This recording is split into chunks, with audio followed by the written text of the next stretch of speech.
على عهدي على ديني على أرض تلاقيني أنا لأهلي أنا فديني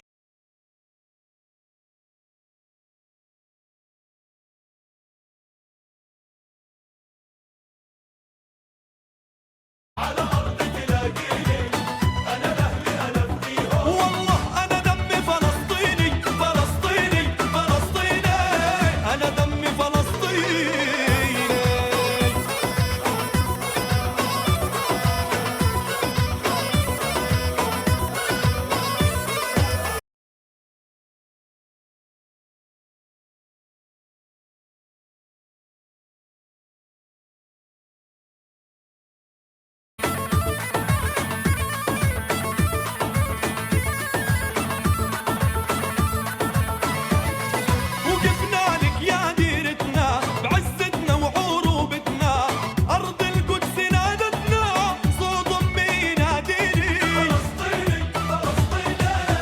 أنا دمي فلسطيني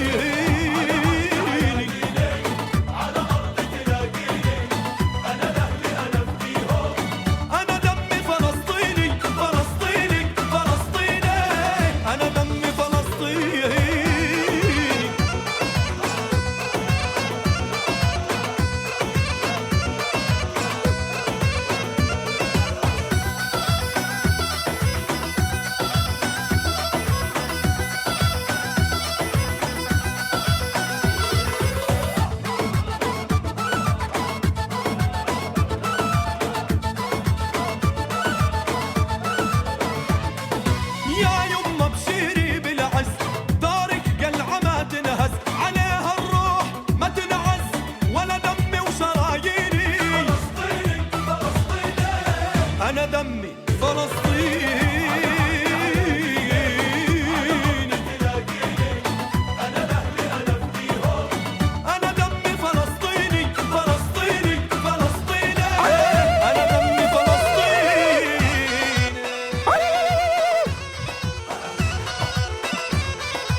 أنا دمي فلسطيني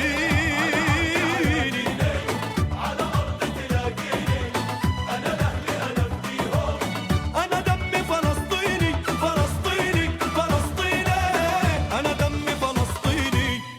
What's going on, everybody? I hope everyone's having a fantastic evening, fantastic afternoon, fantastic pre-noon, no matter where you are in the world. I'm Hasan Piker, and this is the Hasanabi broadcast coming to you live from sunny California, Los Angeles. Folks, we're live and alive, and I hope all the boys, girls, and MBs are having a fantastic one, because I certainly am.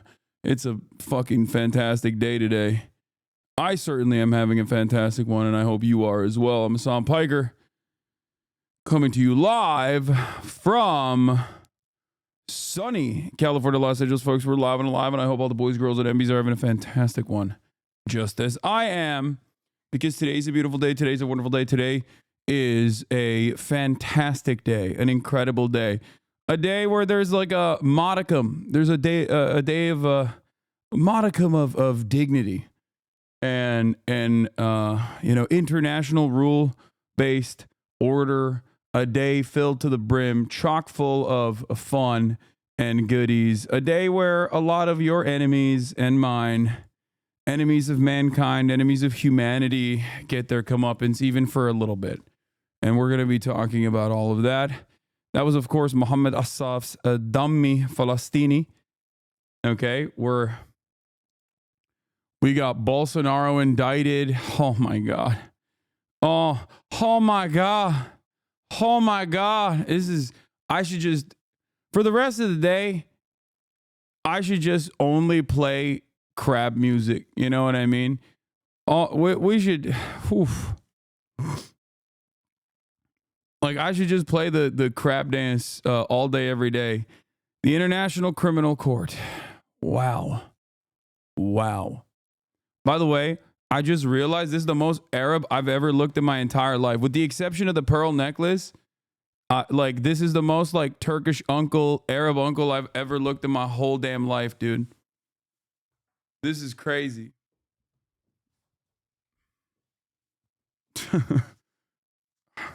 I need to tone it down.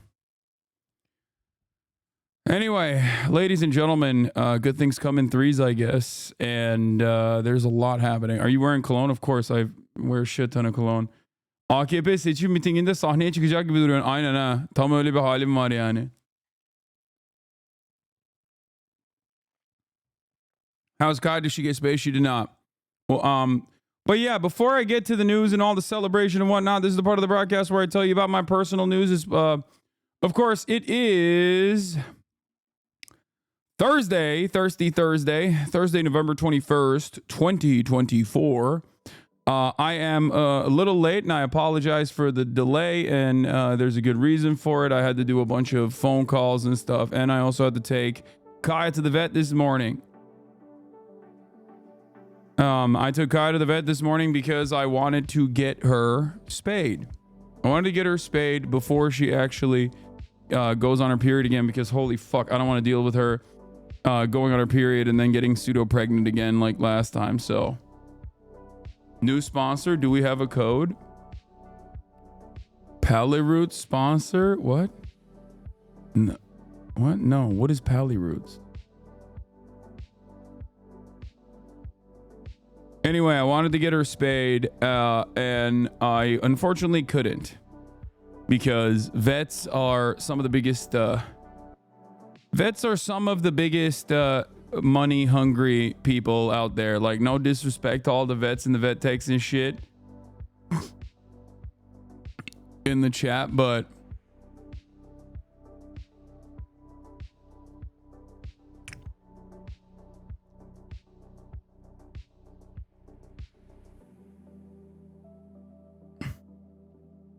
they basically were like, yeah, we can only do a consulting. We can't just like let her in for a quick spay.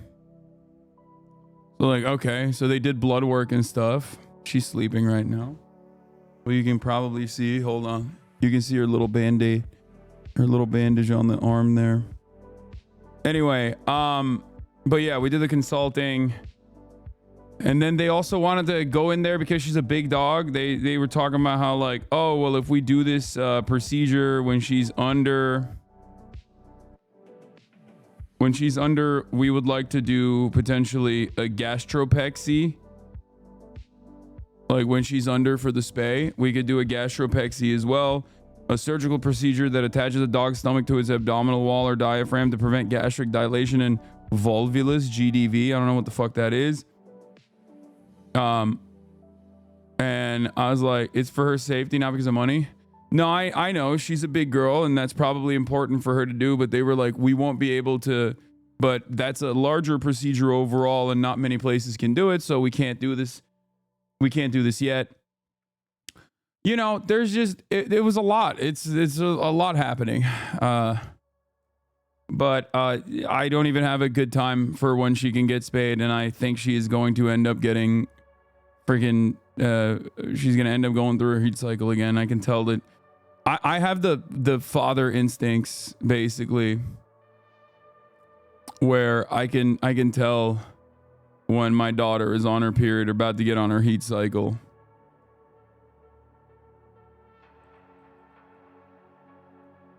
You know?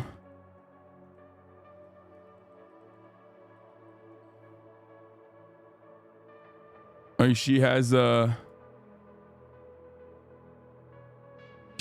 like you know, her attitude shifts a little bit. Your camera autofocus is bugging, is it? The camera is actually not even fucking up on my shirt now, on my jacket now. That's how crispy clear this shit is.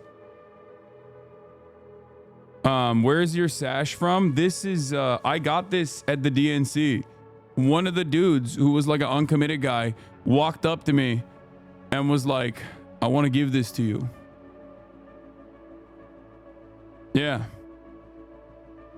He's like, I really appreciate everything you've done.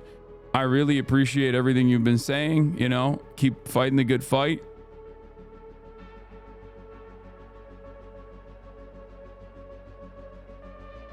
His name? Barack Obama. Anyway.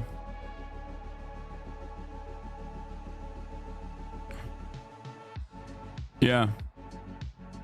Said if you like your two-state solution, you can keep it. And pussy too. That's what he said.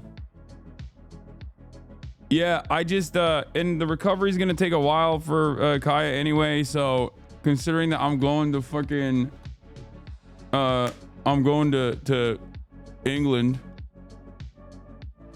in a couple weeks, I'm gonna have to do it after. So she's gonna be on her period shit. She's gonna be a period girly for a little bit, I think.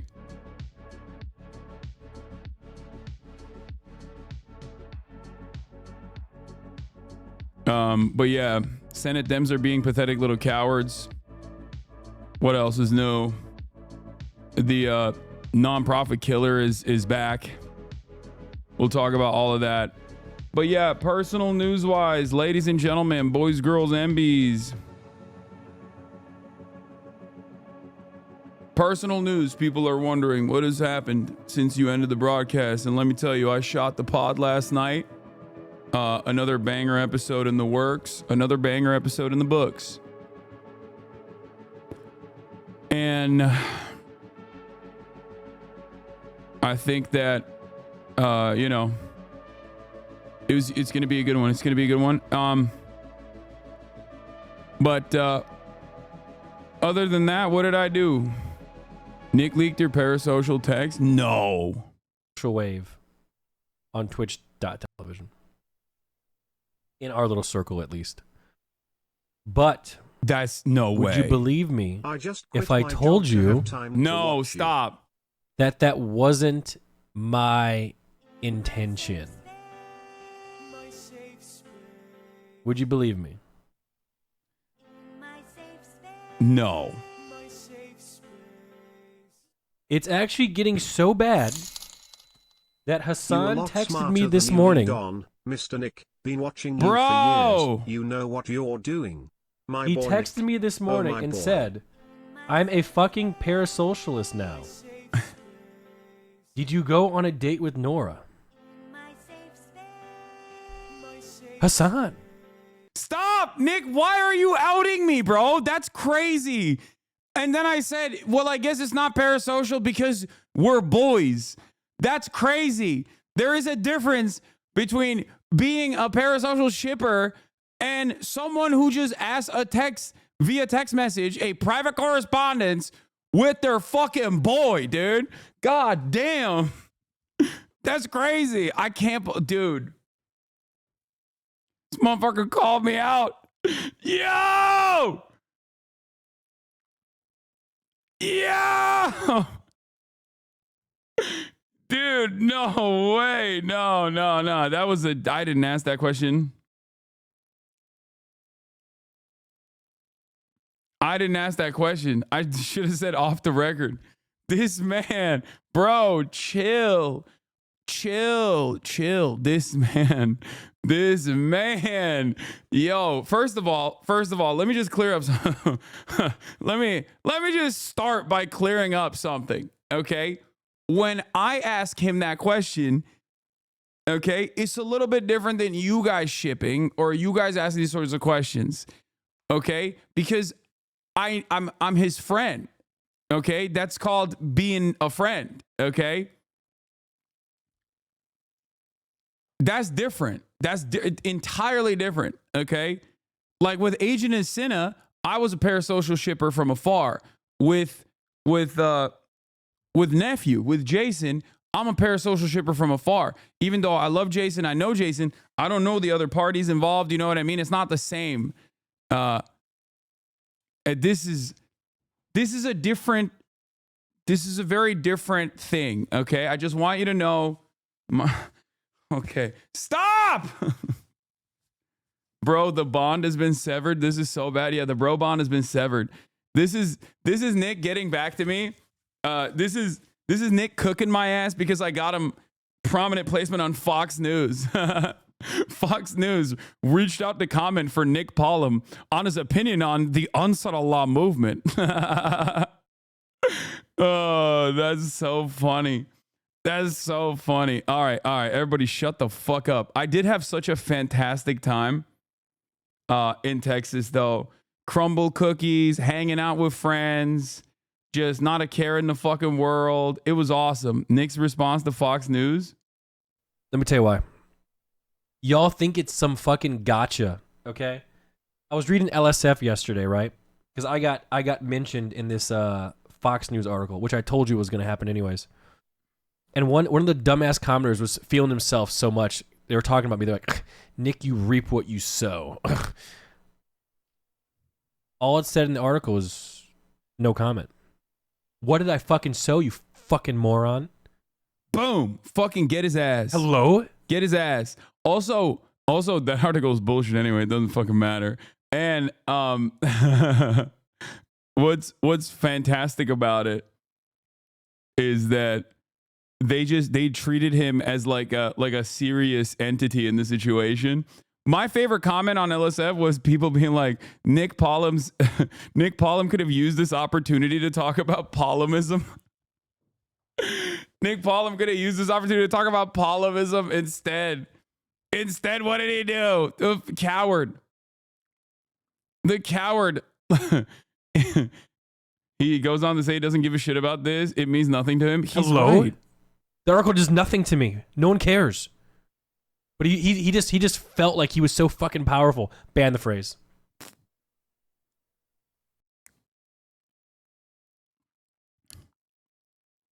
Streamer award fit soon, maybe.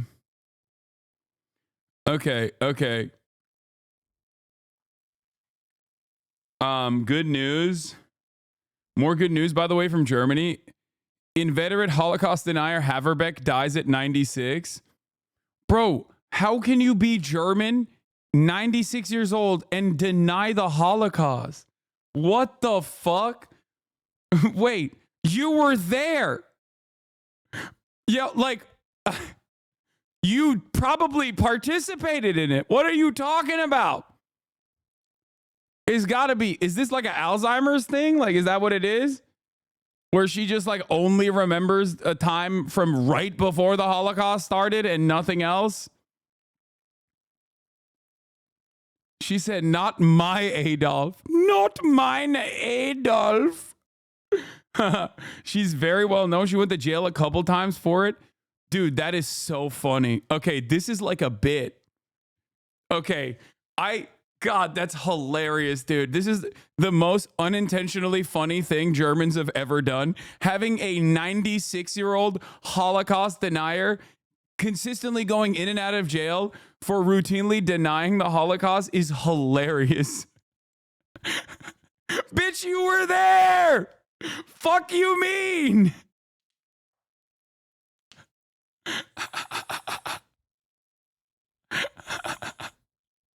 You saw it. That's insane. That's like a Nick Mullen character, dude. Oh my God. Oh, that's hilarious that this is a real person.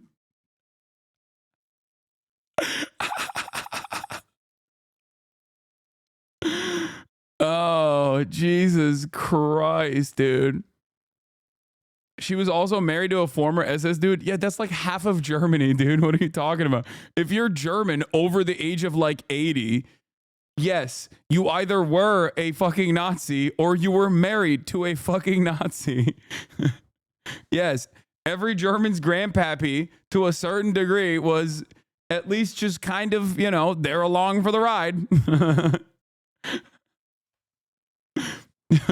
That's so funny that these are, oh God, Germany. What a, never change Germany, except change. Please change. You've been really weird lately, especially lately, Germany. Please change for the good, for the better, permanently change. Okay. Oh my God. Matt Gaetz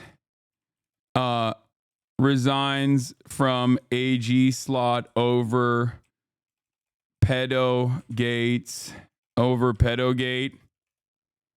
BB and Gallant are official ICC war criminals with arrest warrants. Dude, I can't begin to tell you, like, the best news, man. The best fucking news. Like, I woke up to this and I couldn't believe it. Like, I could not believe my eyes. Democracy manifest. Like, I was so excited. It's just like, it feels, I forgot what this feels like. I forgot what like normal good things happening felt like. It's been such a long time. Oh my God. And this is still minor, and I will talk about like what this means, why I'm excited about it, but like, and I'll give you a cold dose of a cold dose of reality as well about like the significance of this stuff, but then why it's not all that consequential. But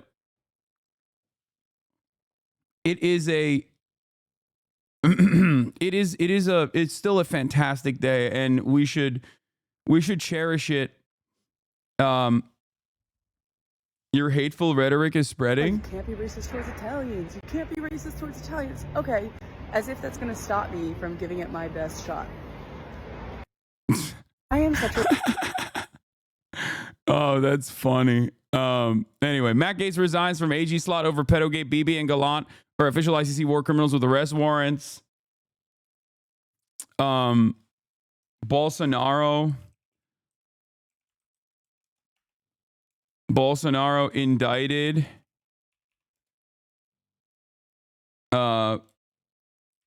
Dems are caving to GOP.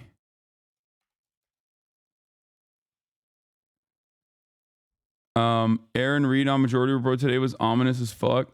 Yeah, we'll talk about that too.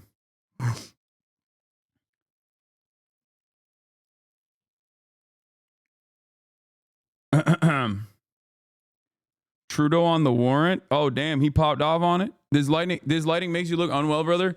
Yeah, I know. We haven't figured it out. Pew didn't see you as a news influencer. Yeah, I saw. I don't give a shit.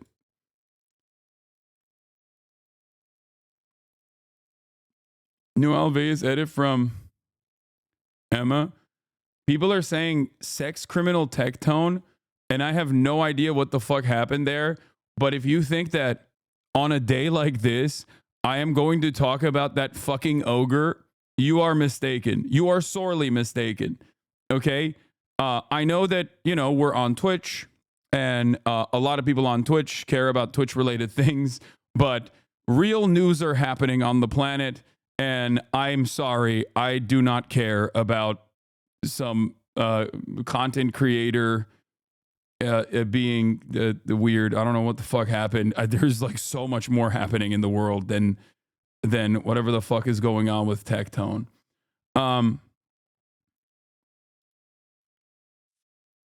There are credible rape accusations. Okay, even then, you know, no disrespect. Bro, is a SA allegation. Okay, once again, not downplaying the severity of sexual assault allegations, but also I am a political news commentator, okay? This is a day for a lot of political news. Do you understand?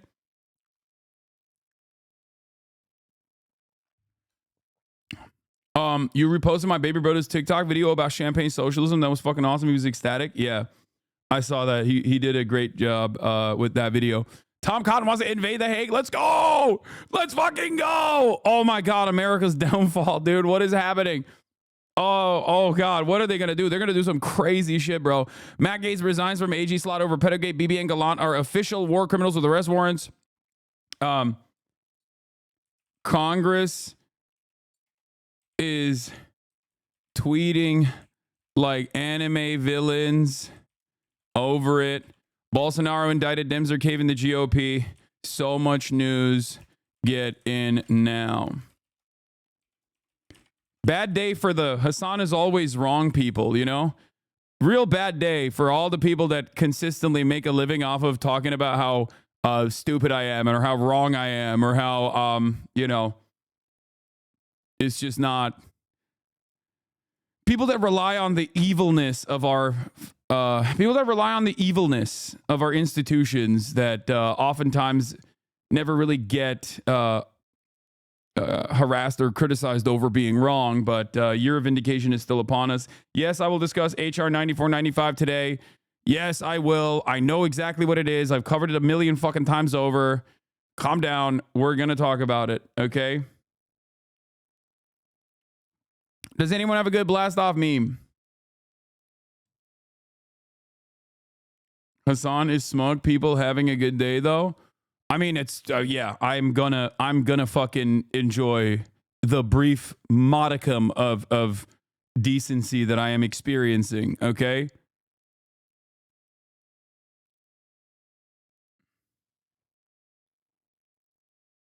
Do we have it or not? Oh, we do. Okay. Okay, we'll use this. Falastini, Falastini, Falastini. No, no, no, no, no, no, no, no, no, no, no, no, no. Okay. Also, Dame Falastini is a fucking absolute banger. It's crazy. Yeah, Marie Glusenkamp Perez has a fucking stupid ass story as well. But oh my God, I don't know where to begin. I don't know where to begin. So much going on.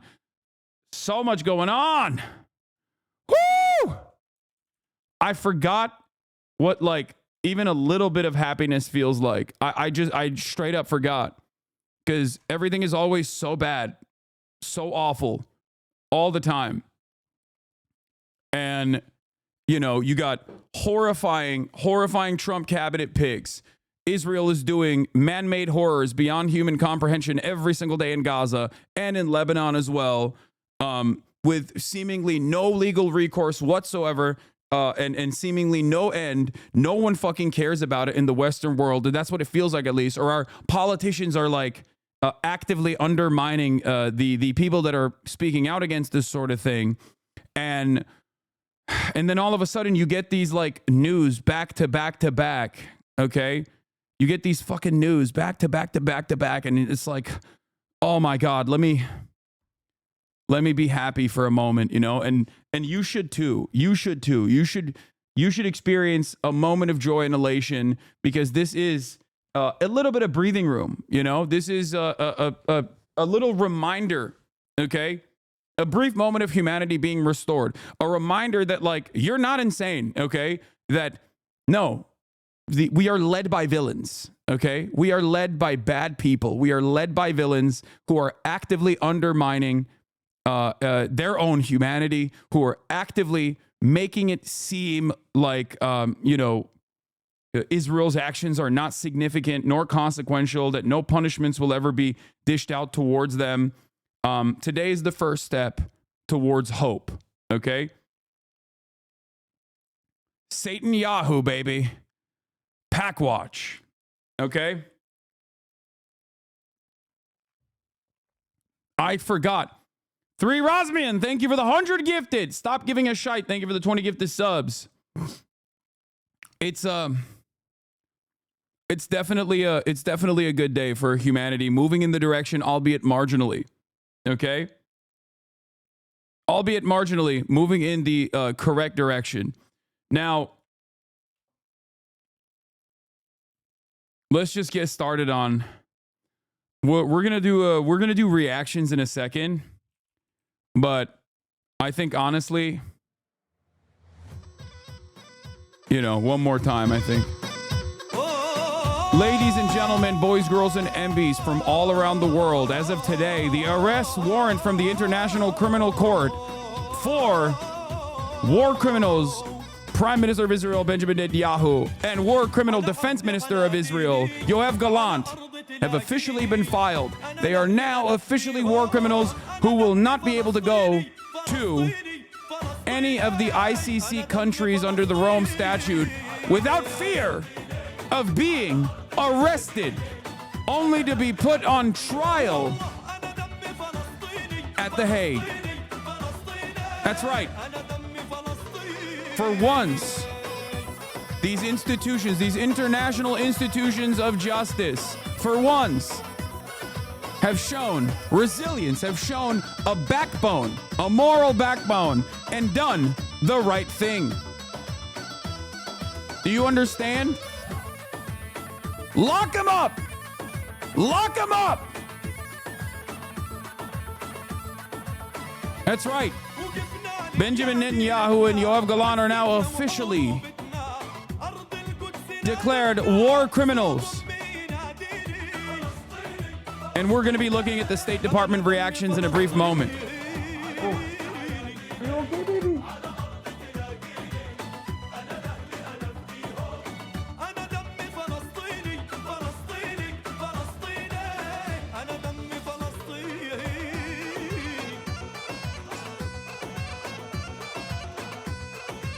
Look at this guy. Look at this guy. Oh, we have the self-proclaimed reporter whose uncle's news network after the Turkish group responsible for the Armenian genocide happens to be the voice of genocide only when it happens to be against a particular faith. If they're, you know, Tibetan, it says fuck Palestine. Your war criminals will forever be branded as what they are, my friend. You can cope. You can seethe. Today, the International Criminal Court said the baby killing must end.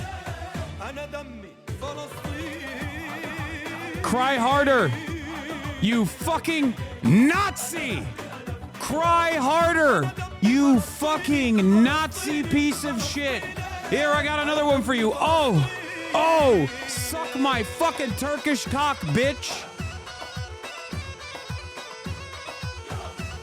You little Nazi baby. Ooh, I'm mad. Fuck Palestine. Some of the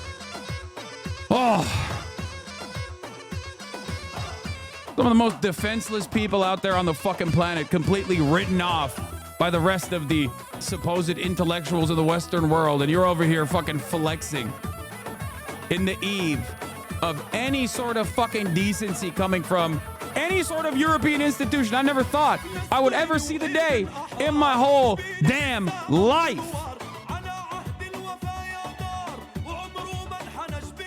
Ironic also coming from a person who is defending Israel. I have never denied the Armenian genocide. Israel has. Just saying. على أرض تلاقيني أنا لأهلي أنا فديهم أنا دمي فلسطيني فلسطيني فلسطيني أنا دمي فلسطيني على أرض تلاقيني أنا لأهلي أنا فديهم والله أنا دمي فلسطيني فلسطيني فلسطيني أنا دمي فلسطيني. We're going to do it. We're going to do it. Me and Brace Belden, hand in hand, citizen's arrest for the International People's Tribunal against the war criminals Benjamin Netanyahu and Yoav Gallant. This ideology is so weird. What ideology? Being against genocide? That's not a weird ideology. I guess it's weird if you're so used to permanent genocide being the normative position, you know? But I am not. Regardless of how normalized it is, I will always fight against that sort of thing. So, you look extra Turkish today? I know, I noticed that I am looking particularly like very Arab Unk coded or very Turkish Unk coded.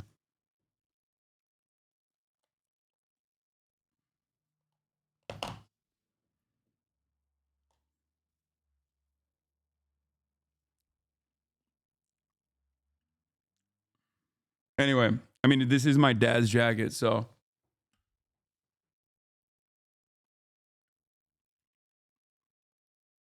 All right. Let's get it started. We interrupt our program. Programming on Al Jazeera to bring you some breaking news. And the International Criminal Court has issued arrest warrants for Israel's Prime Minister Benjamin Netanyahu and former Defense Minister Yoav Gallant for alleged war crimes in the Gaza Strip. It's also issued warrants for Hamas leader Mohammed Diab al-Masri. Let's bring in Step Vassen, who's on the phone from The Hague, where those arrest warrants were issued. Talk to us about what the rejects for these warrants say, Steph. The court has just issued these arrest warrants, 3 arrest warrants, one for Hamas leader known as Gaetz, and 2 for the Israeli leaders Benjamin Netanyahu, the Prime Minister, and Defense Minister Yoav Gallant. The arrest warrants are for crimes against humanity and war crimes committed from at least October 8, 2023, until the request for the arrest warrants was issued by the prosecutor 6 months ago on May the 20th. There have been some really serious delays for issuing these arrest warrants. There was a lot of questions about if the ICC was capable of doing so, despite a lot of rejections by the parties that are involved in the ICC, especially also from Europe, from Germany, but also Israel has very much tried to avoid this by filing all kinds of complaints. But the ICC has now decided to reject these complaints, and they have said that these arrest warrants should now be issued. And indeed, there had been also a great deal of pressure step on the ICC not to issue these warrants, particularly on the Israeli government, the Israeli leadership. Why has the court chosen to do so now? Well, the question, the case is that now there is a new presiding judge of the pre-trial chamber that was issuing these arrest warrants. The previous presiding judge has informed the court that she was sick, that there was a medical issue. So she recently stepped down after months of basically investigating the case, and suddenly she disappeared from the case. And then a new presiding judge, a French judge, is now holding this case. And very quickly after the previous judge stepped down, this decision has now been taken. So this also gives us some answers on these delays, where basically also... Real me dumb American, but why the fuck isn't the U.S. a part of the ICC? What do you mean, dog? International organs of justice and the United Nations are simple tools of American hegemonic power, okay? Or at least historically, they have been used as tools for the West to enact whatever its agenda is. Unequal extraction of natural resources from the global South, permanent war against America's enemies or against enemies of the West. Okay? But today is a different day. As America's power on the global stage wanes, many Americans are terrified of the prospect of a Chinese future, okay?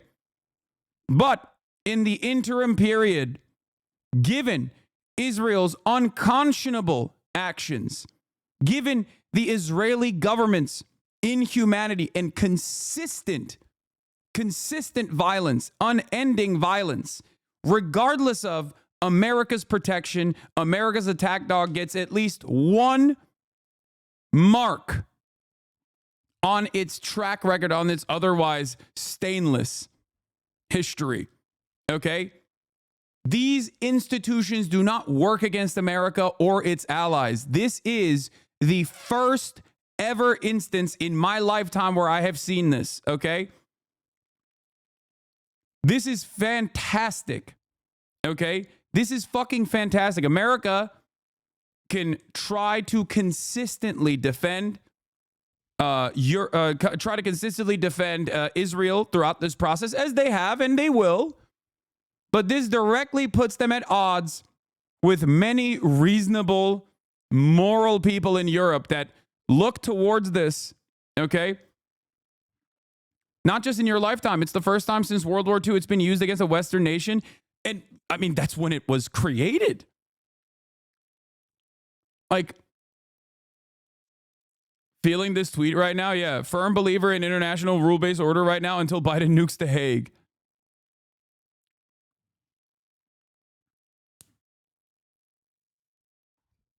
It is regarding Fox News characterizing you as an American hater. It's funny because you express strong critiques for all manners of nations, including China, Russia, and Saudi Arabia. It turns out you just have an unshakable moral compass and there's no home for us anywhere. I know. And it's not that there's no home for us anywhere. It's that I want to fix the home that I'm in. Okay? Western nation in the center of the Middle East. Brother, if you think Israel is not simply an extension of the United States of America and its imperial ambitions in the region, I don't know what to tell you. You might have been in a fucking coma over the past year. Okay? Hello? Israel is America. Just letting you know. Israel is not just any Western nation. It is America. It is an extension of the United States of America. America says jump. Israel says how high, which is precisely the reason why all this Biden is so powerless in the face of Benjamin Netanyahu. Conversations were so goddamn frustrating for me because, yes, that's what it looked like. And Bibi was dog walking him for sure and taking advantage of his senility and his also rabid Zionism. Having said that, however, ultimately, this was still a part of America's imperial ambition, and I think they overstepped. This is why I said Palestine and Israel's genocide over Palestinians has laid bare for all to see the Western world's depravity, okay? Straight up, things are changing. The entire world is witnessing a, in my opinion, very consequential change in the way things have worked so far. Is the arrest warrant released after the SA case at the ICJ? No. The International Court of Justice prosecutes nations. The International Criminal Court prosecutes people. So the ICC prosecution is for individuals. Okay? It's for individuals that happen to be in charge of nations doing a genocide. Benjamin Netanyahu, ICC warrants are anti-Semitic and are absurd and false lies, contrary to a true lie, I guess, so it's true. Oh. And for the record, a lot of people say, Hasan, you say America bad, but why do you always say America bad, but you never follow it up? Well, those people go, la, la, la, la, I can't hear you when I follow it up. Okay?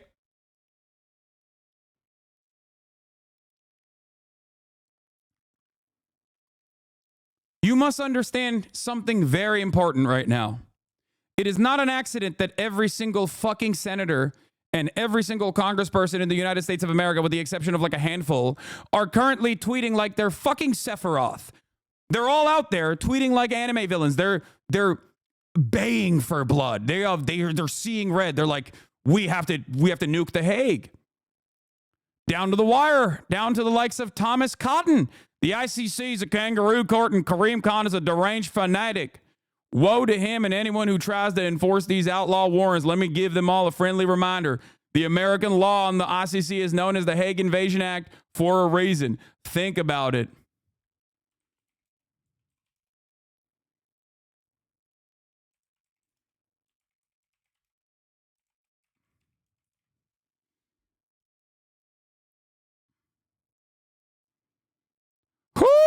They're cackling all right. God damn. God damn. I misspelled villain because I was so excited. I fixed it. Shut up.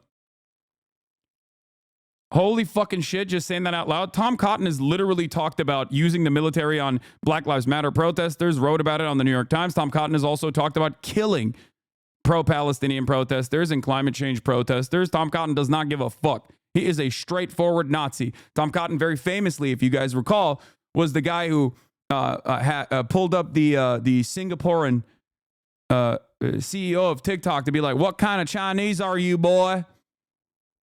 How Chinese are you, boy? You know, that sort of thing. He is a fucking virulent, racist piece of shit. Now, I will not be posting the Shinzo Abe tweet that I very famously once posted about Tom Cotton because I don't want to get in trouble.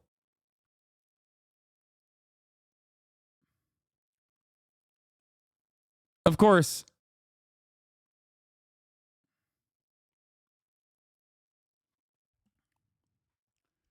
Only Americans believe they are the good guys, even in Europe, across all political spectrum. I've seen people shit on the USA. Yes, and it is well deserved. It is well fucking deserved. For those who like to, for all the America good actually understanders, this is going to be a very hard day of cope. They will turn around and say, oh, America's still good. The ICC, maybe they are anti-Semitic. Maybe they're Hamas. Maybe they got Hamas tunnels under there. You know?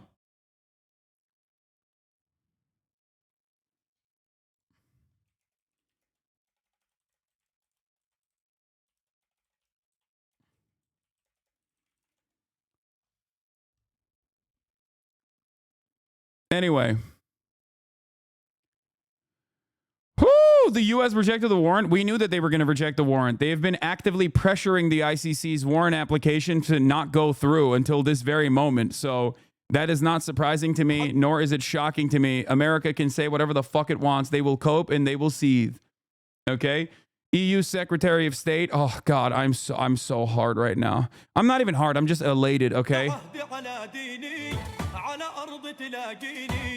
أنا لأهلي أنا فديهم أنا دمي فلسطيني فلسطيني فلسطيني أنا دمي فلسطيني على أرض تلاقيني أنا لأهلي أنا فديهم والله أنا دمي فلسطيني. Fuck you if you defend Israel, okay? Suck my fucking dick. Woo!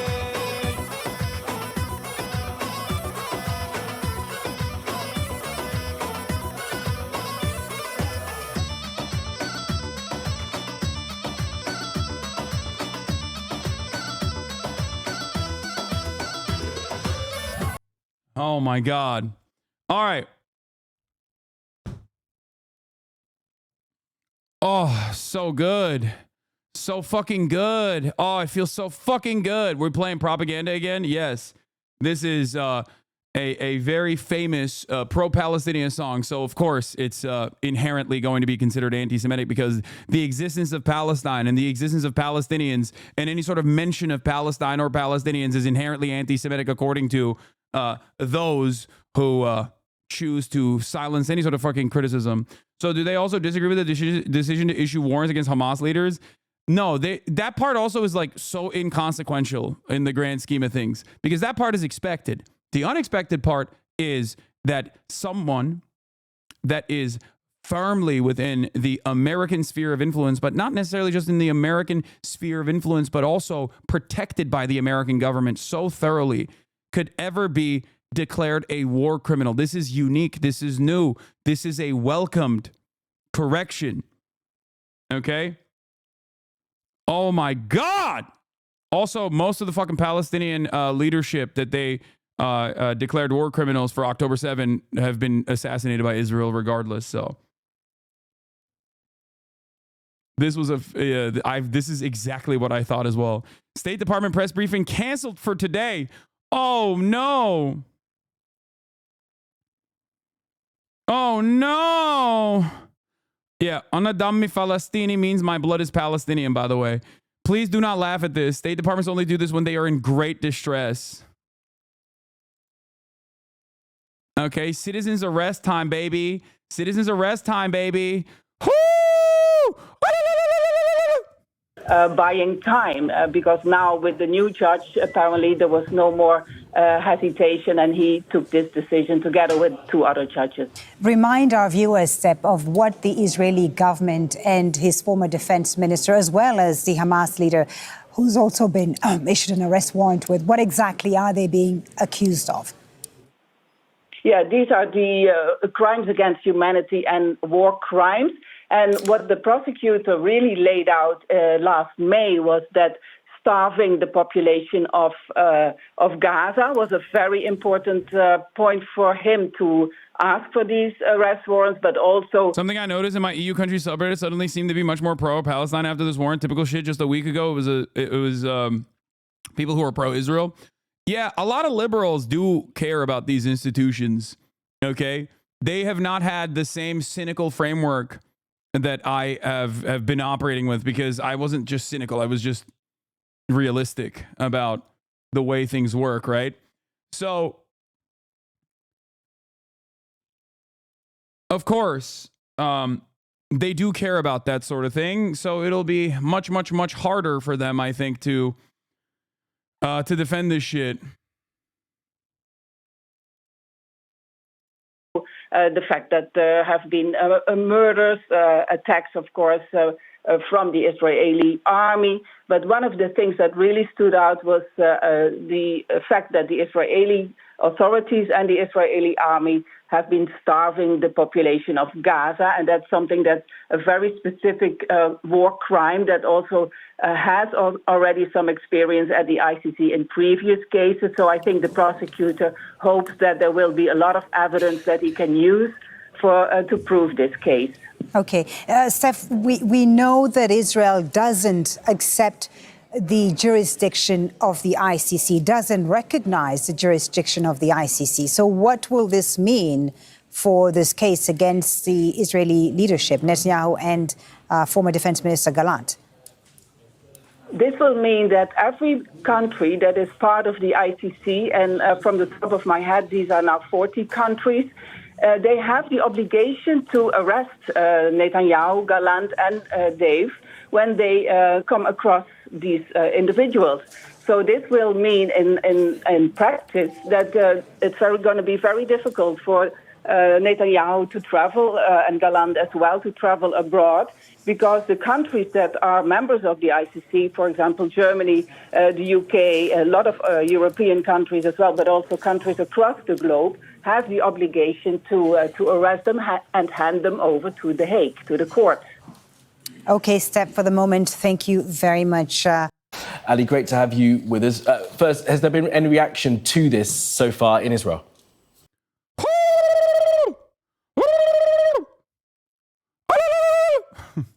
I'm losing my fucking mind, dude. I'm losing my fucking mind. I'm shocked, okay? I'm shocked. I'm actually straight up surprised in the most pleasant way possible. I saw that article like last week or 2 weeks ago when Mossad was trying to do a last ditch effort, and they were like, "Hey, why don't we just like say Karim Khan is actually doing rapes all the time?" The prosecutor that, ironically enough, and this is the ICC prosecutor that was replaced originally. It was a lady by the name of Bensouda who was literally straight up intimidated by Mossad. This is all straight up real shit that Israel did for even daring to investigate Israel's war crimes. So this has been an ongoing incident, okay, for a long time. The ICC, the International Criminal Court, was investigating Israel for apartheid and for war crimes for quite a while. The person who was prosecuting them potentially was harassed, intimidated, surveilled, and Benjamin Netanyahu got Donald Trump to place sanctions on her individually. It was insane. So then America and Israel were like, let's put a different guy on there. Let's put our guy on there, a guy that we like. His name, Karim Khan. Okay, these clips out of context are going to go wild on Fox News. Oh, yeah? They're going to be like, Hasan supports terrorism because he's celebrating the International Criminal Court actually doing fucking real prosecutions for once? Really? Okay.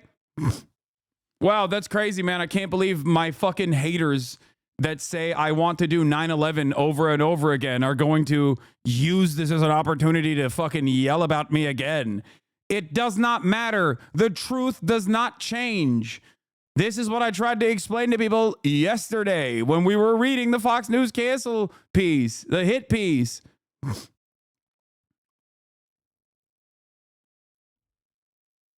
Yeah, look at that. Look at the fucking retaliation. Award-winning investigative journalists fighting for the truth.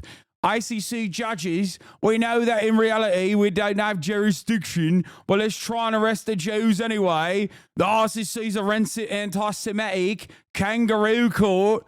Fucking hell. Fucking hell. They want to fucking arrest us for doing a bit of war crimes. Oh, Fucking hell, in it. I'm an investigative reporter. By the way, we're going to be covering the harrowing nature of Israel's crimes once again. But something to remember.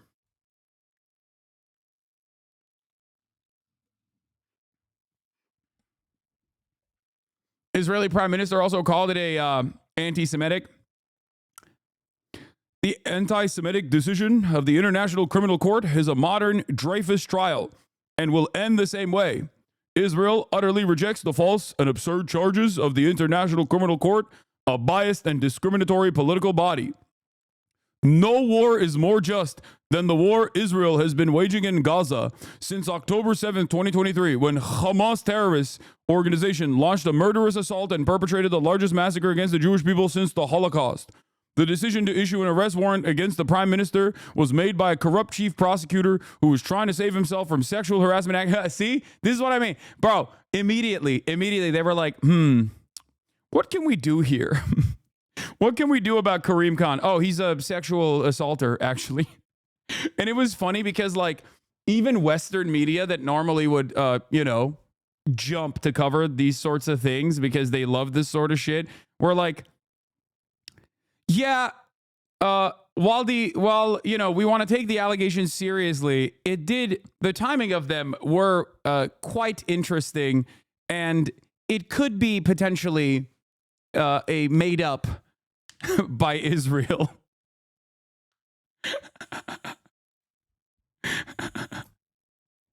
Like, come on, dude. Come on, dude. Come on. He said, calling us war criminals for doing a genocide is anti-Semitic. Also, you're a sexual harasser. The ICC prosecutor lied when he told American senators that he would take no action until he had visited Israel and heard its side. Instead, he canceled his arrival in Israel last May, several days after suspicions of sexual harassment were made against him, and announced his intention to issue arrest warrants against Prime Minister and former defense minister. No anti-Israel decision will prevent the state of Israel from defending its citizens. Notice how he's mentioning sexual harassment twice now. Okay. It's just like, I think the sexual assault allegations are actually credible, but it's obviously irrelevant as to whether Netanyahu's guilty. Look, man, all I'm going to say is this, okay? It has no bearing on Kareem Khan's prosecution of Israel, okay? It's also rather odd coming from the fucking state that literally was like, oh shit, we might actually get in trouble. Let's use complementarity to our advantage and prosecute some of the people that were doing mass rapes in the prisons. And then they couldn't even do that because they had an armed January 6th style rebellion where they fucking forcibly freed the rapist and made him a television star. The Israeli Knesset members turned around and were like talking about how, you don't understand, actually. The IDF does have a right to rape Palestinians. The fuck are you talking about? Get the fuck out of here. They had a rape January 6th, man. The fuck do you mean?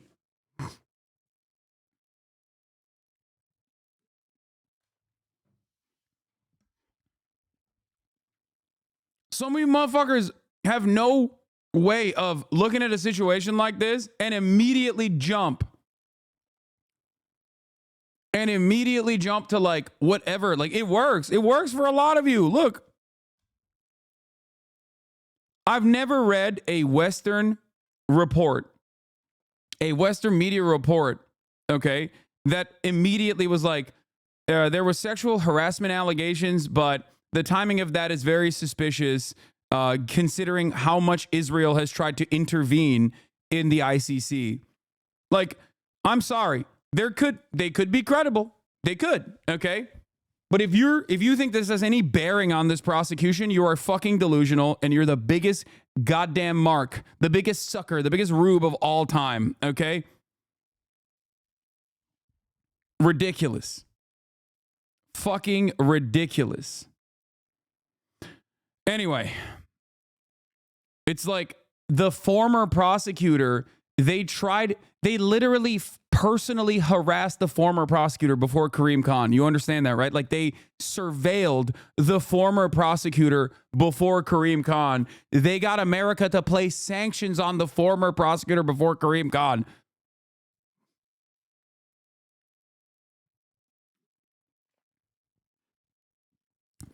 And you have to remember, it's not just Karim Khan either. Yeah, they were stalking her.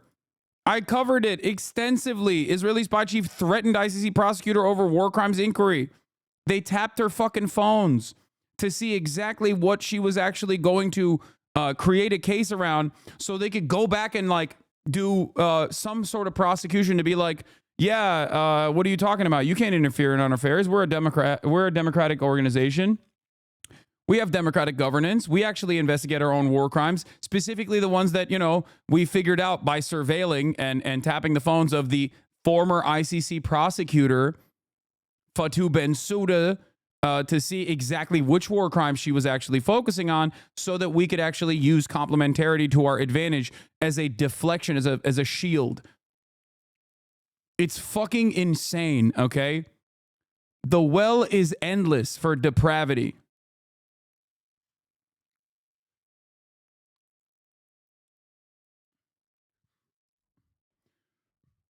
Okay, dude, you're fucking insane. Anyway.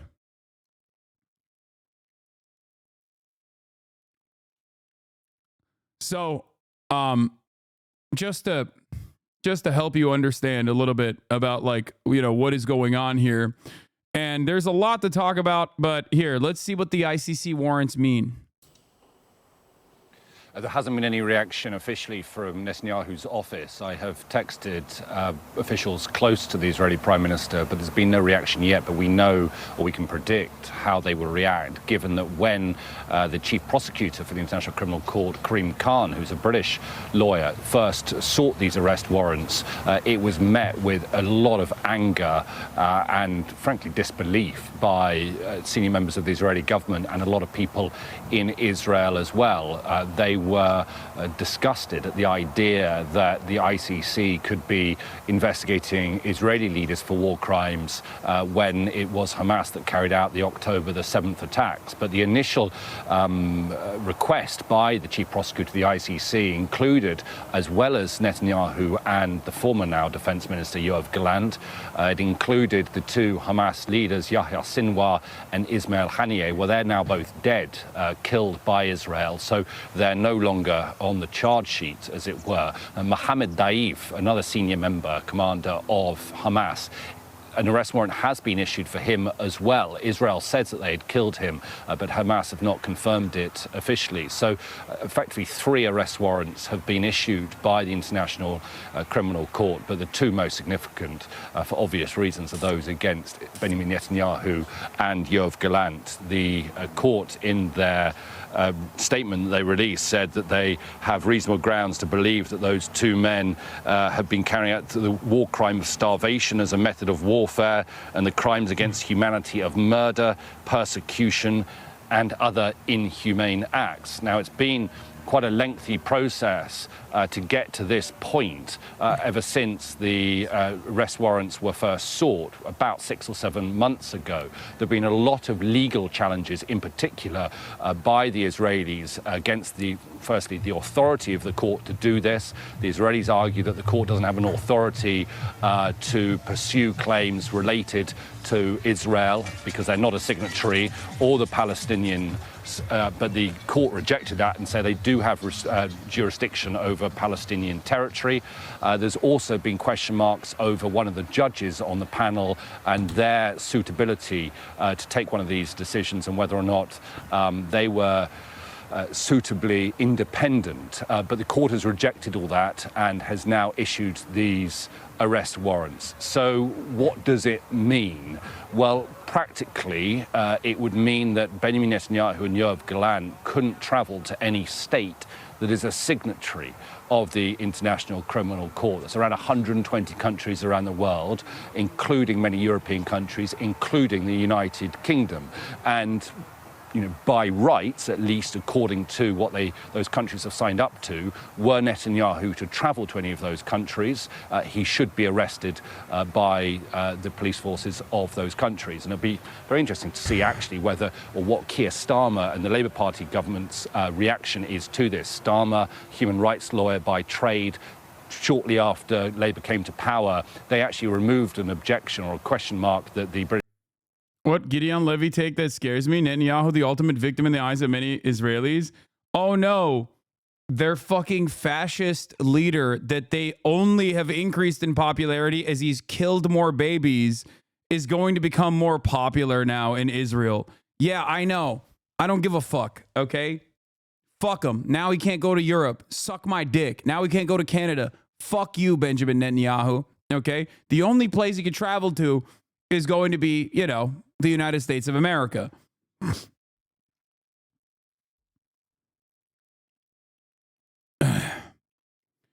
I guess they're sweating now. Gideon Levy told Al Jazeera, he said the warrants also have a much broader meaning for Israel, the Israeli army, for individual soldiers and officers, because they can snowball to include more people. However, Israel today is united in condemning the ICC for almost wall to wall, Levy said. Very few in Israel are asking, how do we get to this point? He said, many Israelis don't see anything wrong with the behavior of Israel in Gaza. Levy believes Netanyahu's popularity in Israel may increase in the coming days because he is now the ultimate victim.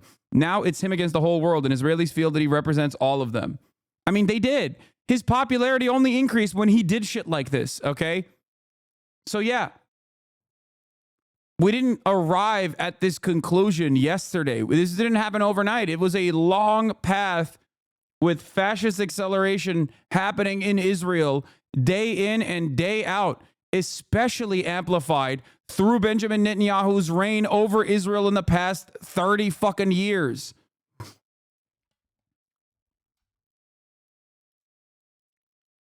If he actually tried to travel to those places, what are the odds he would actually be arrested? I would love to see it. No, I don't think it's zero. I think he's just not going to go to those places. I don't think it's zero. Like, people will point to Vladimir Putin, who also is a war criminal and has a warrant out for his arrest, traveling to Mongolia. I don't think that's the same. I don't think that Vladimir Putin going to Mongolia, which is supposed to abide by the Rome Statute and not fucking arresting Vladimir Putin, is the same as Benjamin Netanyahu going to the fucking heart of Europe.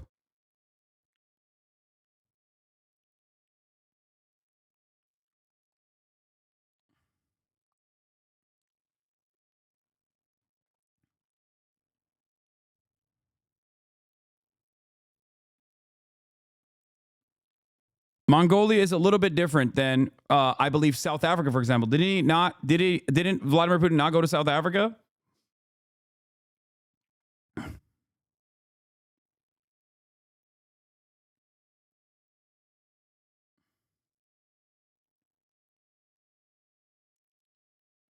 Yeah. It's serious, man. It's not like that. It's not. I mean, we talk about how feckless of an institution the UN is, right? And in many respects, it's true because the Security Council trumps all, and the Security Council is dominated by a singular veto power in the hands of the United States of America. Okay? Having said that, however, this is an escalation. This is one step above that. Okay?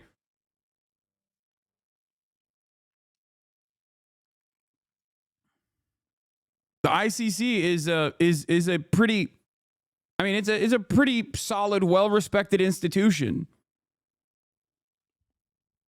And while its influence can be limited in a place like fucking Mongolia, which is very limited in what it can and can't do, right? And the ICC itself doesn't have they're not gonna use like Interpol or whatever. But they do have a network of laws in place for exactly this situation happening. Now, the interesting part about this is that it is in American law to invade The Hague if Israel or any Israeli or any American ally ever gets prosecuted in the ICC. This is real. This is a very real law in the American books. Okay? Something that I've talked about quite a bit. Not a rule that you would have if you're a good guy. Historically, good guys don't have. We will fucking blow up the International Criminal Court in their books as a rule. Okay? The Hague Invasion Act is an act that allows the president to order U.S. military action such as the invasion of the Netherlands, where the Hague is located, to protect American officials and military personnel from prosecution and rescue them from custody. Yeah. But that, in and of itself, would make America the enemy of the entire Western world, okay? I don't think they have motion like that. Remember, something that I've told you about soft power over and over again. Soft power and hard power work hand in hand, okay? Soft power and hard power work together. All of a sudden, 800 military bases can look like 800 different invasions, okay? 800 military bases will look like a collaborative security partnership as long as America is seemingly abiding by the rules or not going so far, not just getting too far out of pocket, okay? Yeah, you can invade Libya, for example. You bomb Libya with some NATO troops or whatever the fuck. You can go into Iraq. You can go into Afghanistan. But if you go into the Netherlands, well, that's an entirely different situation. You can have that law in your books, okay, as a threat.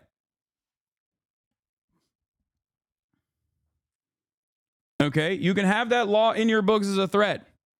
Following through on that threat is entirely different. Now, do I think Donald Trump would do such a thing? Maybe. Who knows? He's a fucking psycho. Okay? He's an absolute psychopath. Perhaps a reasonable person who is maybe not demented, who cares about the future of this country and every other country, and maybe even maintaining a shred of decency for the United States of America, what remains, would try to pack this entire situation up before it gets completely out of hand. And then Donald Trump is the one with the reins of power. But they're not going to do that because Joe Biden is a ultra-nationalist for Israel. The previous British government had submitted to the International Criminal Court. But the United States, obviously Israel's closest ally, they are not a signatory of the ICC. So in theory, Netanyahu would still be able to travel to the United States, a country that he has such a long affiliation with, a country where he grew up in, went to school in his early years. And we've already seen from the incoming Republican administration in the United States threats to sanction the ICC were they to proceed with this. So I think Netanyahu will have support on the other side of the Atlantic. Also, these ICC arrest warrants don't always get carried out. We saw President Putin, who had an arrest warrant issued for him after the invasion of Ukraine, traveled to Mongolia a couple of months ago, and nothing was done about that. He wasn't arrested when he landed in Mongolia. But in terms of the reputation of Benjamin Netanyahu and Yoav Gallant, in terms of their legacy, they are now wanted suspects, wanted to be put on trial for war crimes. And it is a label that will never leave them. And object to it as strongly as no doubt they will do. Nonetheless, a body of such, the International Criminal Court has... I have an idea. Okay, I have an idea. What if you didn't do any of the war crimes and you just stopped and then you volunteered yourself to be put in, some sort of confinement so that the prosecution could be conducted, and then went to jail for the rest of your life if that's, what they choose to do? I'm just saying, if you're innocent, go defend yourself. Go defend yourself in court. Right? I mean, that's what you would do, right, in this situation?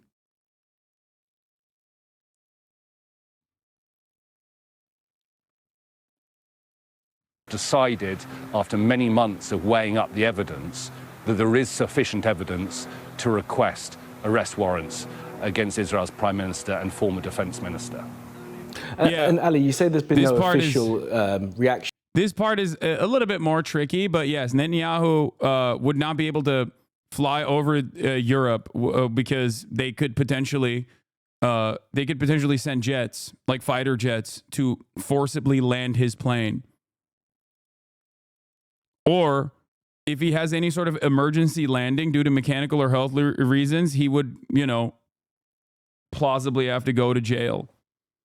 Now, I don't think that they would actually fucking force, like, I don't think they would send fighter jets to force his plane to land. Like, I think that's a bit much. There are direct flights from Tel Aviv to JFK. No, chat, I'm just saying the opportunities are endless. I'm not saying it's going to happen.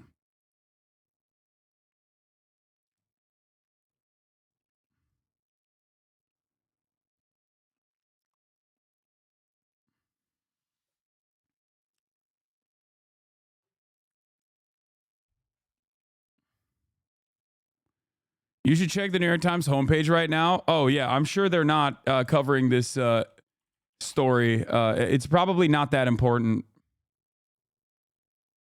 It's probably like around, third, fourth, fifth most important. Matt Gaetz withdraws as Attorney General pick. It was a big story, to be fair. Inside the lobbying career of Trump's new chief of staff. Okay, that's weird. Pete Hegseth. Clean energy. Putin threat to West. Oh, it's not even under the fold. It's like, oh, wow. Oh, wow. It's like multiple scrolls past. Wow, it's not even in the top 3 or 4 news stories in the country. It's the 5th. Netanyahu's arrest sought by International Criminal Court. Huh. That's interesting.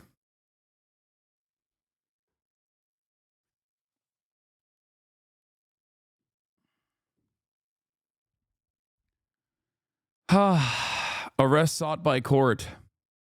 To it yet, but as you point out, when the arrest warrants were requested by Karim Khan back in May, there was a lot of pushback from the Israelis because, as we've seen, there were those 2 appeals that were put in place that the ICC rejected to date.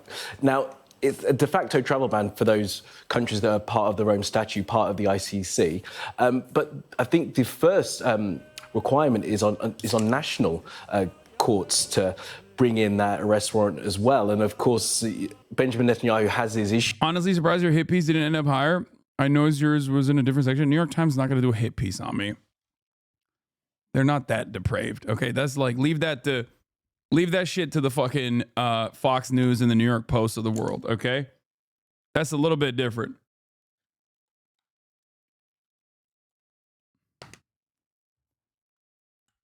New York Times is not going to do a hit piece on me yet. Let's just say.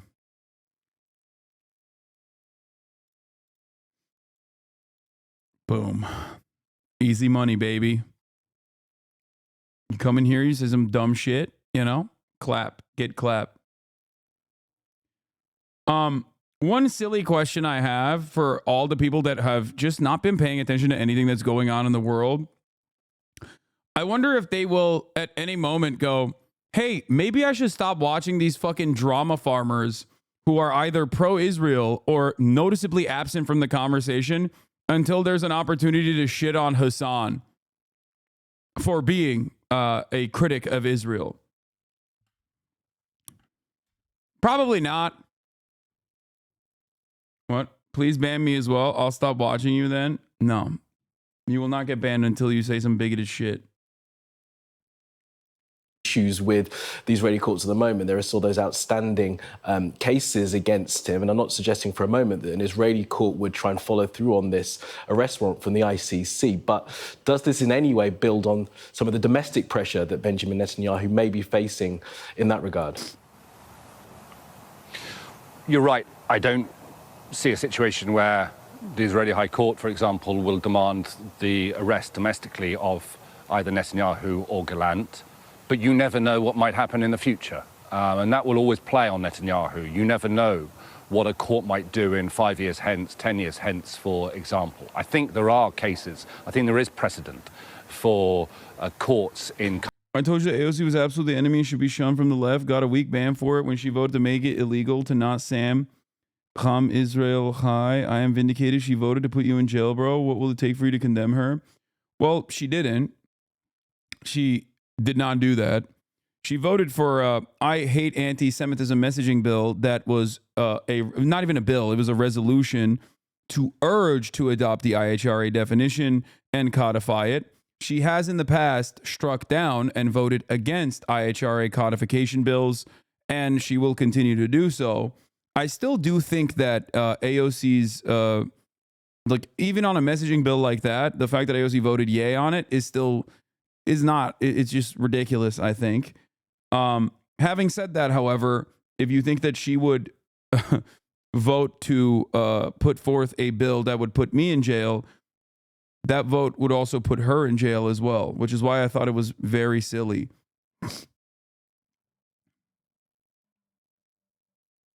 We talked about this yesterday.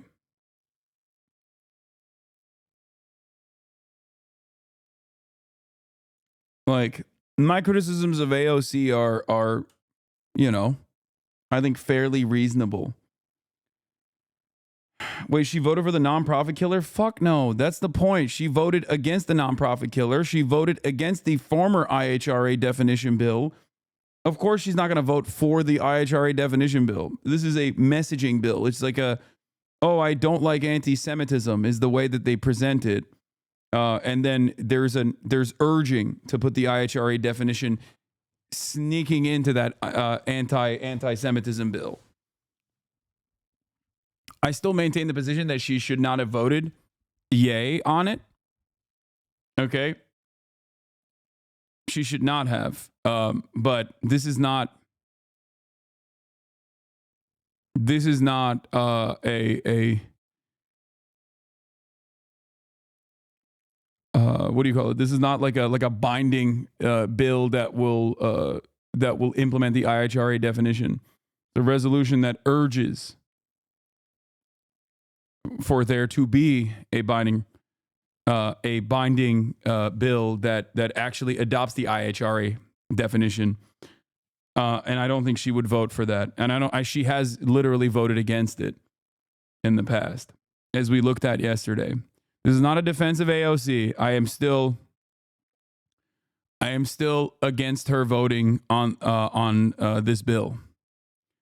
Anyway, we'll get to that in a second. Stop defending. Shut the fuck up, dude. My job is to tell you the fucking truth.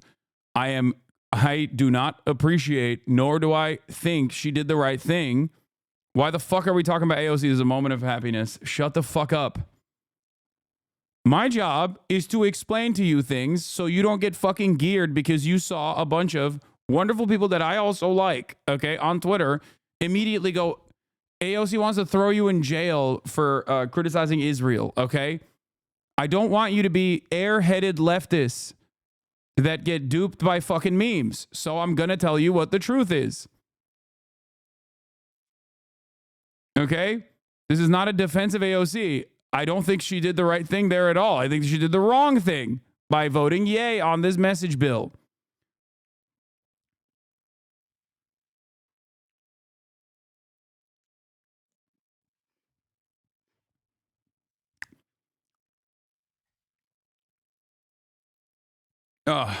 Anyway, let's continue. Countries to arrest their own citizens, their own past leaders, and deport them to The Hague. But it's not something I can see happening in the current state in Israel. I think this will make negotiations. If the bill wasn't binding, then why give a fuck? No, I do give a fuck. I think it's stupid to vote in favor of bills like that. And part of the reason why I think it's stupid is because it's like the anti-socialist messaging bill that the Democrats voted on as well. And I never forgot Ro Khanna voting against it. Voting for it. Democrats are firmly committed to fighting socialism is like a dumbass fucking messaging bill that you don't have to fucking vote yes on. Anyway. Didn't Ethan say this guy was the voice of reason in the cabinet? Yes, he doesn't know anything. Like, please. And he also apologized for saying that. Okay? Like, please, guys, come on. Yes, Ethan, regardless of the way he presents himself or has presented himself in this entire process, is like, I think a lot of you think that he's just like actively, knowledgeable on this stuff and is just like firmly committed to a position. Like, I think he's just, again, this is also not a defense of Ethan, who has actively tried to get me deplatformed for being pro-Palestinian, okay? Consistently claiming that I am creating an environment for anti-Semitism. One of the most vicious smears coming from a person that I knew personally. Just remember that, okay? Like, he doesn't know anything. Stop.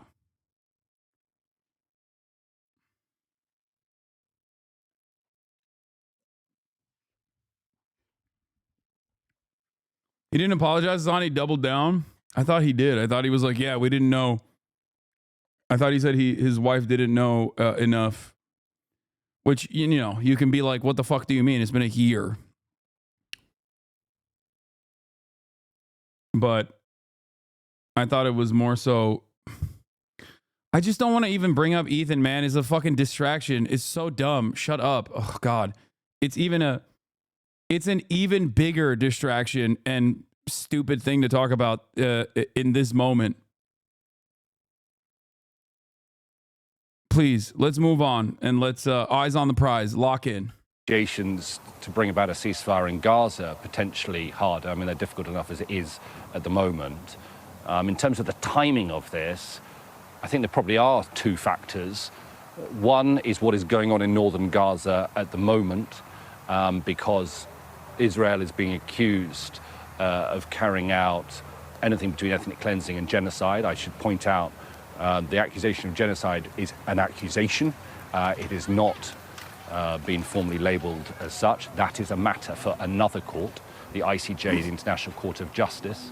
But those are the accusations that are being labelled at the Israeli government and the Israeli military for their actions in northern Gaza right now. And secondly, I do think that that incoming Trump administration might have played a factor into the timing for the release of this announcement as well. So it will probably complicate matters when it comes to trying to achieve a ceasefire in Gaza. We will have to see how Benjamin Netanyahu reacts. I can't think that he will leave it long before releasing some form of statement or something will come out from the Prime Minister's office. But in the past, he has been very defiant about his own actions. And a lot of Israelis, I would say, were appalled at the idea, even if they don't like or support Benjamin Netanyahu, they were appalled at the idea that Israel's leaders could be on the same. Oh, dude. Yeah, that's how you know motherfuckers are not with it, okay? Imagine the celebrations in this community if the ICC put forth an arrest warrant application for Joseph Robinette Brandon. I would, which by the way, would be perfectly valid, just so you understand. They would never do that because that's like a bridge too far, obviously. But like, that's the difference. That's the difference between people who are with it, okay, and people who are phony. Yair Lapid, you're fucking phony, okay? Stop hitting the weights, bitch. I get it. You got a great fucking hairline for your goddamn age. What happened to being a part of the fuck Benjamin Netanyahu coalition? Huh? You bitch. You centrist bitch. Imagine the tears of joy that we would cry if George W. Bush, Dick Cheney, fuck it, Barack Obama, Donald Trump, Joe Biden would be brought forth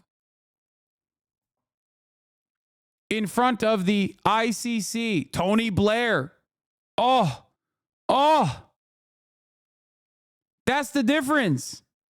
These guys, they just don't want it. They're not real with it. They're not about it. They're not about this lifestyle. They just aesthetically are like, oh yeah, we hate Benjamin Netanyahu. Hillary Clinton, oh my God, for the crimes in Libya. Oh my God. That's why I was excited for Donald Trump when he said, lock her up. I thought to myself, one can only hope. Okay, Hillary Clinton going to jail for some other dumb shit. But in my mind, in my headcanon, it would be for her crimes in Haiti and her crimes in Libya. Oh, fuck it. Throw Bill in there too.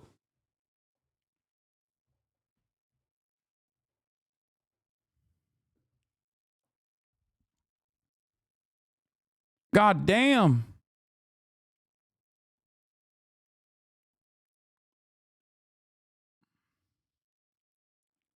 charge sheet as Look, dude, brother, I guarantee the AOC would have you arrested for a committee appointment. She literally said Kamala was tirelessly working. Yes, yes, dude.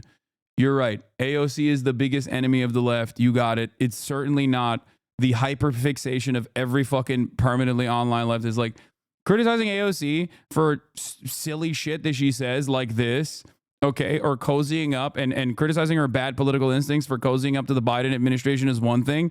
Saying that she is like the enemy of the left or like she is the biggest enemy in the entirety of Congress when she outflanked Bernie Sanders on calling Israel's actions in Gaza a genocide far before anyone else in Congress did, with the exception of Rashida Tlaib and Ilhan Omar.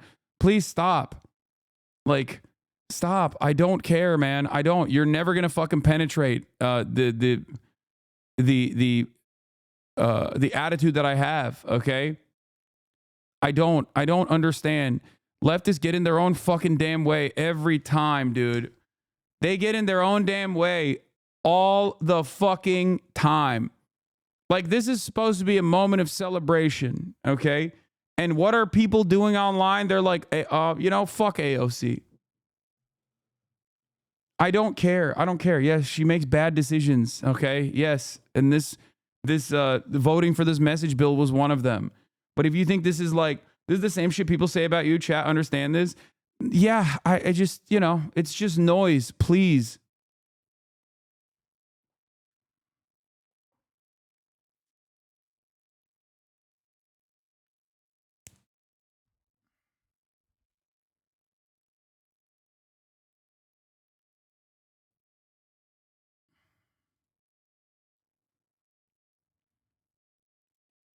Hamas's leaders. Okay, Ali, for now, in Israel, thank you very much for that update. Stop. All right, we're gonna do the channel 4. We're gonna do the channel 4 video now on the Israeli war crimes and what Benjamin Netanyahu is being prosecuted for. Oh my God, we have a lot to talk about. Holy moly! Before we do that though, accountability is dead, brother. I don't give a shit about AOC's messaging bill. Talk to me when she actually votes for adopting the IHRA definition, okay? That is a red line. I think the messaging bill is wrong. I think the messaging bill, voting yay on it, is wrong and bad. And it shows bad political instincts from where I'm standing, okay? But you got congresspersons literally being like, we have to assassinate the members of the International Criminal Court, and you guys are fucking yelling about AOC. Shut the fuck up. There's a level of accountability that is understandable, and then there's not rating on a curve because you don't understand how fucking insane American Congress across the board is. Mr. Benjamin Netanyahu and his former defense minister, Yoav Gallant, Canadian law enforcement is obligated to arrest them should they come to Canada. Will you allow that to happen, or will you step in to prevent an arrest? First of all, as Canada has always said, it's really important that everyone abide by international law. This is something we've been calling on from the beginning of the conflict. Would call this level of accountability unfair? No, I'm not saying it's unfair to fucking criticize AOC for voting on the messaging bill at all. Okay, I'm saying that eyes on the prize. There are more significant things that at play. Okay, it's just unproductive. Time and fucking place, dude. We are one of the founding members of the International Criminal Court, the International Court of Justice. We stand up for international law, and we will abide by all the regulations and rulings of the international courts. This is just who we are as Canadians. At the same time, we need to keep working to solve this terrible situation. We need to see aid flowing in to people who are facing famine and disease. We need to see all the hostages released. We need to see Hamas lay down its arms. We condemn Hamas for its continued actions. We need to see a ceasefire that protects civilians. We need to get back on track towards a two-state solution with a peaceful Israel living alongside a peaceful Palestinian state. These are the things that Canada has been working on. And at the same time, we have to recognize as Canadians that it's been very, very difficult for members of different communities in this country. We have to remember who we are, be there for each other, understand that people are angry and grieving, but remember that we are all pushing for peace and stability as hard as we can. Bro said, don't you dare come into my backyard. You will not be getting fucking maple syrup, baby. Wasn't there already a warrant issued for Bibi? No. So there was an application. There was an application for the arrest warrants, but they did not. There's a difference between an application for the arrest warrants and those applications actually being judged by 3 different judges and then being found to be reasonable. The applications are now official, which means that, you know, we're one step closer to Benjamin Netanyahu being considered a war criminal, given that a lot of these war criminals, especially if they are directly in the realm of influence of the United States of America, are never really going to get prosecuted. That's it. He's just a war criminal, just like Putin is. Putin's never going to get prosecuted either until, you know, I guess somehow magically Russia falls or something, you know?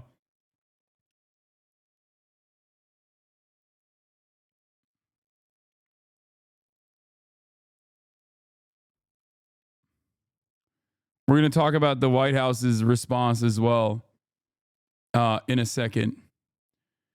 Actually, you know what? Let's finish this. Let's finish the Channel 4 thing, and then we'll talk about starving children, dangerously malnourished.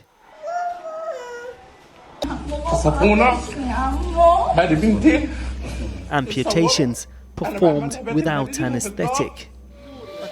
Yeah, remember, it's important to also remember why Benjamin Netanyahu is considered a war criminal now, and so is Yoav Gallant, and so is many members of the Israeli occupying forces, and many people who have offered them credence, offered them protection, offered them guidance. This includes American leadership as well. Just recognize that, like, this is the reason. It's not for no reason, and it's certainly not because of anti-Semitism, okay? Families killed. Israel's war in Gaza has been filled with horrors that are hard to fathom. Israel accused of deliberately blocking aid, even as a humanitarian crisis deepens.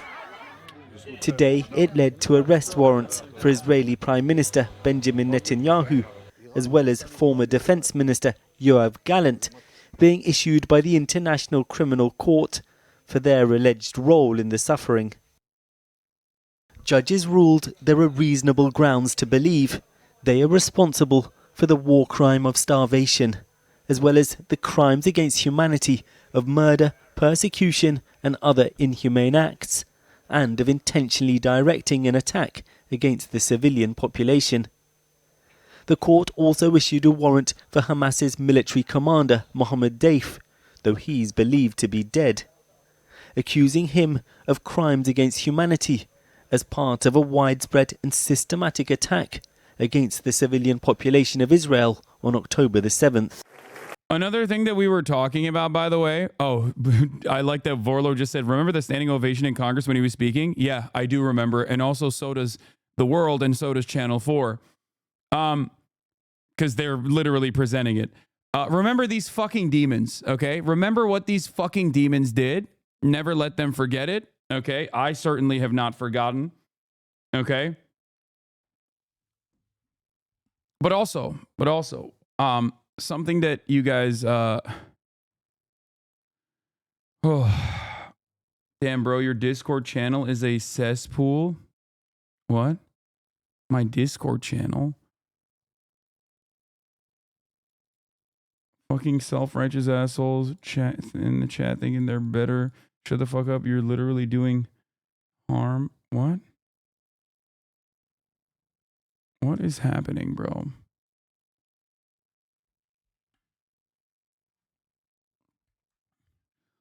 It's your fault for going in there.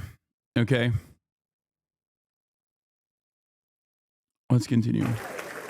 It's the arrest warrants for Israeli politicians that are unprecedented. Netanyahu becoming the first leader of a Western-style democracy to be accused by the court. Here he was in Washington just a few months ago, given a rapturous welcome by Congress. America and Israel must stand together. Look at that. Look at these fucking animals, dude. Oh, gross. Barbaric monsters. But hey, they wear suits, so, you know, they're elite. They're above it all. Demons, all of them. Yeah, this is clapping for Adolf, dude. Straight up. Straight up. Clapping for Adolf. Look at that fucking ogre. He put a suit on for once. Disgusting.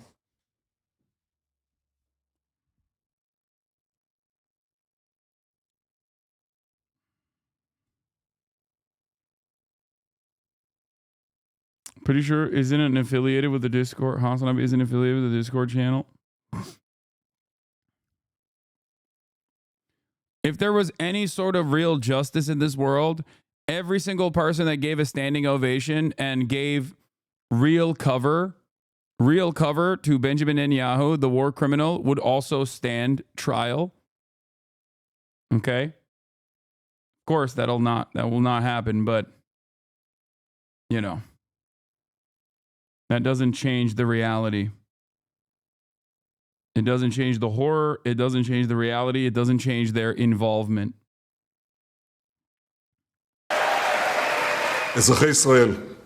Today, he dismissed the charges as absurd, biased, and anti-Semitic. But public statements made by the men themselves form part of the evidence against them. At the start of the war, Gallant said food, water, and fuel would all be blocked from entering Gaza. Has the ADL called the ICC anti-Semitic yet? The Apartheid Defense League? I'm certain that they have already. This is their opportunity to shine, you know? In the face of international pressure, aid has been allowed in, but nowhere near enough. Today in Gaza, displaced Palestinians welcomed the charges, though many fear they'll have little impact. We hope that the decision issued today will serve the Palestinians and serve us here in particular in Gaza, and that it will not be like other decisions that have passed unnoticed.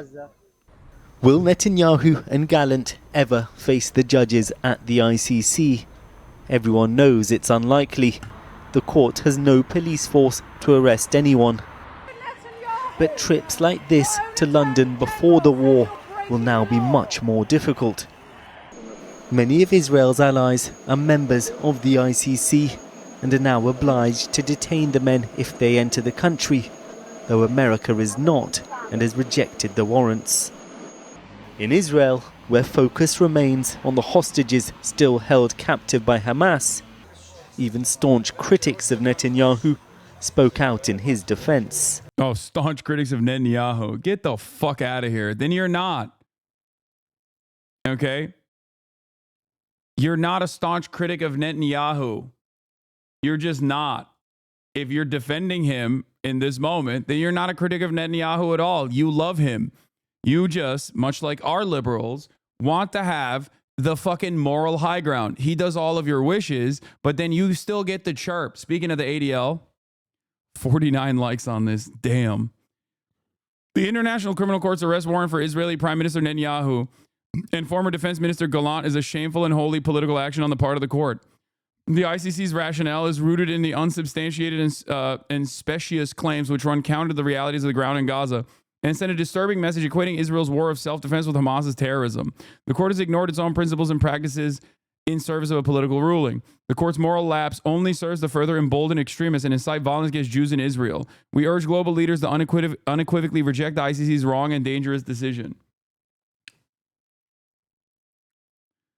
Remember when I said they got no motion? This is what I mean. All they can do is fucking chirp, okay? All they can do is chirp about this kind of shit and cry about it. The only motion they got, the only motion they got is when they're fucking complaining that, some content creators said Sabra hummus is shitty. The grossest anti-Semitic crime of all.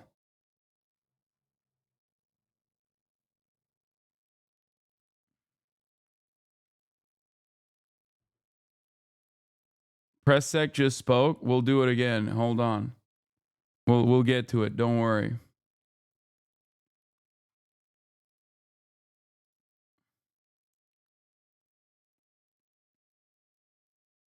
Yeah.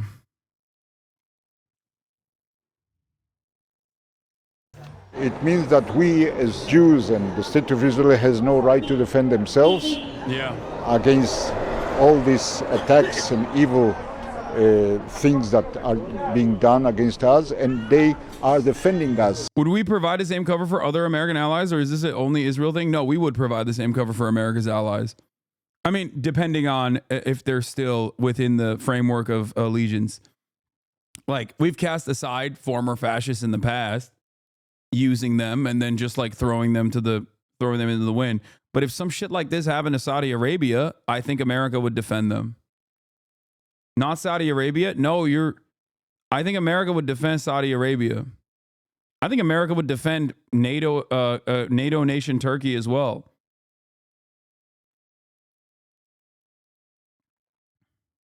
We did do that. We offered political cover and weapons to Saudi Arabia to do a leave America stupid Iranina terrorist. All right, well, for that chatter, we got to do it again. على عهدي على ديني على أرض تلاقيني أنا لأهلي أنا فديهم أنا دمي فلسطيني فلسطيني فلسطيني أنا دمي فلسطيني على أرض تلاقيني أنا لأهلي أنا فديهم والله أنا دمي فلسطيني فلسطيني فلسطيني أنا دمي فلسطيني.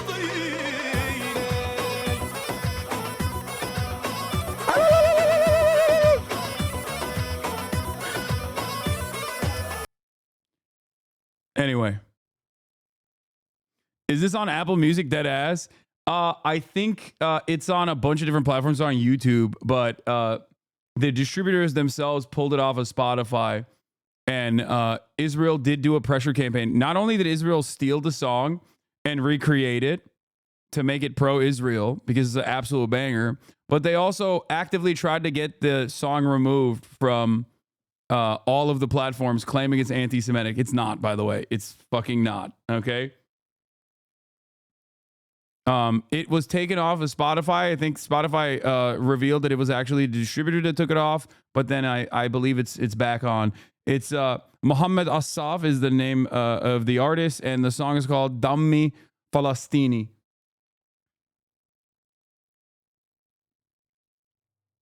Yeah, that's the song. Yeah.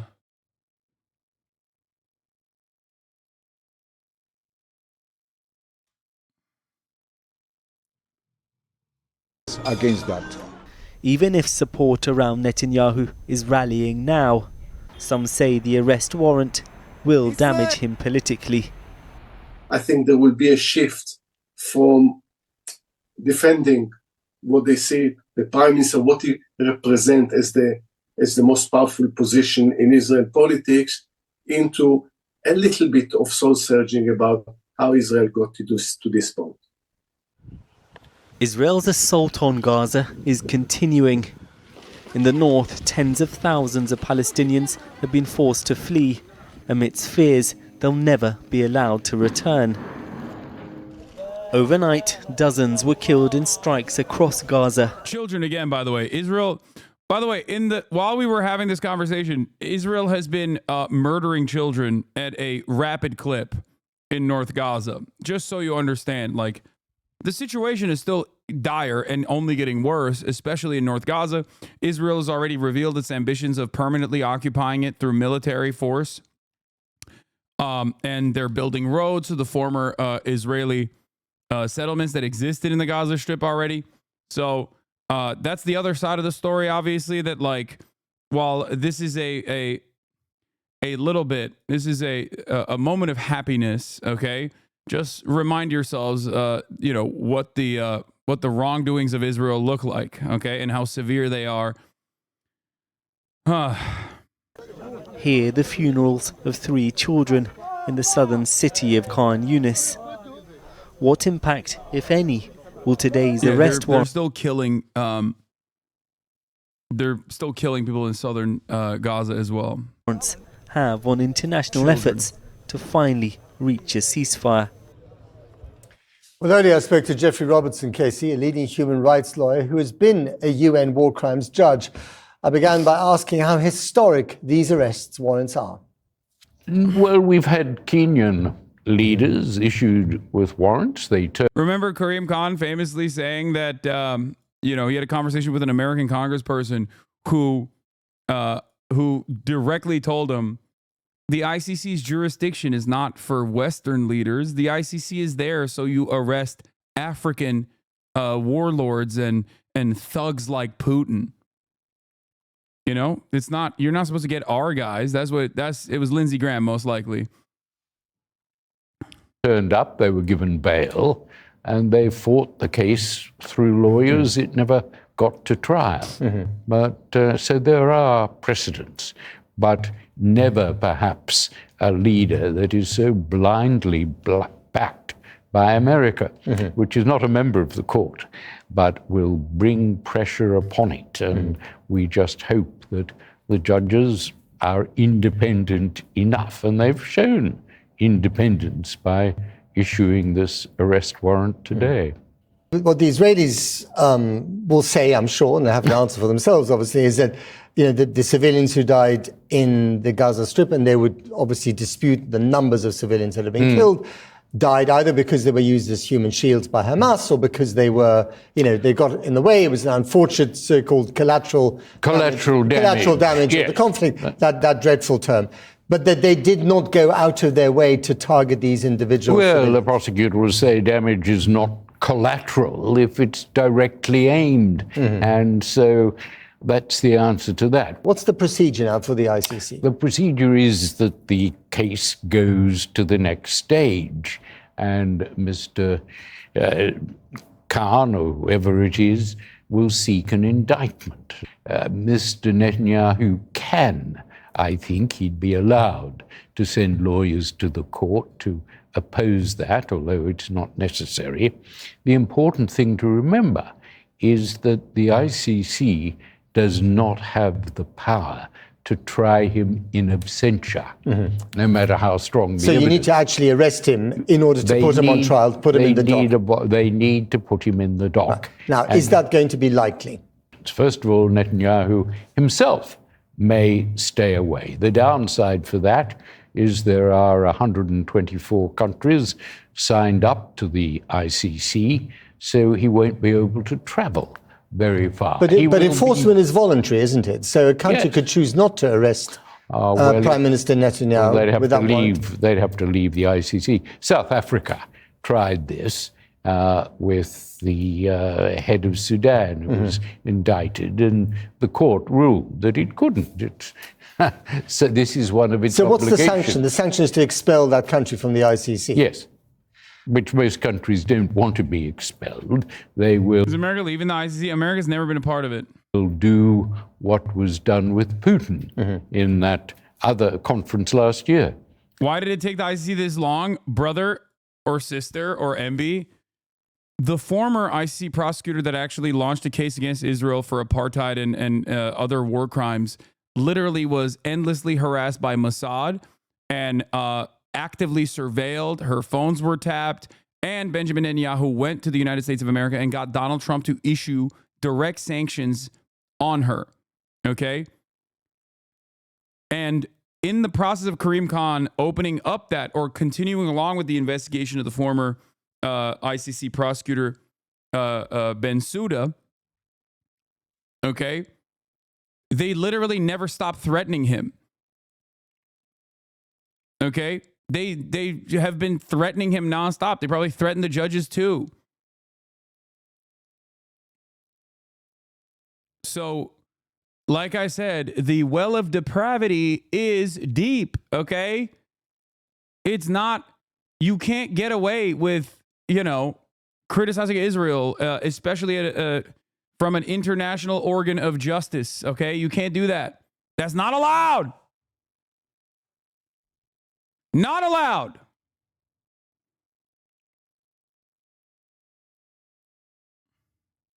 And for the record, when you go, I don't really understand. Why did it take so long? I mean, dude, look at what the American leadership is saying currently about the warrants, that they sent multiple letters with the congressional letterhead saying, if the ICC takes this decision and actually files the warrants for arresting Benjamin Netanyahu, we will literally take military action. They have said that they're going to take military action. It is in the law.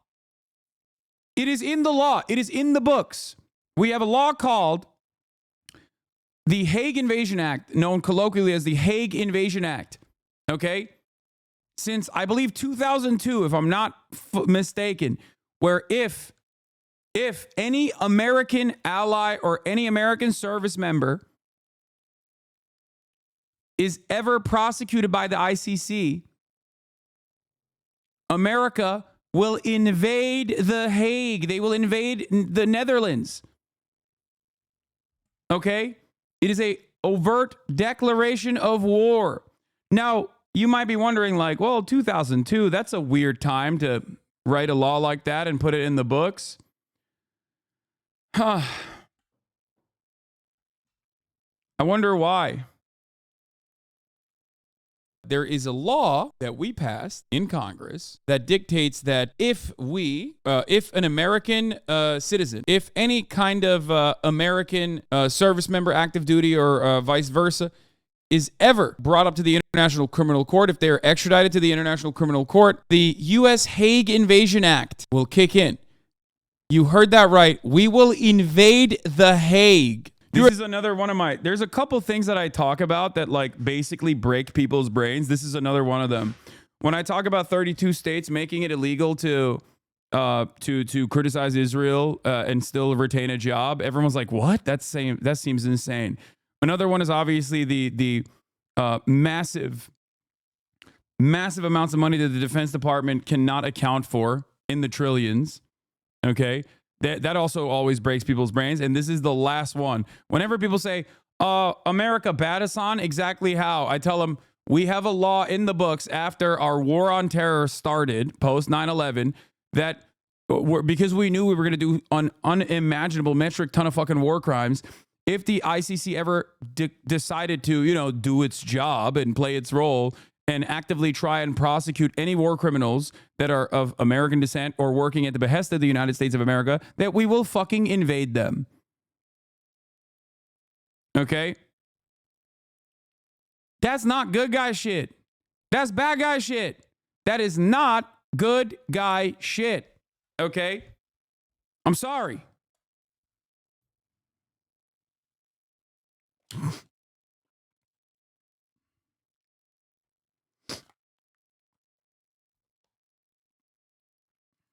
U.S. President George Bush today signed into law the American Service Members Protection Act. That's what that's what it was called, which is intended to intimidate countries that ratify the treaty for the International Criminal Court. The new law authorizes the use of military force to liberate any American or citizen of a U.S. allied country being held by the court, which is located in The Hague. This provision, dubbed the Hague Invasion Clause, has a strong reaction from U.S. allies around the world, particularly in the Netherlands. This is real. This is still in action. Maybe that's one of the reasons why you can't really prosecute American war crimes in the International Criminal Court. Oh, this was pretty funny too. Of course, this pairs along nicely with this. Pentagon blocks sharing evidence of possible Russian war crimes with the Hague Court. I wonder why.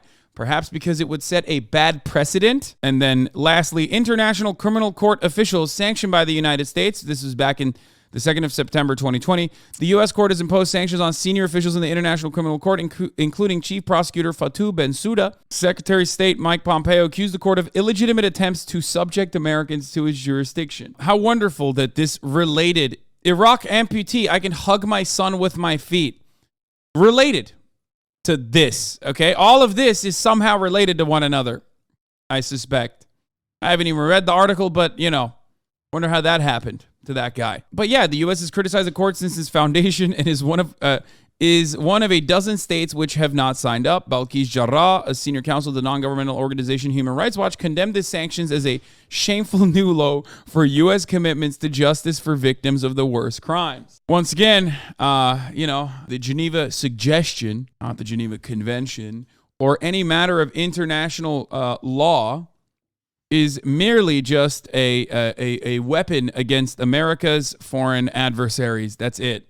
That is it. There are no... Damn, bro. People say, Hasanabi, you've changed. It's like, motherfucker, I haven't changed. You did, bitch. There's literally, go back in time and listen to me talk about any number of different things that America has done to serve its own capital interests. Okay? I have always been a long-standing critic of American imperialism, Western chauvinism, American exceptionalism. That's why it's so funny when motherfuckers are like, bro, you've changed, dude. No, I have not changed. Okay?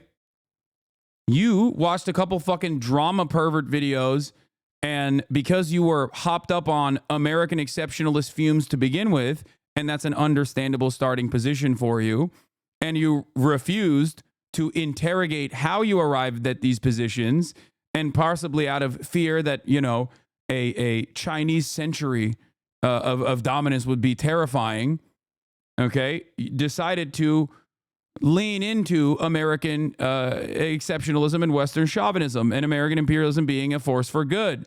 That's it. That's it.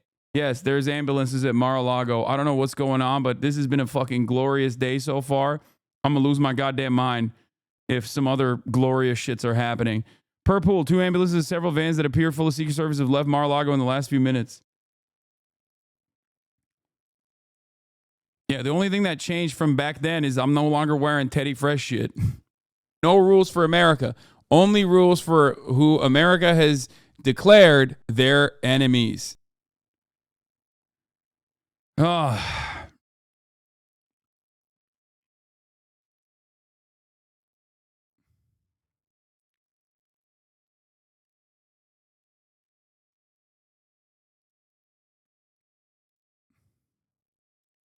They simply warned him. It was in South Africa.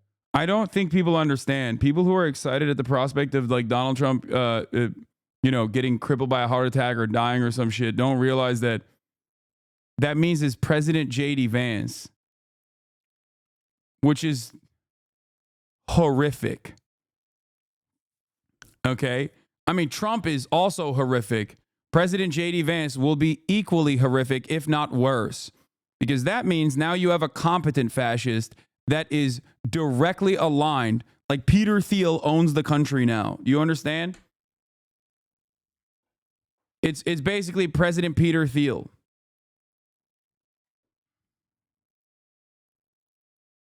We are so fucking cooked. Oh my God, we are so fucking cooked. South Africa warned him not to come, and he didn't. And Netanyahu would be given the same warning. So his world has shrunk considerably. It has, and he would be seen as an international fugitive. Finally, and very briefly, Jeffrey Robertson, how likely from your experience, and given who else has turned up in the dock when people said it was impossible, how likely do you think it is that he and the other people who've been issued with this warrant will end up on trial? Well, everyone said Milosevic, indict him. He'll never turn up. And yet his people handed him over. I think it is not impossible if he fell from power. So the most likely people to hand him over would be the Israelis themselves, rather than him getting arrested on the streets of London or Paris. It would be an easy way of disposing of him, were he to fail at the next elections, sent off to defend himself. But that's not likely. The likelihood is there'll be enormous American pressure to protect him, and we'll just have to wait and hope to see this court showing its independence. It's not anti-Semitic. That's an outrageous lie by Israel. There's nothing anti-Semitic about it. We can see on our television the war crimes every night as residential areas are bombed and children dug out of the rubble. Yeah. Jeffrey Ronson, thank you very much indeed. Well, joining me now is the Israeli diplomat and journalist Alan Pinkers. He's also served as an advisor to two former prime ministers, Ehud Barak and Shimon Peres. Alan Pinkers, good to speak to you again. What do you make of this arrest warrant then against Mr. Netanyahu and the former defense minister, Yoav Gallant? Well, good to be with you, Matt. It was predictable. It was anticipated. It was expected. It was fantastic. The chief prosecutor, Karim Khan, requested. It was also fantastic. Incredible stuff. The warrants from the court in May. So that's 6 months ago. And it took time, but here we are. So on the one hand, it did not come as a surprise. On the other hand, you see by Israel's vociferous reaction that this hit a quite an exposed nerve. You put into this blender of Israeli responses anti-Semitism and the Holocaust and an international conspiracy and a cabal and terrorism and Iran, and you blend and everyone drinks out of the same concoction, and everyone comes out with basically the same righteous indignation. On the other hand, I just listened very carefully to the very. He didn't say kebab. He said cabal. Interesting interview you conducted with Jeffrey Robertson. He makes very, very important points. Mr. Netanyahu cannot be tried in absentia. He knows that. Yeah. He will not test this. But then again, he A, is a fugitive. B, as you said correctly, Matt, his world shrunk considerably. Right. I mean, does Israel itself, and I know that Netanyahu has been incredibly unpopular, with lots of people for lots of other reasons, but the war itself has, as far as I can understand, been supported by the Israeli. Yeah, it's funny that defenders of Israel or people who want to even talk about Israel in positive terms will so quickly just use the most classic anti-Semitic tropes, but against Israel's enemies. Yeah. Iran, the Iranian cabal taking over the world. The Iranian Illuminati are controlling the purse strings of society. Iran controls the media and all of the international organs of justice. Public. Iran owns all the banks. Israel itself now feel as a pariah because its democratically elected leader has been issued with this arrest warrant. Well, that's a complex question. Let me explain why. What's complex about it? On the one hand, people disapprove of Netanyahu. They see him as responsible and believe he should be held accountable for the calamity of October 7th. Yes, they were pro the war. No, they do not truly realize and understand what Israel did in Gaza. Some do and don't care. Some choose not to know, and some just don't know. Right.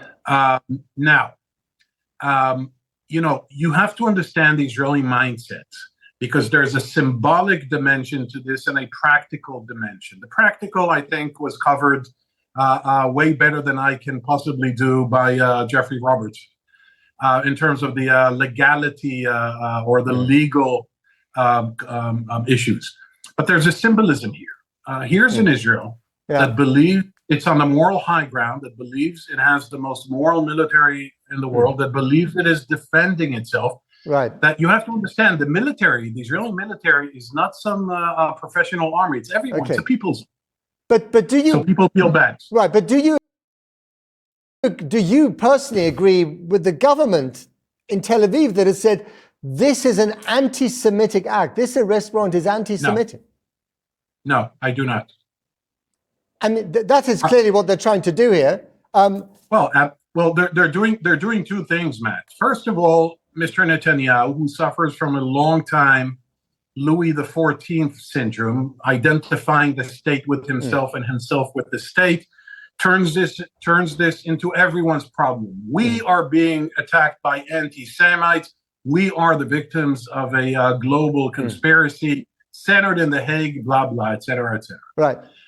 The second thing is that, look, it's yeah. Mike from Pennsylvania, aka Central Committee, is right. This is a bad day for pieces of shit. Okay, a real bad day. All the way from like those who are conducting genocide down to like fucking Twitch streamers. Okay, and maybe even kick streamers, as a matter of fact. It's crazy. It's crazy how tides turn so fucking fast. The prime minister of my country is accused of war crimes. There's no question in my mind that he will not stand up trial. But just briefly, sorry to interrupt you because we've slightly run out of time, Alan. Just one final one, briefly. Yeah. Do you think it's possible, as Jeffrey Robertson has suggested, that actually maybe the Israelis themselves might arrest him and hand him over to the ICC? No. Or is that never going to happen? No, no, for a very practical reason. If the prime minister of your country is accused of war crimes, crimes against humanity, as is the defense minister, it inevitably entails that about 200 other brigadier generals, major generals, lieutenant generals, and even colonels will be accused of similar crimes. No, I don't think that will happen. Alan, we've run out of time. Alan Pinkers, thank you very much. One can only imagine. Much indeed for joining us on such a complex issue. Matt. Thank you. The anti-Semitic decision of the international bitch, you ugly ass bitch. National Court in The Hague is a modern Dreyfus trial, and it will end the same way. 130 years ago, the French Jewish officer Alfred Dreyfus was falsely accused of treason by a biased French court. In response to these false accusations, the great French writer Émile Zola wrote his monumental essay, J'accuse. He accused the French court of anti-Semitic lies against an innocent officer who was later exonerated of all guilt. Now it just sucks because, you can't go to France no more, bitch. You know? You can invoke Dreyfus, but you can't go to France anymore. No more fucking French countryside vacations for you, bitch. Oh. Packwatch. Oh, so good. It feels fucking good. International Court in The Hague, also headed by a French judge, is repeating this outrageous offense. Yeah, if Dreyfus was exonerated, why doesn't he go to The Hague to get exonerated? Yeah. Just take a trip. Take a trip to Paris. Land your plane on French soil. And then maybe take another trip to The Hague. It is falsely accusing me, the democratically elected Prime Minister of the State of Israel, and Israel's former Defense Minister, Yoav Gallant, of deliberately targeting civilians. Dude, if I'm Yoav Gallant, okay, well, one, I would, I would not be, because that would mean I'm a monstrous piece of shit. I would use this as an opportunity. You got fired. Maybe you take a trip. Maybe you take a trip to The Hague. Okay?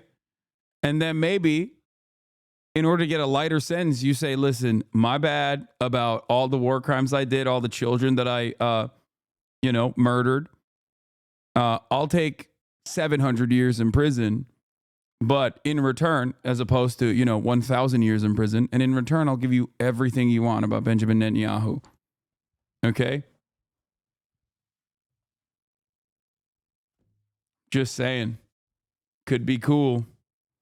Could be a cool thing.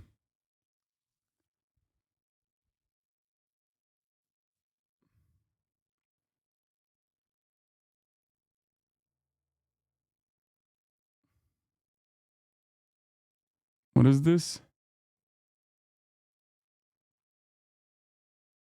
Yeah, right-wing cope, by the way. Yeah, he's busy talking about Hitler dead, potentially, but his opinion on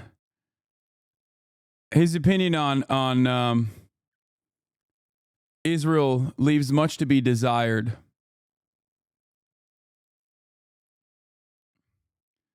Yeah, that right-wing cope is has disappointed me, let's just say, over this past year. Like, yeah, I love shitting on right-wingers. It's my favorite fucking pastime. But I've seen the way he operates. Crazy how much this quote of you popped off on Twitter. Oh yeah. I saw this. 105,000 likes. You want every single Palestinian to be fucking executed ruthlessly on the streets so they can build another fucking theme park on Gaza, you fucking baying pig.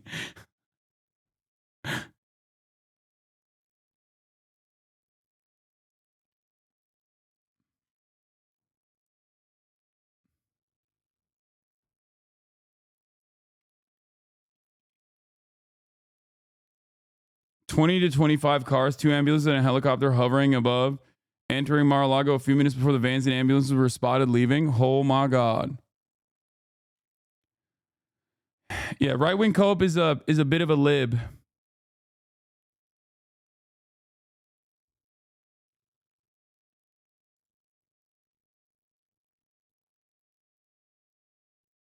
Netanyahu can still visit America, right? Yeah. This when we do everything in our power to avoid civilian casualties. Yeah, Right Wing Watch has posted about me being pro-terror. Yeah. He's, I think, a Bonarelli orbiter.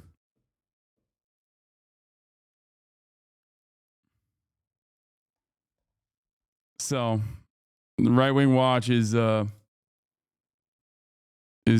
of cooked. Not everyone has a real moral compass guiding them, you know? Calm down, people. Per transition source. False alarm. Go about your business. Oh, bummer. Seems like it's a false alarm. We got a brief moment, a brief glimmer of hope. We've gotten enough fun stuff on the docket, you know? We issue millions of text messages, phone calls, leaflets to the citizens of Gaza to get them out of harm's way, while the Hamas terrorists do everything in their power to keep them in harm's way, including shooting them, using them as human shields. The court in The Hague accuses us of a deliberate policy of starvation. This when we've supplied Gaza with 700,000 tons of food to feed the people of Gaza. That's 3,200 calories for every man, woman, and child in Gaza. That's fucking bullshit. You're a lying piece of shit. Literally, no one believes this. Even the American government doesn't believe it. Right-wing cope, by the way. What is this? Absolutely insane. Hillel's the only Jewish gathering place on a ton of campuses, especially if there isn't a big local synagogue Jewish community. I've been to Hillel events and they're super welcoming. Any national statements the org makes is not representative of campuses. Wait, what? This is not that bad of a fucking take. Hillel campus chapters events are not politically Zionist. They hold Cedars community events and other cool shit. At most, you could argue they're culturally Zionist. Yeah, this is not like that bad of a take, chat. What the fuck are you talking about? I mean, yes, Hillel, at least according to my Jewish Hasanabi heads, who I've both talked to at pro-Palestinian encampments and, in this community, will argue against this sort of thing, and that, like, Hillels on campus are definitely geared towards defending Israel. It's not the only purpose of it, but that's not the take I was thinking about.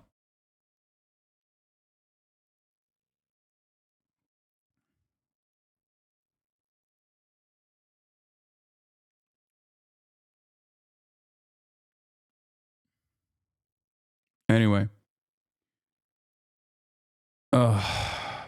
Please don't talk about Hillel. Wait, what?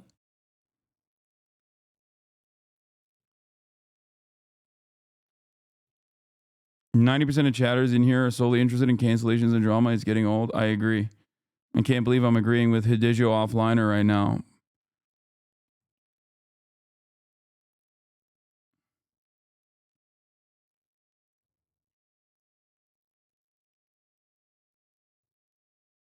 Anyway, let's finish this. And these supplies are routinely looted by Hamas terrorists who deprive their people of much needed food. Yet just in the last few weeks, Israel facilitated the vaccination of 97% of the people of Gaza against polio. This doesn't prevent the court of accusing us of genocide. What in God's name are they talking about in The Hague? We give them polio vaccines and then we kill them. Like, this is a week out from aid trucks being allowed to enter. This is a week out from aid trucks being allowed to enter. Only to then fucking turn around and lighting the school on fire. Bro is worse at lying than content creators? Yeah, I mean. Yeah, they also have allowed anti-Hamas militant groups within like actual fucking roving gangs. What is this? Philly D covered your Fox article during a stream on this morning. He simulcast on YouTube and Twitch, and it was crazy seeing the split in opinion of you based on the platform. Ethan has really radicalized a lot of people on YouTube against you. I think Philip DeFranco has a lot of lib fans because of the nature of his coverage. And it's normal that there are going to be people who read that and don't think about it beyond. Like, YouTube chat is always going to be gross anyway. But I think that it's more so just like, you know, Philip DeFranco has a lot of libs in his community. Yeah, I think I don't think it's Ethan.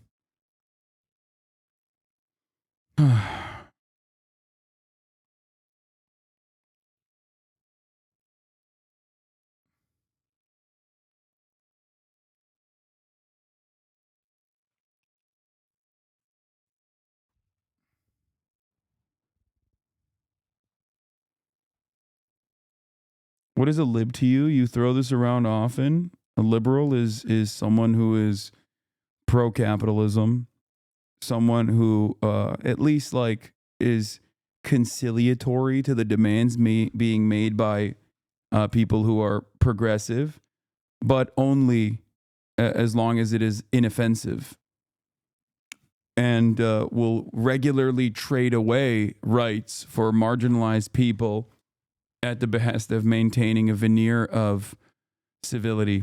Oftentimes a person who doesn't have like real ideological boundaries, like real interest in protecting. I think that for many people, the moment that they consider what like a party that they're defending to be unconscionable, and the moment that they call out their own party, they move beyond liberalism.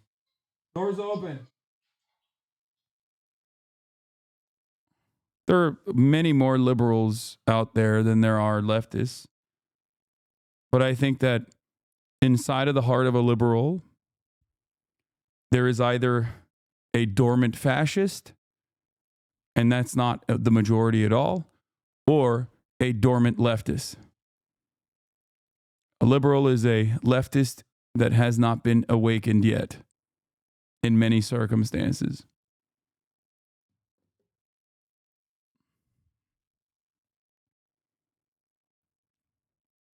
Some people hold on to liberalism as this valid ideology.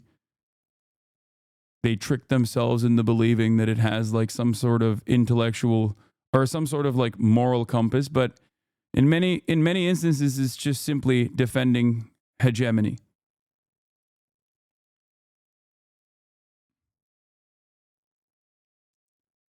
Depending on how much you would like to defend the current systems of oppression in the interest of maintaining civility and maintaining order, liberals can find themselves in the throes of fascist sentiment. I think Israel is a great example, right? Israel is a great example of this equation. if you see man-made horrors beyond human comprehension every single day and you look away from it and you say to yourself, there's a good reason for this happening. And that is because Hamas did October 7 and they have an ancient anti-Semitic gene in their hearts. And that, you know, unfortunately, some Palestinians are dying as a consequence of that, but that's just Hamas's fault. Then you might be a liberal who is a dormant fascist. If you see homeless people and you think to yourself, oh, these criminals, they must be thrown into prison immediately because they're grossing me out, rather than look at them and say, wow, these are victims of circumstance and they must get the help necessary. It is unconscionable that the wealthiest nation on earth has 600,000 plus homeless people sleeping outside every night. We must fix this broken system. Then you're not a liberal, you're a progressive.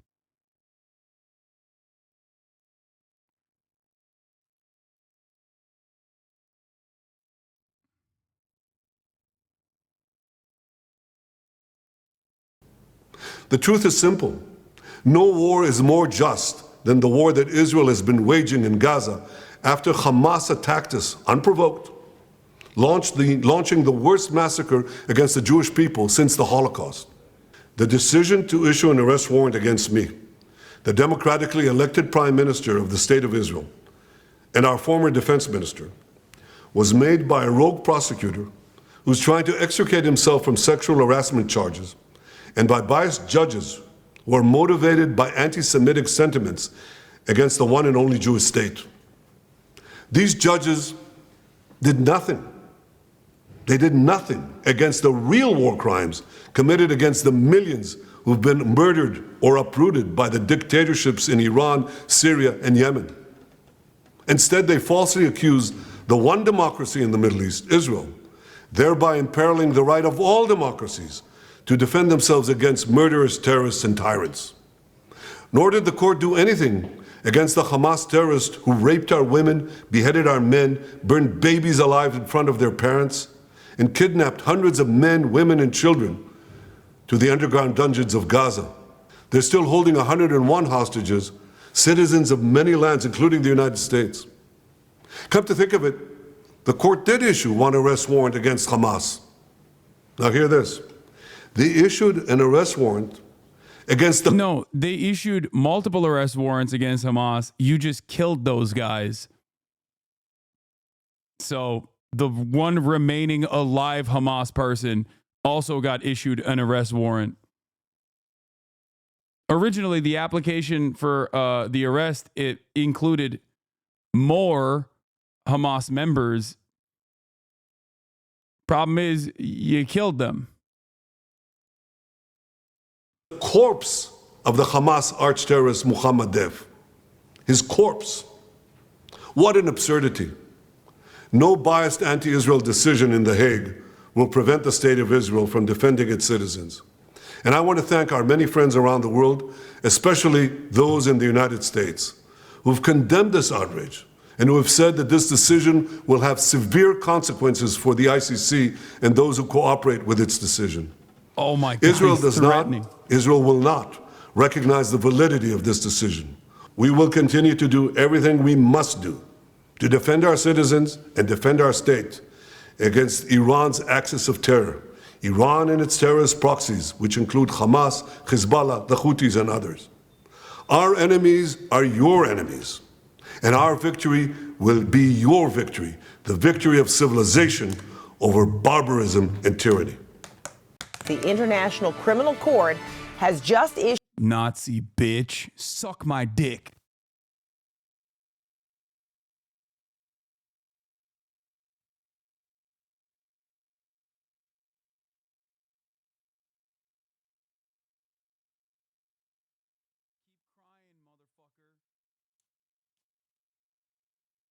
Yeah, everyone is an anti-Semite, including all the Jewish people that participated in the prosecution of Benjamin Netanyahu and this war criminal tribunal and this war criminal prosecution. Everyone.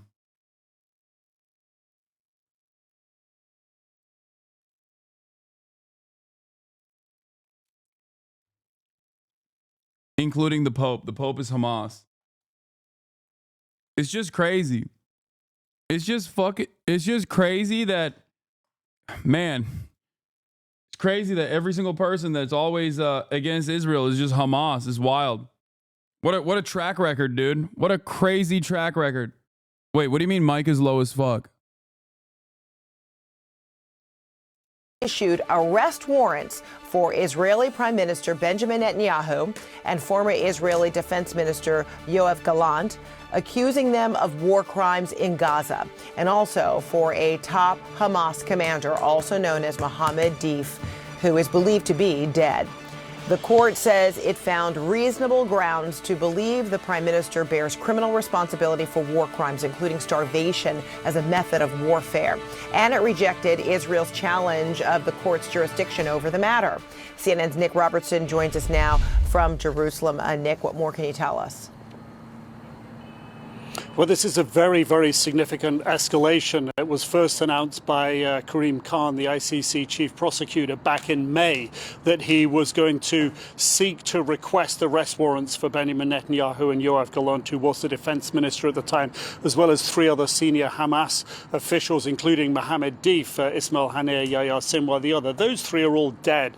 Deif believed to have been killed in July, so unclear why they've issued an arrest warrant now for him. But by overturning Israel's rejection of the jurisdiction and the allegations by the court, this clears the way for something very, very significant, which Prime Minister Benjamin Netanyahu and Israel have never, ever faced before.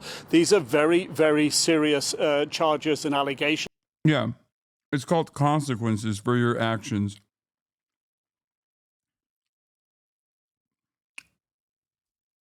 Yeah, Israel's never faced them. Bitch.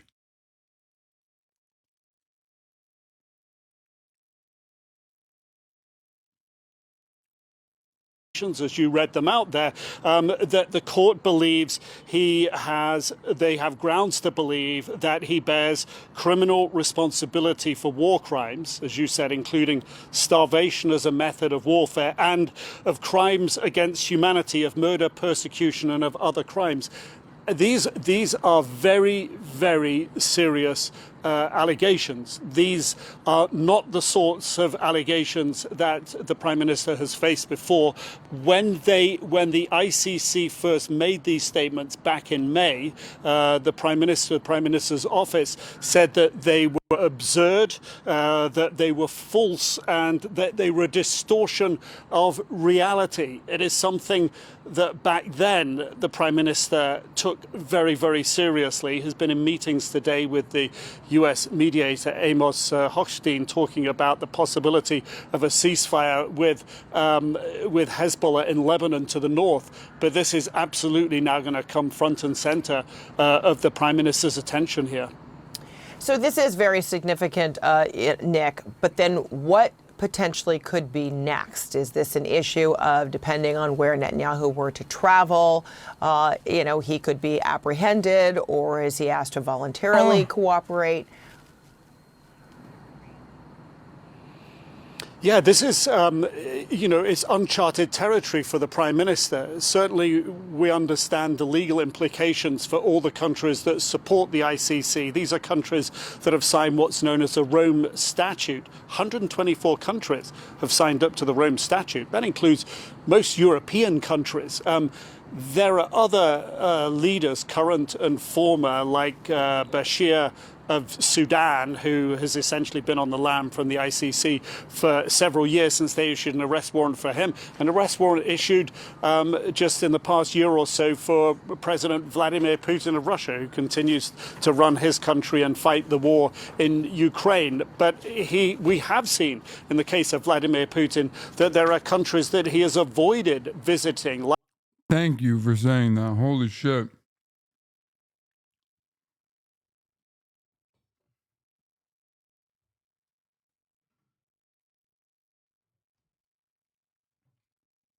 It's serious enough that even Putin didn't go to South Africa.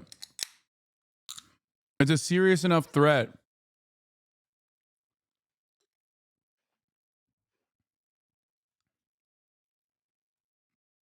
like South Africa for a BRICS summit where potentially, because South Africa is a signatory to the Rome Statute, he could have technically been arrested and taken to The Hague. So will the same fate or limitations on travel face Prime Minister Benjamin Netanyahu?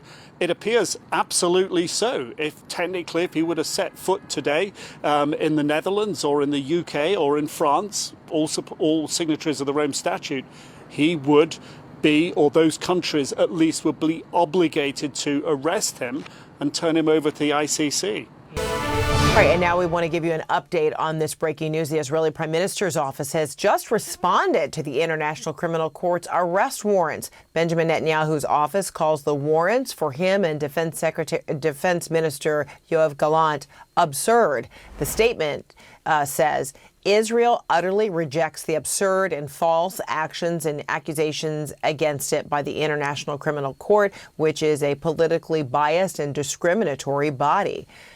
Prime Minister Benjamin Netanyahu will not yield to pressure. Countries like Iran or Russia are already outside of the sphere of influence of the United States of America.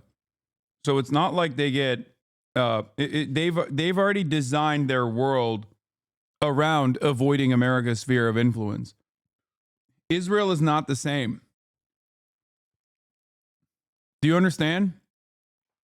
It's very different for Israel.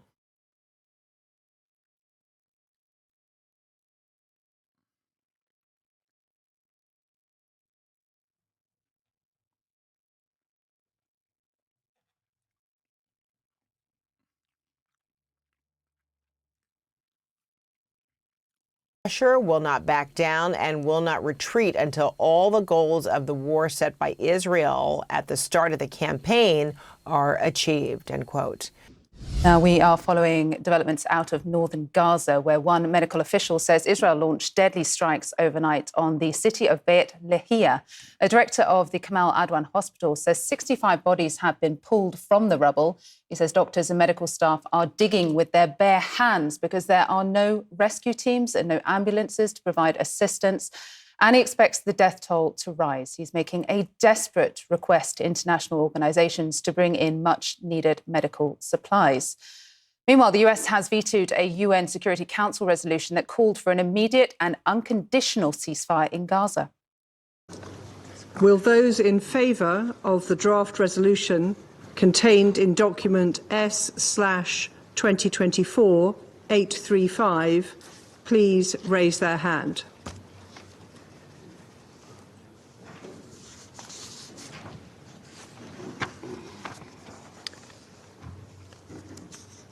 Those against?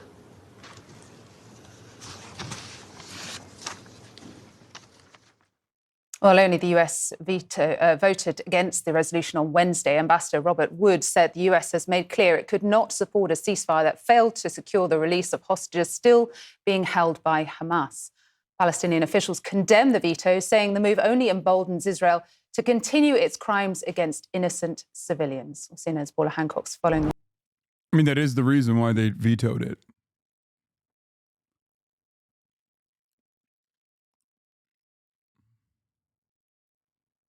That's why they vetoed it. Live developments for us from Abu Dhabi. And I guess underscoring the need for this ceasefire, Paula, if we can just go back, is what happened overnight in northern Gaza. By all accounts, an incredibly deadly and bloody night for Palestinians.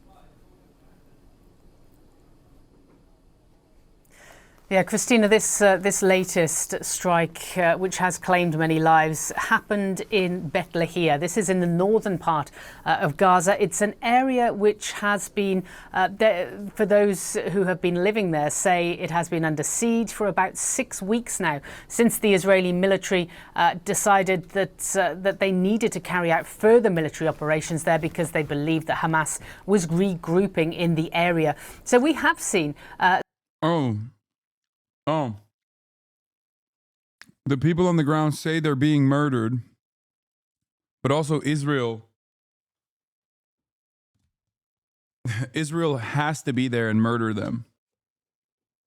By the way, the UN resolution directly mentioned the immediate release of hostages. The one that America vetoed.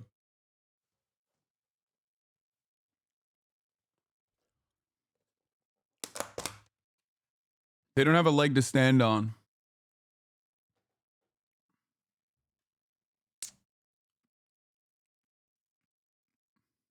Pieces of shit.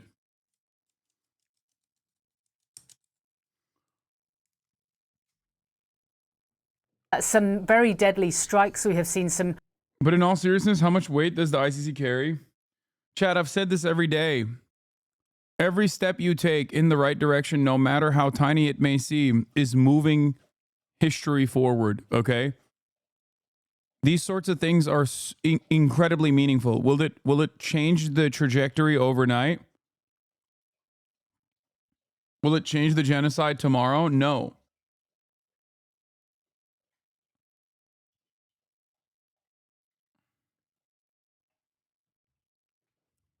But it does not matter.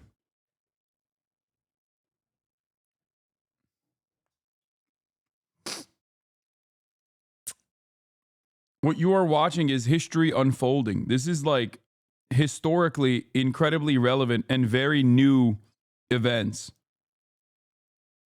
This has not happened before. Believe me when I say that this is new.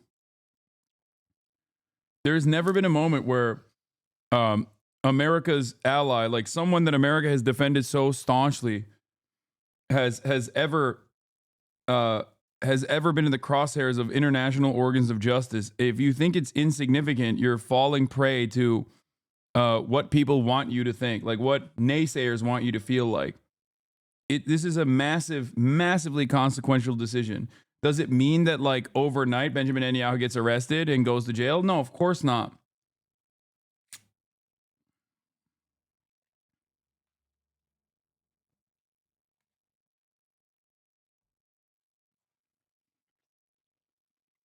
Desperate messages from Kamal. Just moving in the right direction isn't enough. Children are dying right now. Dude, what are you talking about? I know. You think I don't fucking know that? You think I don't know that? You think I'm oblivious? What do you want me to say? What do you want me to do? What the fuck are you talking about? No, moving in the right direction is enough. It is important. Okay? I'm sorry that America's not invading Tel Aviv tomorrow, okay? Just keep fucking pressuring. What a stupid fucking defeatist attitude to have. This kind of stuff is very significant because it further pushes Israel into being seen as a pariah state in the Western world. These are institutions that matter to a lot of liberals. Every single day that this sort of violence occurs, every single day that this happens and more institutions say, yeah, no, it's done. You're a war criminal now, is another mechanism of pressure, is another moment, is another opportunity that you can use to convert others as well, to see the truth. Okay?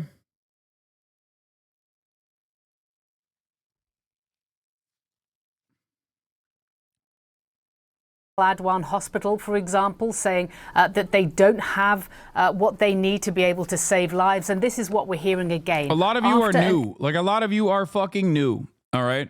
You're new. This is just unfolding in front of your eyes right now, and you're horrified, understandably, by the reality. Okay? But if you were aware of the way that things used to happen, the dynamic between Israel and Palestinians, if you were not oblivious to that 10 years ago, you would recognize what a different situation we're in right now. Okay? Never in my fucking mind would I ever think after 76 years of permanent occupation and apartheid, would international organs of justice actually take serious action against the state of Israel.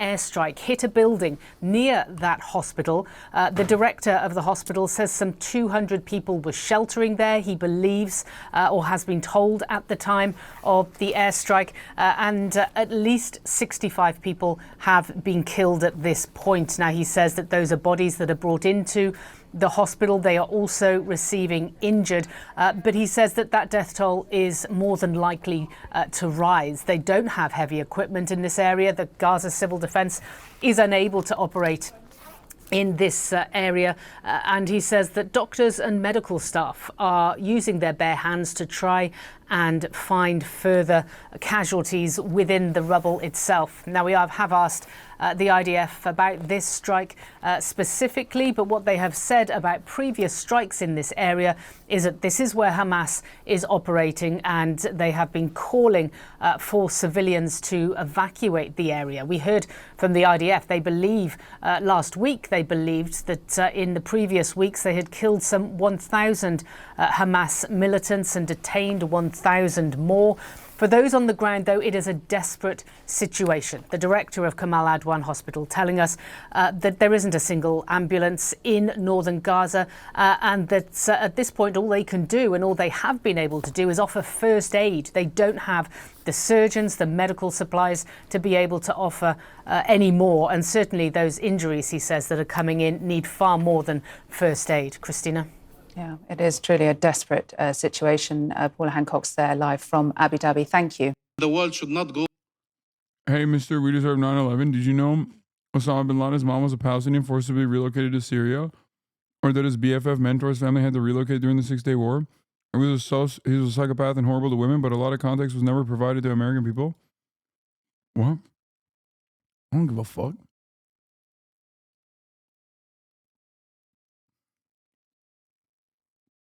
Yeah, dude, you're right. 9/11 happened because of Palestinians, because Osama bin Laden wrote it.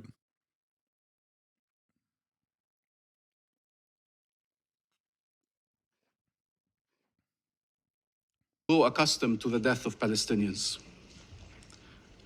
to seeing Palestinian children starving, to seeing mothers carrying their children from one place to another, forcibly displaced.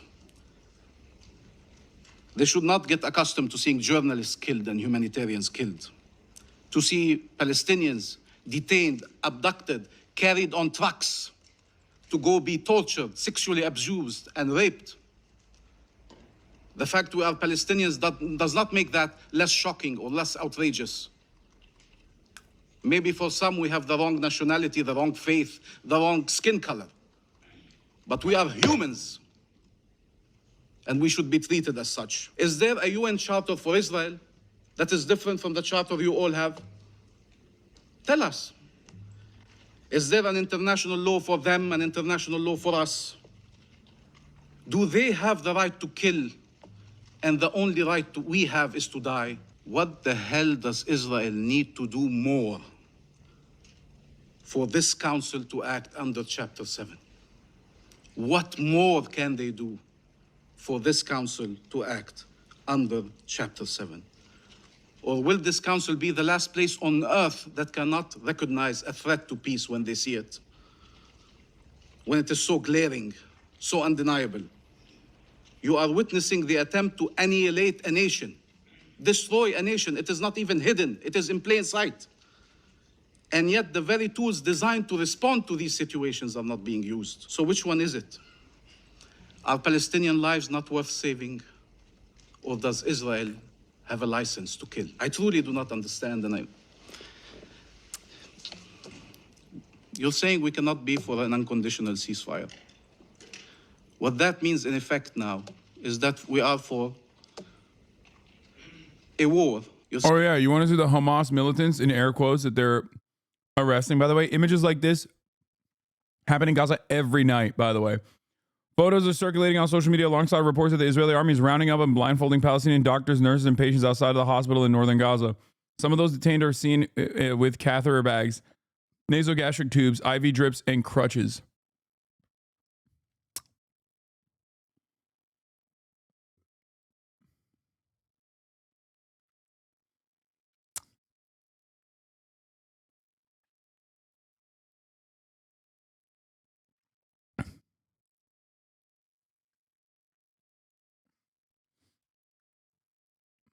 It's wild. To associate images like that with Judaism is so disgusting. Images that are invoking the Holocaust. To associate those acts of gross violence and barbarity with Judaism is unacceptable. So no matter how much my naysayers try to fucking claim that Israel is actually the only safe space for Jews and all Jews care about is Israel and yada, yada, yada, I will not allow it and I will never agree with it. Shame on those who think that the former ways of decrying anti-Semitism in defense of Israel that still think that people can't see right from wrong, that still think that you can just shame people into silence like this.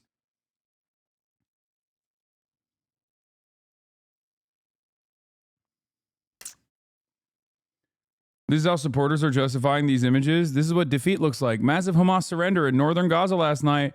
And before you ask, they're stripped down to their underwear so Israel can ensure they're not strapped with explosives. But also, every time I post a picture like this, all the social warriors come out to play with it. They are humans. They deserve dignity. Why does Israel have to humiliate them like this? Stupidity.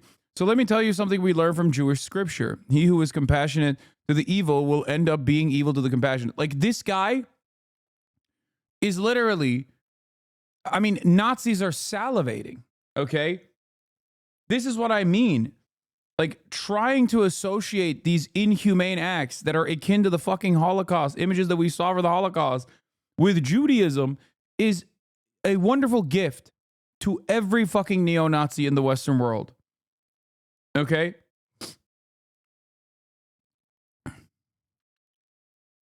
Like, that's crazy. These genocidal maniacs deserve zero compassion. I don't think I need to remind you what Hamas did on October 7.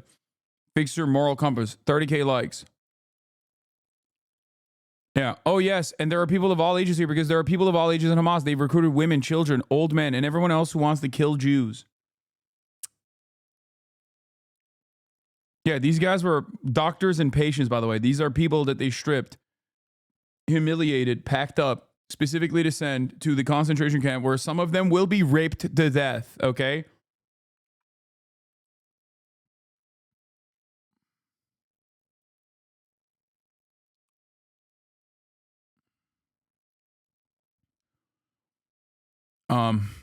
Anyway, let's finish. Saying we cannot be for an unconditional ceasefire that does not release the hostages. Is this war releasing the hostages? Is it even trying to release the hostages? So what does it mean? We accept this war that is killing hostages and that is killing, maiming, terrorizing, destroying an entire nation? When is it enough? When is it the point where we say, no, we mean ceasefire now? Does this guy speak Hebrew? I know he's a Palestinian Authority guy,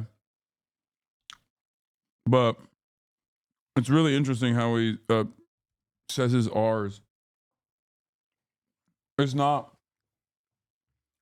I know many Palestinians do, but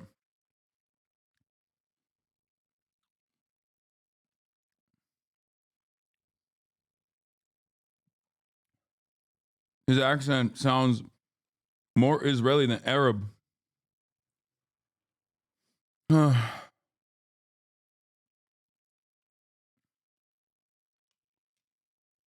But he is a Palestinian Authority guy, so West Bank might have had a Israeli teacher, like an Israeli English teacher. And that's why he sounds like that. Just something interesting.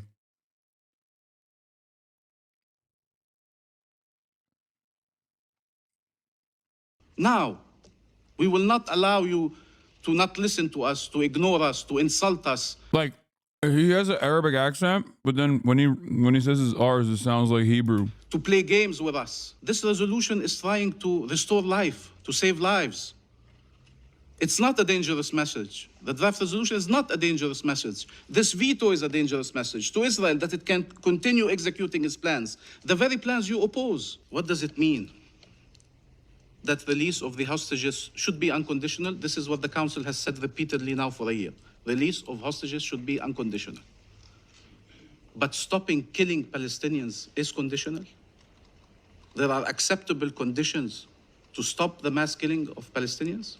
Israel will always claim conditions have not been met because its plans require it to continue this war, to annex the land and destroy the people. And therefore, we can no longer accept its conditions. 14 months, and we are still debating if a genocide must be stopped. There's no justification whatsoever for vetoing a resolution trying to stop atrocities. No justification for that. What happened on the Senate floor. Independent Vermont Senator Bernie Sanders speaking ahead of Wednesday's Senate vote to block the sale of U.S. tank rounds, bomb kits, and other lethal weapons to Israel. The measure did fail, but 18 other senators joined Sanders to stop arming Israel. I've heard members of the U.S. Senate come to this floor to denounce human rights violations taking place around the world. I've heard well-founded concerns about China's brutal reception of the Uyghur ethnic minority. I've heard rightful outrage about Putin's brutal... Bernie, you can't say that, bro. What the fuck?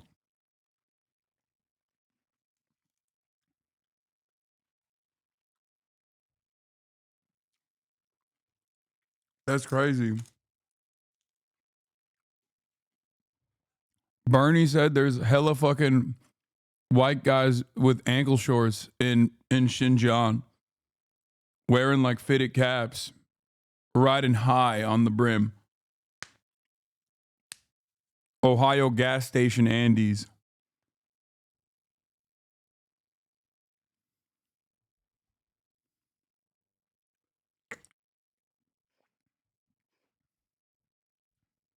Zoomers won't know this one. There was a term for, back in the day, there was a term for dudes who dressed a particular way. It's basically the N-word, but with a W. That's what he said. Literally, the word he said is the N-word with a W. He's trying to say Uyghur.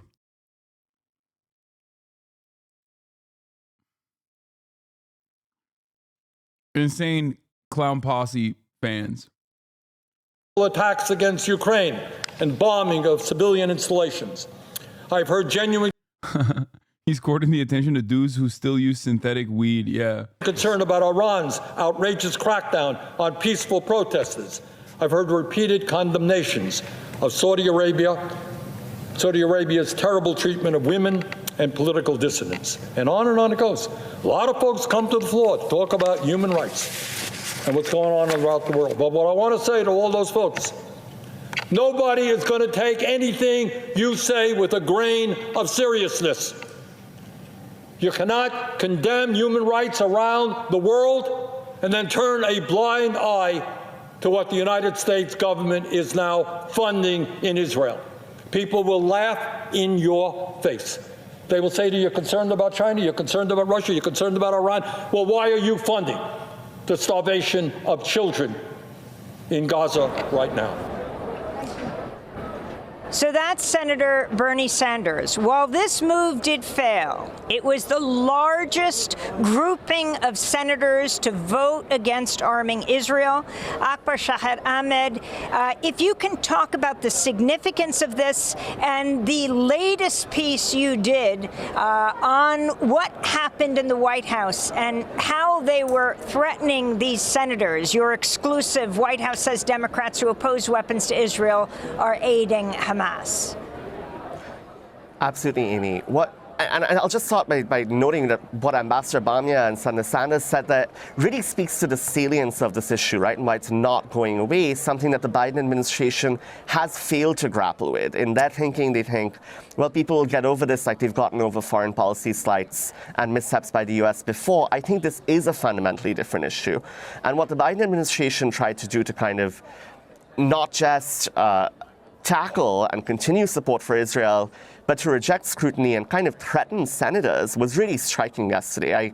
So the exclusive I got that you were talking about was a document from the White House that they prepared and sent to Capitol Hill on Tuesday, 24 hours before the vote, where essentially they said, if you vote against weapons for Israel, you as United States senators are supporting Hamas, Hezbollah, and Iran. Now, that's the kind of accusation and rhetoric that observers say is reminiscent of the Bush administration, right? You're with us or you're against us. And that's the kind of... Yeah, because American foreign policy is uniparty. And it's so funny that the same fucking liberals that in the Bush era would have been firmly in opposition of this kind of sentiment, like, if you don't like it, leave, or you're supporting the terrorists, are without even a shred of irony. Fragile ego, fragile body, weak mind, weak spirit, Hasan. Are you talking about me or are you talking about Joe Biden? The very same liberals that originally would have been grossed out by, like, in the first Trump administration, the type of shit that people were saying, like, you know, the Steven Crowders of the world, like, saying unimaginably racist, xenophobic shit, saying stuff like, oh, just leave the country if you don't like it, all this stuff, right, are now repeating those statements.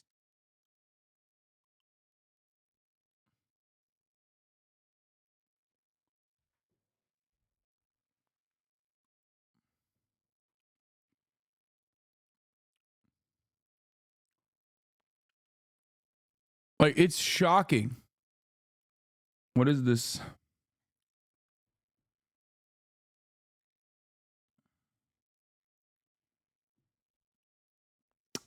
What is this?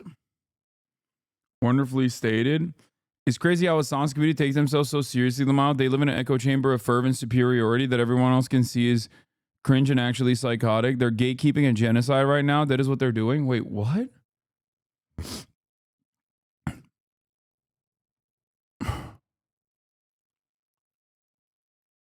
Wonderfully stated. People like that are the biggest obstacles of Palestinian emancipation right now. They look and sound like fucking freaks and make their cause sound unimaginable and unrealistic. This person is literally a former Fallen fan. He's saying unimaginable, talking about Palestinian emancipation. This 100% is a former Hasanabi head. The person who wrote this.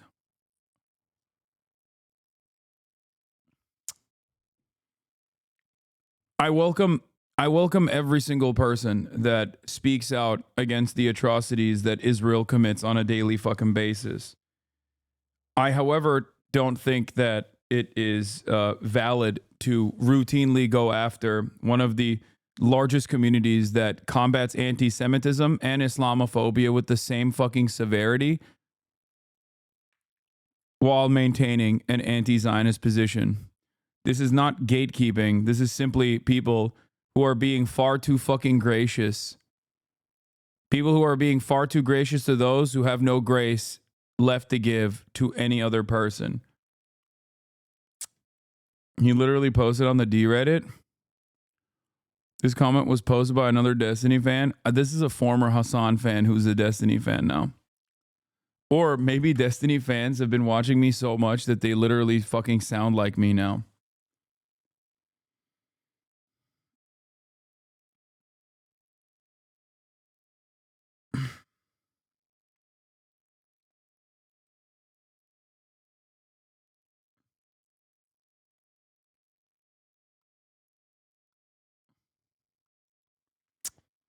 If they really wanted to help people of Palestine, they only want to use their suffering to virtue signal about how morally and intellectually superior they are. They don't actually give a fuck about human lives. Yeah, I don't know who this is for. Like, I'm gonna be honest with you. I don't know who the fuck this is for. I don't know why he like wrote this. Because I don't think anybody believes this. If you believe anything that happened here, that I'm not trying to desperately bring on more people to recognize the truth about what Israel is doing. or that I've been viciously fucking attacked by random drama perverts who can't just, can't just stop making themselves the centerpiece of an ongoing genocide. Like, if that's gatekeeping, I don't know what to tell you. But I don't know. I don't know who this is for. Like, no one is going to read this and be like, you know what? You're right. I actually don't think Hasan and his community are sufficiently pro-Palestine. They're just there to morally and intellectually feel superior. Yeah.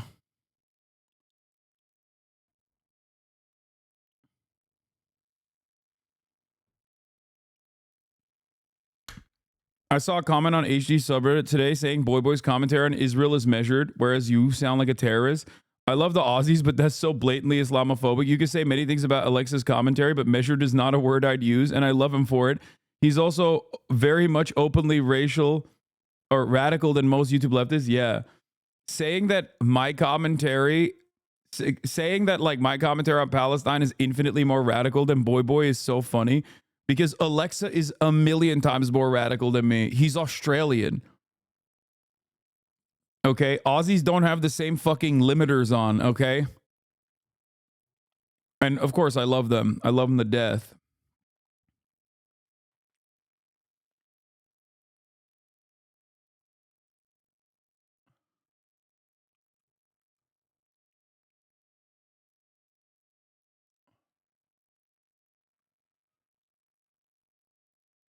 Yeah. Chat, judge me by my enemies.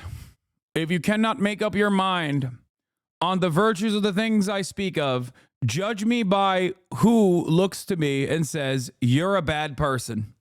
Okay? That's it.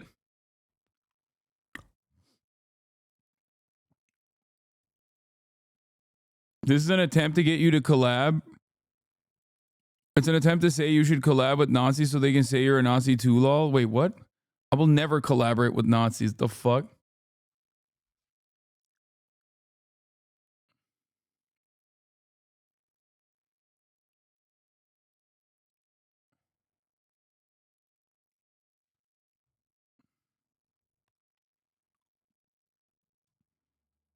Then they would collaborate and compromise with more communities that do want to help. Wait, what?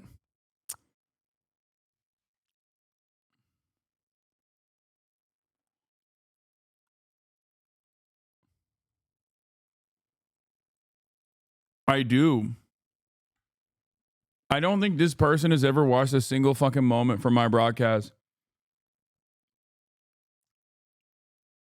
I was willing to even collaborate with Ethan, far past the point of him ending leftovers. The fuck? He called Jewish Voice for Peace coppos, dude. The fuck do you mean? That was like early into Israel's genocide. People yelled at me non-fucking stop. You helped put together Creators for Palestine? I know. People yelled at me non-stop for being far too gracious to Ethan over and over again. What a ridiculous crock of shit. Yeah.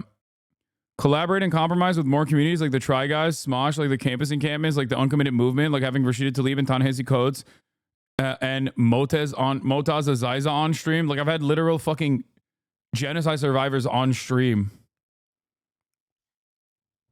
Here's how you should do it. It's so funny. I literally had Asmongold on to talk to him after his statements about the barbaric nature of the Palestinians.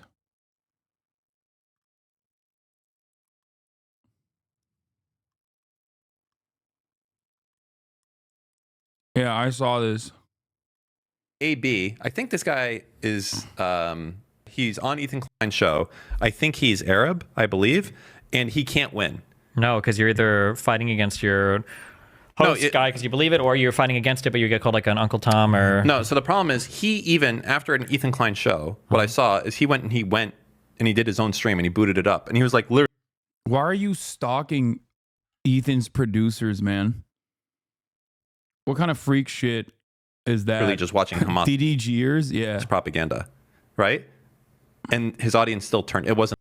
This man said AB was watching Hamas propaganda. Literally just watching Hamas propaganda, right? And his audience still turned. It wasn't enough. Oh, Jesus. Because you're working for, you know, the King Zionist, yeah. You know, the Kleinenstein. True. You work for the Kleinenstein. You got to stand up. You can't do anything there. This guy AB.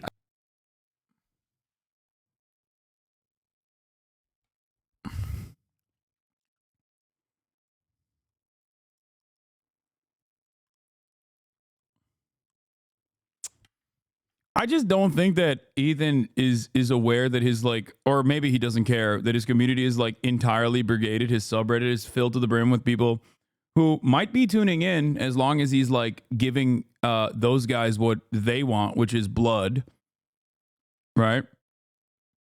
But most of his community is fucking leaving in droves because he spent years and years developing a wonderful progressive community,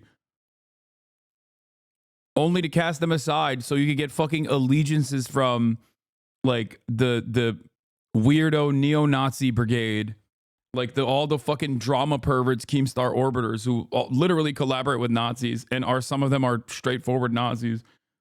Keemstar being another one of those people.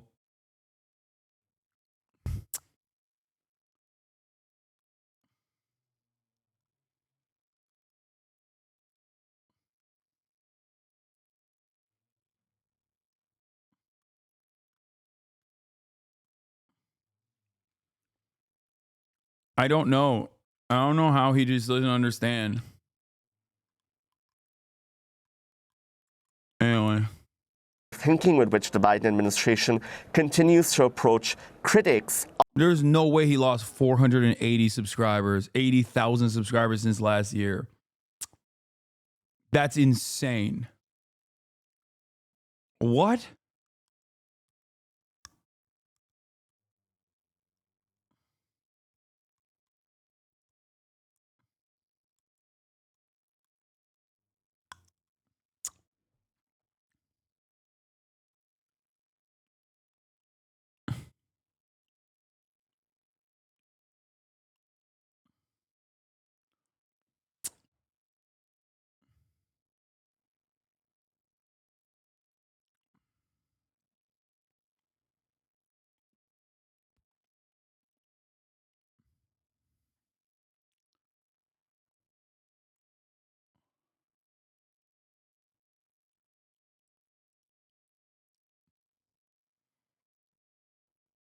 It's on Social Bait. A lot of those subs are from the last 3 months alone. Jesus Christ, dude. I mean, that puts into context why the fuck Hasan train has come, you know?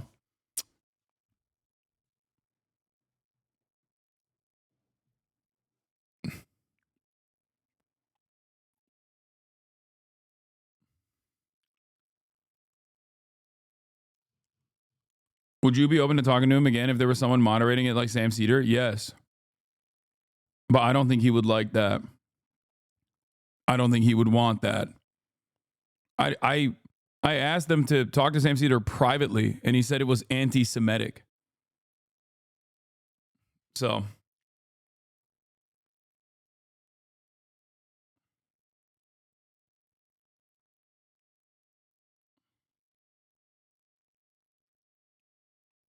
Okay, I don't care. I don't care about Ethan's analytics. Let's just keep going.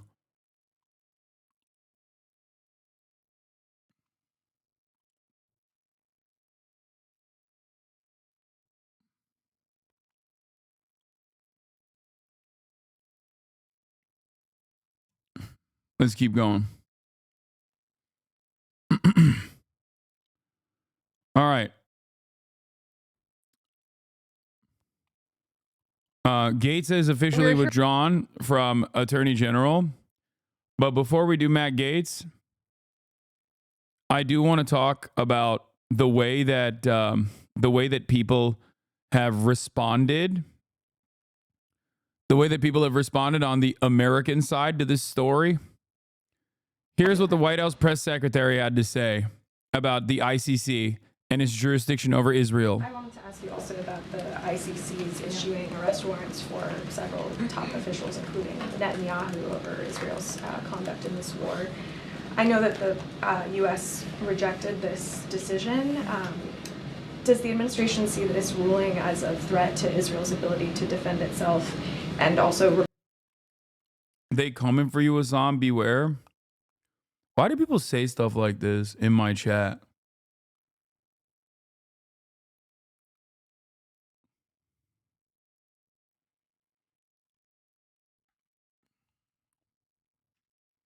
Hearing that Attorney General nominee, former Congressman Matt Gaetz, has. Oh, sorry.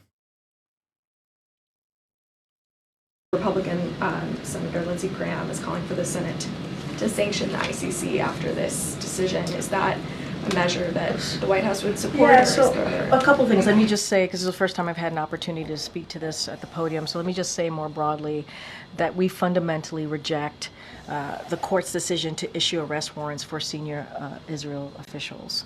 We remain deeply concerned by the prosecutor's rush to seek arrest warrants and the troubling process errors that led to this decision. The United States has been clear that the ICC does not have jurisdiction over this matter. You've heard us say this before. Whatever this prosecutor might imply, there is no evidence, none, between Israel and Hamas. There's just none. In coordination. I just want to point out something that Felix also pointed out, which is everyone laughed at that stupid ass Tom Cotton post, but the White House's position is pretty much identical. I really hope for nothing but the absolute worst for anyone still working in this administration. Partners. And it's correct. It's like there is virtually no different function with what Karine Jean-Pierre is saying here than fucking Tom Cotton. The only difference, I guess, or the only important difference, I guess, is that Tom Cotton is like openly dropping all pretense of civility and is just like, we're gonna bomb you, like we're gonna bomb the Netherlands. With partners, including Israel, we are discussing. Is Biden, she's doing her job? Well, first of all, she's doing a fuck ass job to begin with. She's never been good at her job, so make no mistake. I've never even when there's never been a moment where I've actually thought Karine Jean-Pierre was doing a good job. And secondly, I still don't give a shit. Okay. Oh, she's just following orders, chat. Yeah. Okay. Resign. Have some fucking grace. Have some dignity. Certainly those next steps, but that's going to look like, and to your question about sanctions, that's basically kind of just answered it in that last part of what I said. We're in consultation with our partners and also, which include Israel, about our next steps. We fundamentally reject that the ICC has jurisdiction over this situation. And so that's something that we've been pretty clear about, and we'll continue to do so.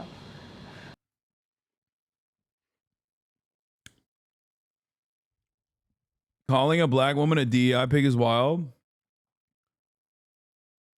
Point to the part where I said that. Her being black has no basis in this. She just sucks at her job, and she has always sucked at her fucking job. Why do you choose to hallucinate what the fuck I'm not saying instead of just listening to what I am saying? It's very annoying. Do you do this because you hope that maybe someone will clip this from the chat and be like, wow, I can't believe Hasan said that? Fucking bot.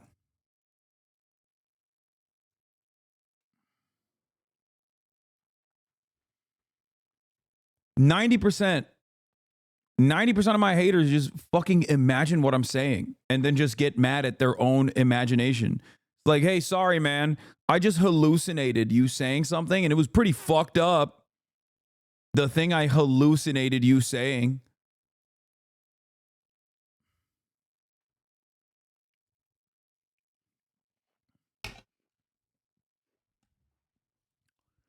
I love how your haters can't decide if you're a far left terrorist or a right winger. It's because my haters are almost always coming from very similar areas of the internet where they fancy themselves to be the perfect center.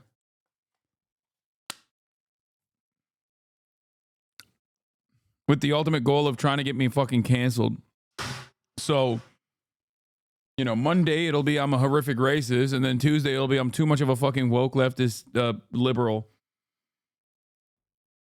I mean, the fucking dipshit that got banned recently was actively trying to go to like the likes of Tom Cotton and right-wing senators to expand on the anti-Semitism crusade so that he could bring on conservatives into the fray. He was like, he actually moved on from just simply attacking Twitch on the basis of anti-Semitism and wanted to also bring in right-wing Republicans and have Twitch go in front of Congress because of anti-white racism that Twitch was demonstrating. Anti-white racism and anti-conservative politics. Does that strike you as someone who's a liberal? Does that strike you as someone who's a serious person or a sincere person? And now he doesn't have to be a part of this like supposedly anti-Semitic website that he was so aggressively in pursuit of, including but not limited to like unmasking people that work at Twitch, combing through their fucking tweets, combing through every single log that has ever been logged in this chat to find personal information of people in my audience, going after my friends. That person is now banned. Now he can be on the not so anti-Semitic and not so vicious website that is Kick. Now you can be on the, now you can be on the website that doesn't have those sorts of things, right? Now you can fucking stream from Kick. Living out so hard, he turns into a groyper. No, these guys are, man, I've said this so many times. They're just they are debate mercenaries, dude. They don't give a fuck. They don't have any sort of real conviction or any sort of real interest. They don't have politics. It's just sport. It's blood sport. That's all they care about. I don't know how I do not know so much Hasan hate on the main H3 sub. All alts that post. As a black man, I find H3 brave and Hasan a terrorist. Yeah, I don't care.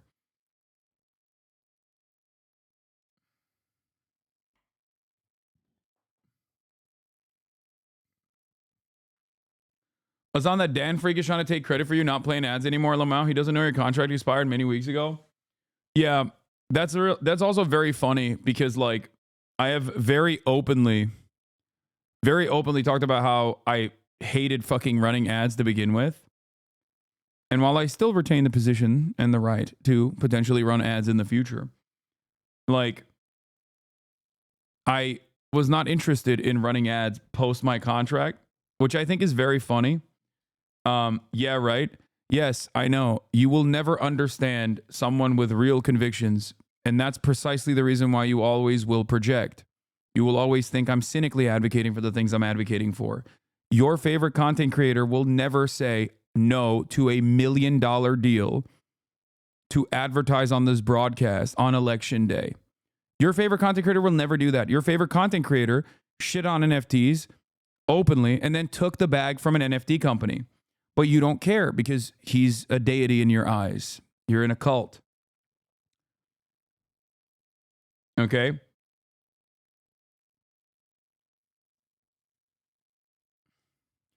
It's sad that so many people have been misguided and deluded online, and they genuinely think, and this is not even about like Destiny or Dan or anyone like that. This is just like an overarching, this is just like a principle that I've noticed online is that so many people online personally think that the only way that someone can be honest or truthful is if they're being a scumbag. Like we are stripped away of our humanity online so significantly. And everybody just thinks like, oh, that guy's a real guy. He's just saying it like it is. He's just saying things that I agree with. And the only way that people online can think that a content creator is authentic is if they're being a fucking scumbag, if they're being an asshole, if they're being fucking bigoted. It's so mind-boggling. And that's why I see this all the time from people, from my naysayers who are like, he doesn't really believe any of that shit. He's doing it for a fucking grift. He doesn't believe any of that shit. He must be saying it because he's audience captured. It's like, I built this fucking audience, man. Okay? Every single person in this community at a certain point had a firmly held conviction that was directly at odds with the way I see the world. Every single one. And that's normal. And there are still a shit ton of people in this community that don't see eye to eye with the way I see the world. Okay? And yet, you know, they can overcome that disagreement and opinion.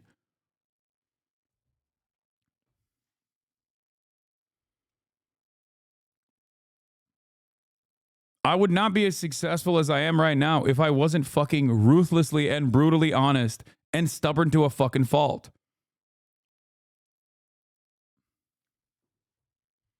That's it.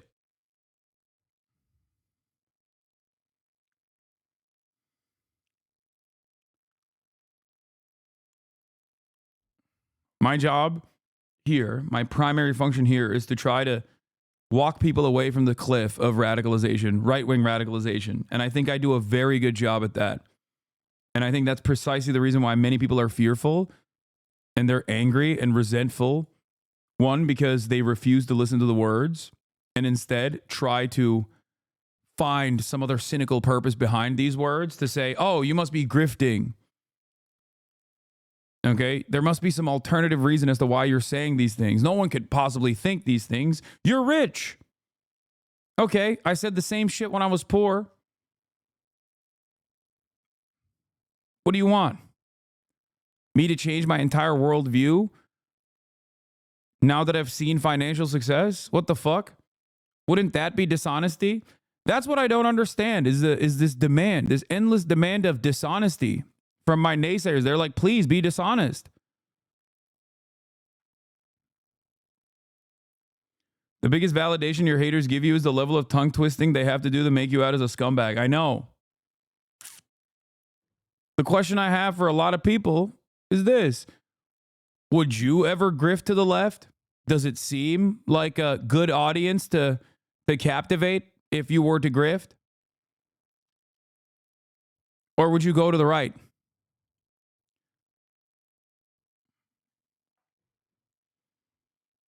There's nothing leftists hate more than other leftists with marginally different points of view than them. Okay?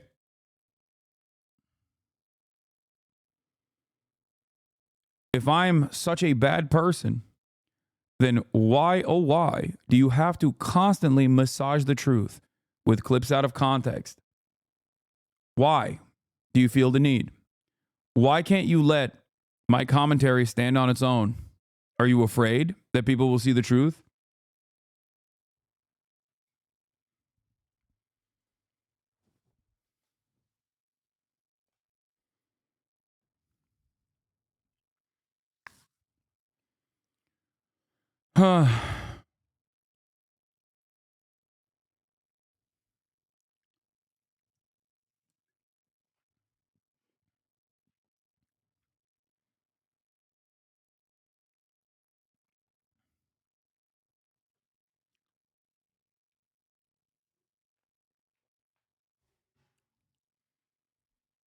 That's why every day you still see on Twitter people posting my quotes from the Fox News article and others being like, damn, I thought this guy was a real piece of shit.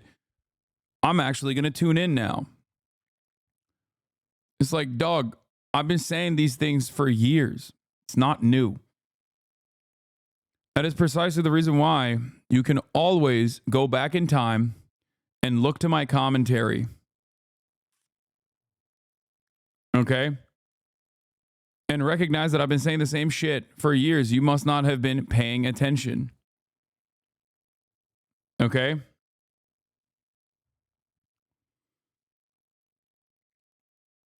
Saw someone say they just thought you did React content and stole videos. Yeah, no, of course. I don't even fault these people, by the way. I do not fault these people. Everyone is busy. Everyone is busy with their own shit. Everyone is busy with their own lives. So they watch one drama video and they make up their own minds. I don't expect them to scratch the surface and try to understand whether or not this is like a false framing, whether or not this is a serious person who made a YouTube video.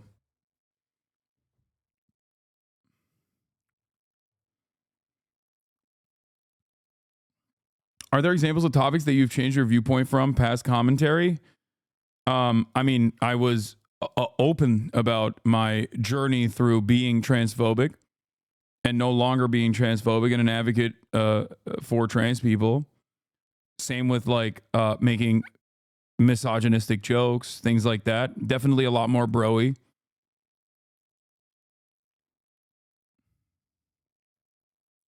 I was committed to a 2-state solution.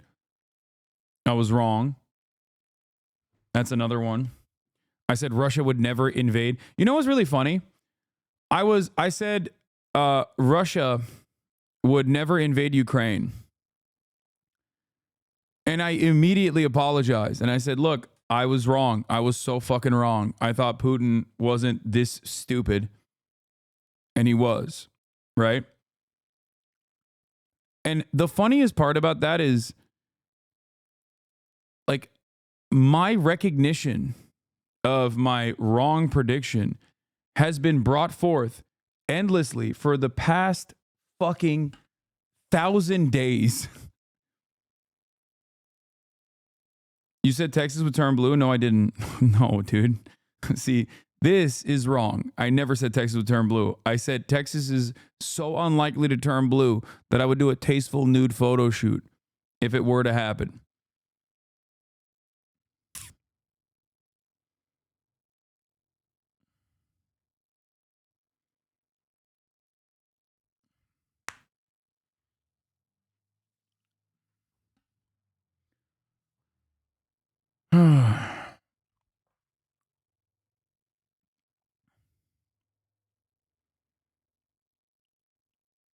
Anyway.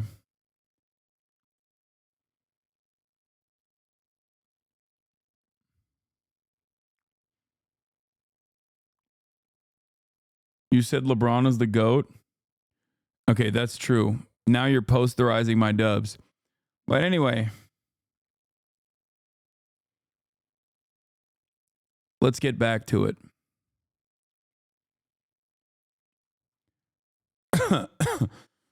Tracking state reactions to the ICC arrest warrants against Netanyahu, Gallant, and Dave. Methodology notes. Except for key actors, Israel, Palestine, US, I will only track MFA, HOS, and HOG statements. Simple retweets of the ICC press releases are not counted. Israel said dark moment. Foreign minister said dark moment at the International Criminal Court, The Hague, and has lost all legitimacy. This is a dark day for justice, says Israel's president Isaac Herzog, who is anti-miscegenation. Taken in bad faith, outrageous decision of the ICC turned universal justice into universal laughingstock. It makes a mockery of the sacrifice of all those who fight justice from the Allied victory over the Nazis till today. Invoking the Nazis while you are the Nazis is crazy work. Okay, absolutely crazy work. I think that overall, if the International Criminal Court had not taken this stance, if the International Criminal Court had not taken this fucking stance, then they would be a laughingstock for many people. Maybe not the institutions, but for many people. You should talk more about being educated in a country that teaches genocide denial at school and how you can overcome that by shedding whatever sort of cultural entitlement and reinforces seeing and empathizing with others. I think it's very relevant to the world at present. Yeah, I don't know what my turning point was, but I always thought like that it just seemed not great reasoning at best, even from an early age. And this chatter is talking about the Armenian genocide, which is, taught as false, taught as a falsehood in Turkey. So I feel like it's probably similar to the way that like the indigenous genocide is taught in some schools in America, maybe. You know what I mean? Where you just kind of look at it and you're like, this doesn't make a lot of sense. This doesn't really add up.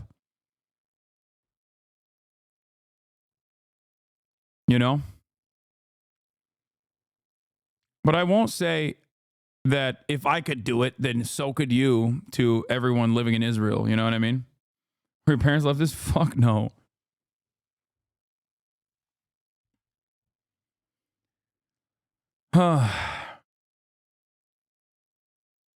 Israeli ambassador was on Sky News. He said 1 Hamas per minute. Well, after the ICC's decision, I put their...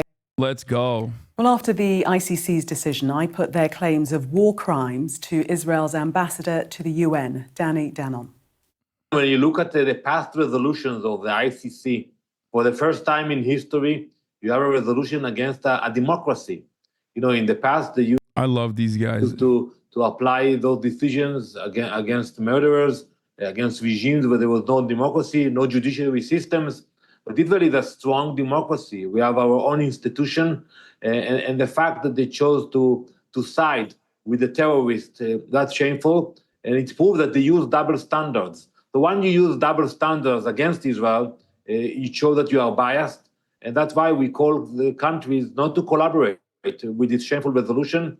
And I believe that the US will make it very clear in the near future that the US will ban the ICC, will apply sanctions against the ICC, and against those who will collaborate with this ridiculous resolution. One of the accusations from the ICC is that civilians are being deliberately targeted. Is that untrue? Absolutely. Absolutely. And the fact that the war takes for so long, that is because we maneuver with a lot of caution. We abide to international law. And we could have finished this war much, much faster. But what does that mean? What do you mean? No, he's like revealing, he's betraying the position that he wants to take, which is that Israel is not doing a genocide. But then when he fucking turns around and says, like, we could have finished this war much faster if we didn't have to abide by these standards, you're openly admitting that it's a fucking genocide, dumbass. Like, that's it. Like, the intent, this is intentionality, that you're revealing the intent. We have to abide by international law, so we can't finish the war faster.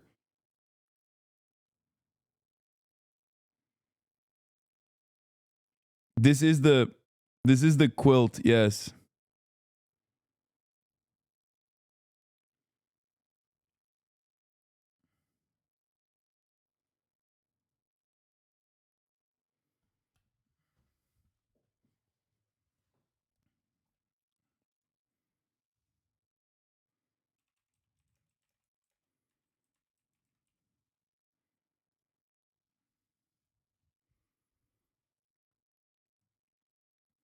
He's literally saying the intent of the war is to be rid of all Palestinians? Yeah. Okay. I don't want to watch this fucking loser any further. A threat of states that have said they will honor and or welcome ICC warrants issued for Israeli officials Netanyahu and Galan. Netherlands is ready to enforce the ICC warrant against Netanyahu. The Netherlands obviously respects the independence of the ICC. We are obliged to cooperate with the ICC and will do that. We abide 100% by the Rome Statute. French Foreign Ministry says France will implement the ICC's warrants. Belgium, Deputy Prime Minister calls for sanctions against Israel too. Whoo! South Africa, of course, welcomes the ICC's recent warrants for Prime Minister Benjamin Netanyahu. Jordan's Foreign Minister Ayman Safadi says the decision for the warrants must be respected and implemented. Note, Jordan failed in this regard when they did in effect an ICC arrest warrant for Sudan's Omar al-Bashir in 2017. European Union, EU Foreign Affairs Chief Joseph Borrell F. says decisions of the court have to be implemented and all 27 EU member states must enforce it. Oh my God. And Jordan. Jordan is an indispensable partner. Ireland is a strong supporter of the ICC and calls on all states to respect its independence and impartiality, with no attempts made to undermine the court. Hungary, worth noting, states that are willing to disgrace themselves at such a crucial period and epoch, despite overwhelming evidence that justifies the warrants. Oh, Hungary. Hungary says no.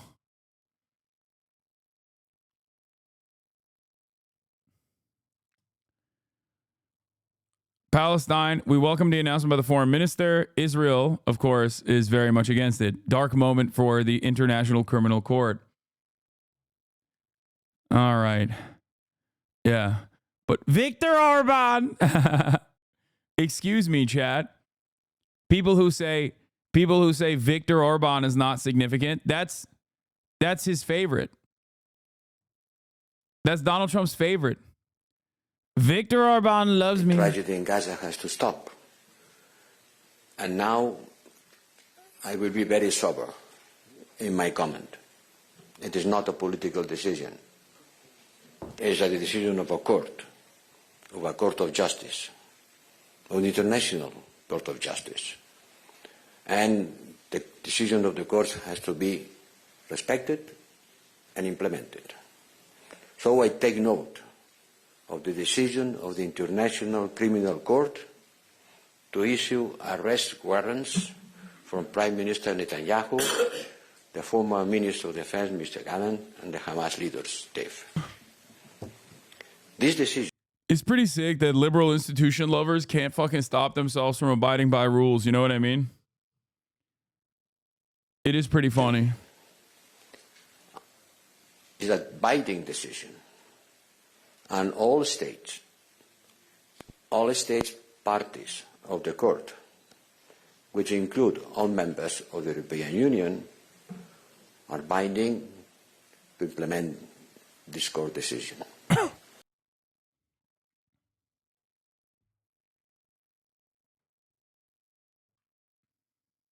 Javier Milei said he will not respect it. Yeah. Wow. I'm shocked that Argentina would not. I'm shocked that Argentina would offer safe haven to fascist war criminals.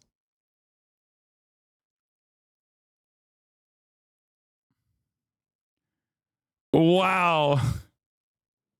Wow. America, Argentina, Hungary.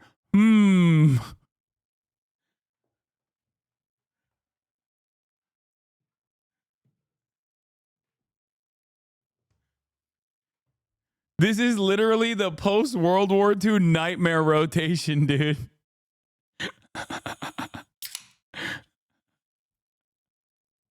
That's fucking awesome.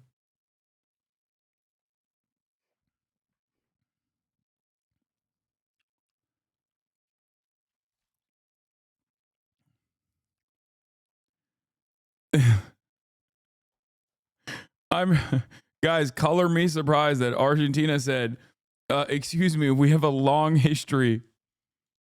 We have a long standing tradition of offering safe haven to Nazi fucking perverts, okay?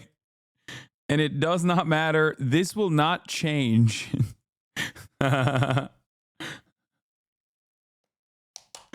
Oh my God.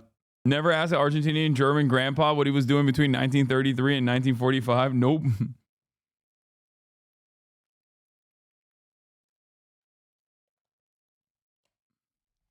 If I had a nickel for every time Hungary, the United States, and Argentina offer refuge to fascist war criminals, I'd have 2 nickels, which isn't a lot, but it's weird having twice. I mean, it's especially Argentina and America, okay? Yes, Canada also supports the ICC. As far as the Trump Mar-a-Lago ambulance story goes, unfortunately, nothing cool. Nothing cool happened over there. Israel indicts a Netanyahu aide over a leaked document on Hamas. Israeli prosecutors indicted one of Prime Minister Benjamin Netanyahu's aides on Thursday, charging the aide with leaking classified information on Hamas and most likely harming national security. The latest development in a web of scandals, illegal scandals that has entangled the country's leader. Eliezer Feldstein, a media advisor in the Prime Minister's office, deliberately acquired and illegally leaked a top secret document to Bild, the German tabloid, in an attempt to influence how the Israeli public viewed negotiations for a deal to reach a ceasefire and free the roughly 100 hostages still held by Hamas. The leak exposed Israeli intelligence capabilities to Hamas, which was likely to harm national security and the functioning of security agencies. It would also likely put people in life-threatening danger, particularly at a time of war. Yeah. Wait, am I crazy? Or did this happen like last week, but not for Bild, but for Jewish Currents? Or not Jewish Currents, Jewish Insider.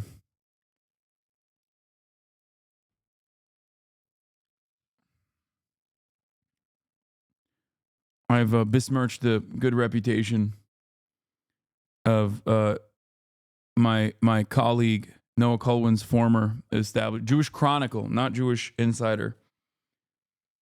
Yeah. No, you're saying the leakers ago? No, dude, they don't leak information to the Jewish Insider or Bild because they want to compromise national security. They leak it because they want to manipulate the international community's attitude in favor. The leaker did it to hurt the deal? Yeah.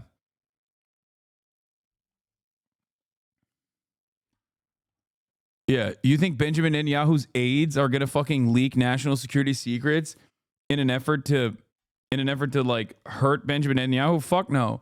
No, they were collaborating, brother. They were not fucking leaking that information completely separate from Benjamin Netanyahu. They were probably fucking leaking that shit. If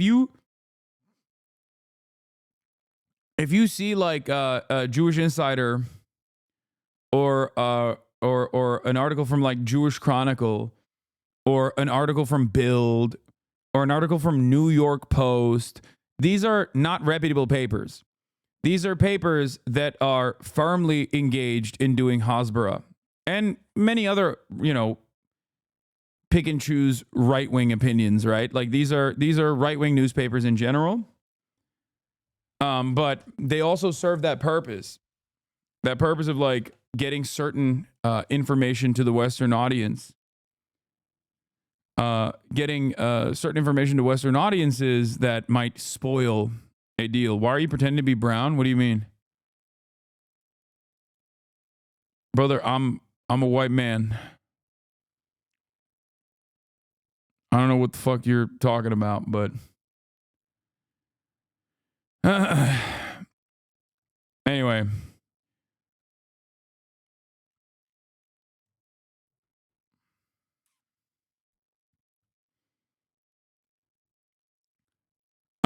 Good stuff. I just wanted to briefly touch on some of these fucking rabid freaks and the way that they're talking about this. Okay. Here's an ICC issuing a warrant for Russia versus ICC issuing a warrant for Israel. I hope the international community will continue to support the ICC in their endeavors to hold Putin accountable for the brutal invasion of Ukraine, says Lindsey Graham. Okay. While I have no illusions that Putin will ever turn himself in, this arrest warrant is extremely significant because it's an action of an international evidence-based body that will stand the test of history. It will also make Putin's travel options in the future very limited. Okay, let's take a look at what he had to say when it's Israel. The International Corrupt Criminal Court has acted in the most absurd and irresponsible manner possible by issuing arrest warrants against the Prime Minister and former Defense Minister of Israel. While there is a serious cloud of allegations hanging over the prosecutor who sought these warrants, the court is a dangerous joke. It is now time for the U.S. Senate to act and sanction this irresponsible body. The court defied every concept of fundamental fairness and legitimized the corrupt prosecutor's actions. What's really interesting is I haven't heard from Donald Trump on this. I've never been more worried about our people than I am right now. What they're doing against Israel reeks of politics, and the system at the ICC is corrupt at its core. He looks like he's been crying. How in the world can you legitimize the work product of somebody you believe needs to be investigated? Does ICC still have Jews of countries like Hungary and South Africa and blatantly say they ignore it? Wait, what are you talking about? South Africa? When the fuck does South Africa say they are ignoring the ICC? They're ignoring the ICC. They're not ignoring the ICC. They're so in favor with the ICC that they have a separate case, a genocide case against Israel, against the state of Israel in the International Court of Justice. TLDR. To President Biden, President Trump, and current and future members of Congress, we could be next. That's a good way to look at it. Yes. Of course, that would never happen. But then again, I never thought in my lifetime I would see Israel ever be prosecuted by a Western-backed instrument of justice. So,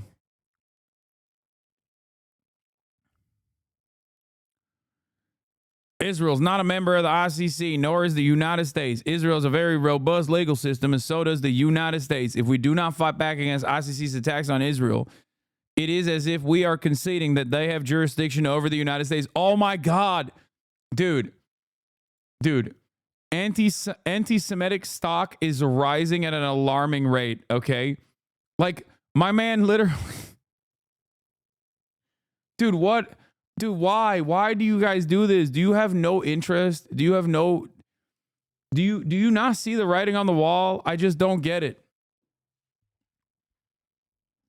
I don't get it. Like, every day there's another fucking rabid anti-Semite born out of the ashes of America's collapse. It's the same exact principle behind just consistently looking at all the fucking slaughtered babies and going, Jews love that, actually. And if you say that that's bad, you hate Jews. How do you not understand that you are not only saying something deeply anti-Semitic, but you're also like you're making people think that this is something that is valid. This way of thinking is valid. You're validating underlying anti-Semitic tendencies that people have. Oh my God.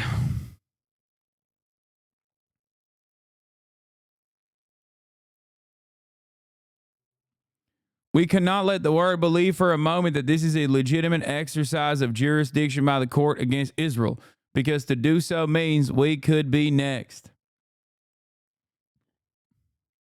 Yes. South Africa for the ICC warrant? No, that was Jordan. And no, they didn't fucking ignore it with Putin either. They told Putin not to come. Oh my God, Neek Skid, you changed your fucking name, but your stupidity still remains. I'll be introducing legislation that puts other countries on notice. If you aid and abet the ICC after their action against the state of Israel, you can expect consequences from the United States. Any nation, dude, evil, okay? Just straight up. This is just bad guy shit, okay? This is summarized as bad guy shit. Good guys don't say this stuff, okay?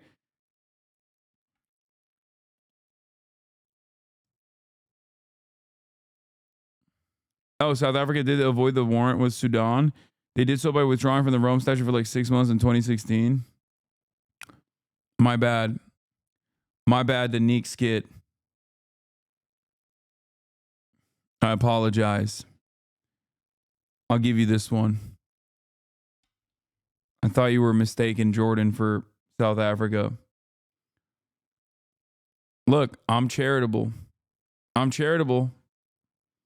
honest. VIP or die. You guys are so stupid. If I VIP'd him, you guys would literally lose your minds, because you would see all of the stupid shit that they say, all the stupid shit that Neek Skid says on a regular basis. This is the one time where I have given him props. Okay? I will not apologize for calling him stupid. What? My man hit it right once. He's been batting in the opposite direction 1,000 times, dude. What are you, crazy?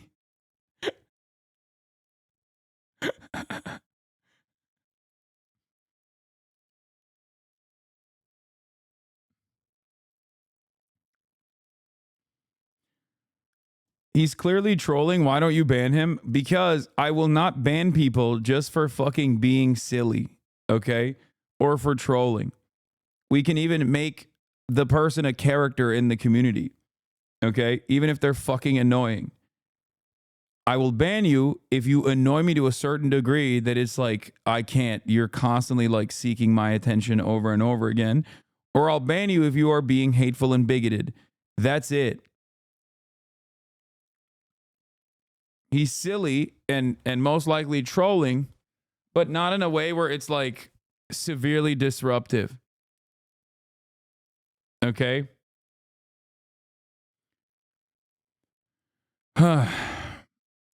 Anyway. All right, we're moving on from this glorious moment. And we're going to be talking about the other good news of the day. Matt Gaetz, weirdly enough, has withdrawn from the race, or not even the race, but the appointment that Donald Trump gave him as Attorney General. Withdrawn his nomination for Attorney General. But Dana, this comes about 45 minutes after we reached out to him about some new reporting that we have. And this new reporting is that there was a second sexual encounter between him and an underage woman at a party in 2017. Now, I have covered the investigation into allegations that the congressman may have had sex with a minor for 4 years now. And Dana, this was the first time that we had learned that the underage woman had testified to a second sexual encounter. And I learned from my sources, along with our colleague Sarah Ferris, that she had testified to this to the House Ethics Committee. Now, I want to read our story. Again, this announcement that he is withdrawing comes as a bit of a surprise. We reached out to him 45 minutes ago to give him a chance to weigh in on this story. And again, his withdrawal comes just a short time after CNN reached out about our reporting that there was a second Underage woman is such, I feel like underage woman is like, I don't know. Am I the one friend who's too woke? When I get like annoyed when people say that, just say minor. You know? I feel like it's kind of a weird way to phrase that.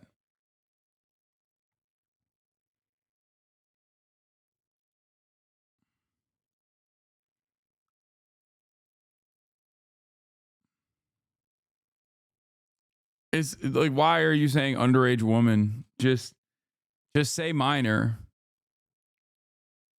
Like you could say child, but if you're going to maintain like journalistic standards, then you should at least say minor. Sexual encounter that the alleged underage victim testified to. Because teenager can imply 18 or 19, which was the first teenager that he paid to have sex with. Her age was, I believe, 18 or 19. But the second one that the first girl actually came out and alleged to was 17.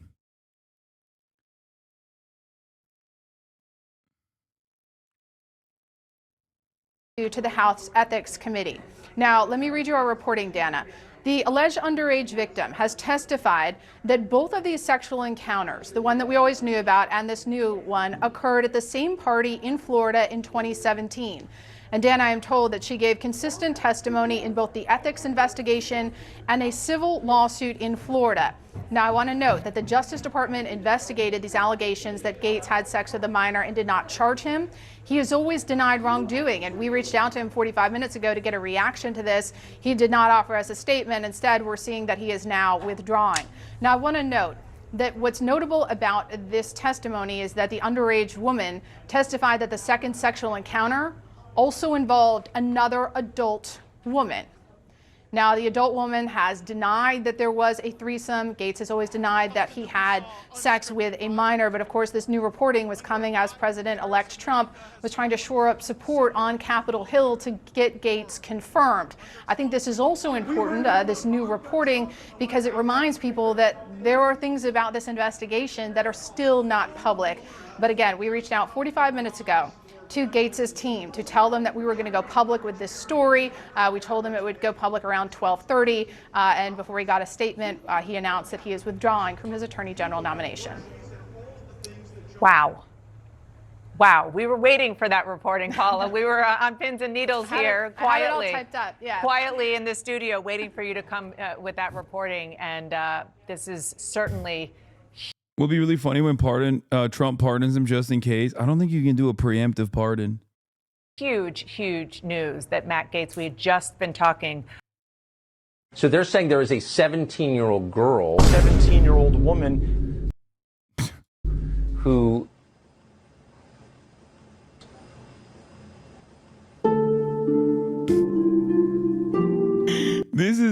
This is such an insane, like, obviously this is edited and not just like his face. I mean, he did say that though. He did say, he actually tried to imply that Tucker Carlson was somehow also there while the crime was taking place. And it's such a funny interview that lives in my mind because Tucker Carlson, you can see it in his eyes Tucker Carlson's like, oh, don't say that I had anything to do with this. So is that the end of Matt Gaetz' political career? Fuck no. Dog, abso-fucking-lutely not. Dude, are you kidding me? The pedophilia is a benefit. What are you talking about?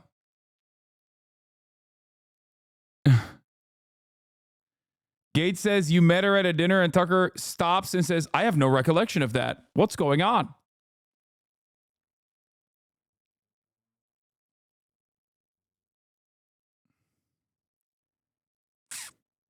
Special election for no reason, lol. Yup.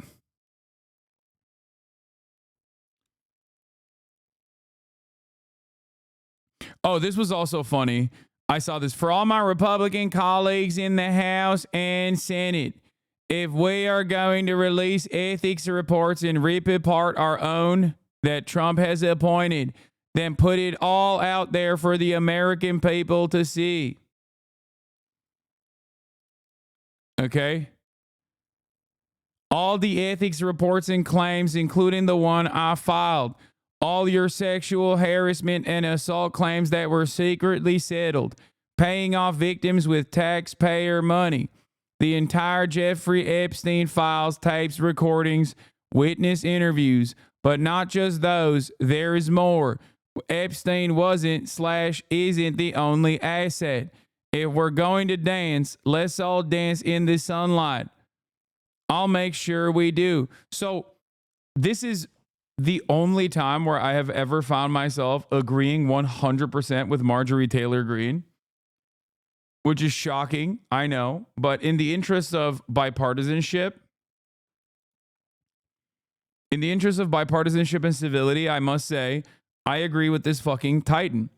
Having said that, however, the implication here is also damning for Marjorie Titan Greene. Why is it damning for her?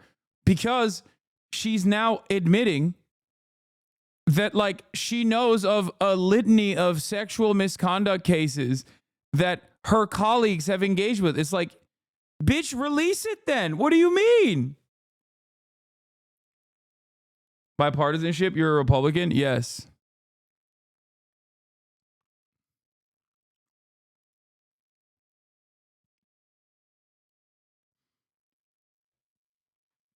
I don't understand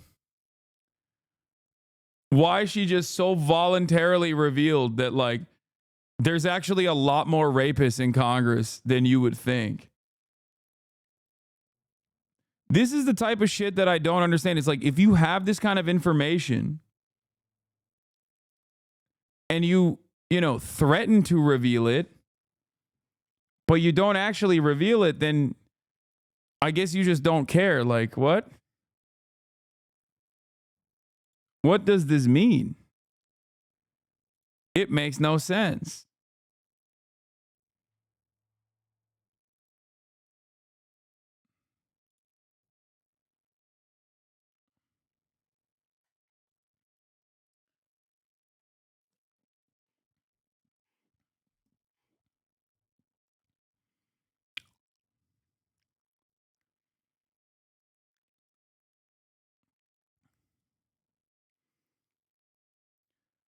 QAnon representative covering for pedophiles for political gain. Who could have imagined? Yeah.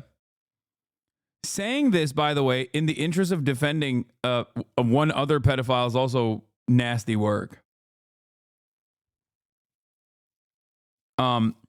Speaking of nasty work, the Democrats are still running around doing Democrat shit. Kamala Harris tells Netanyahu that the U.S. opposes the ICC probe of Israel. This is early.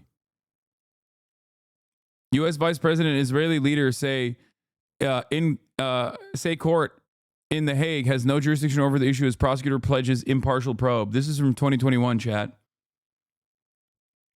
This is back when Bensouda was trying to prosecute Israel, and then Donald Trump issued, or not even Donald Trump, sorry. Donald Trump had issued sanctions on her, and she was slated to be replaced. Yeah. Which is crazy.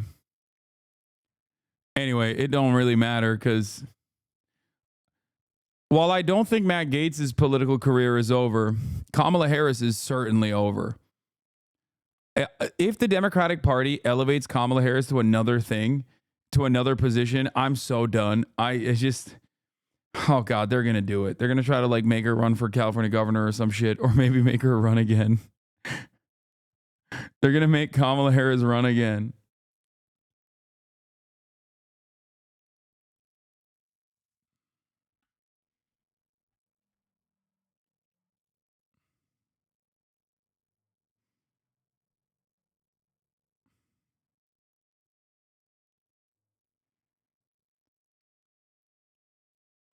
They want her to be the next California governor. Oh my God. Oh my God. Morning Joe ratings continue to plummet. The ratings for Morning Joe are weaker on Wednesday than on Tuesday. In the 6 a.m. hour Wednesday, the show averaged 620. Oh my God. 620,000 viewers with 46,000 in the 25 to 54 demo. To be fair, MSNBC ratings have been generally weak since Trump won, but this is a notable AM drop off. 46,000? That's crazy. Right now, there's 37,000 people within the actual prime demo, which is 18 to 35.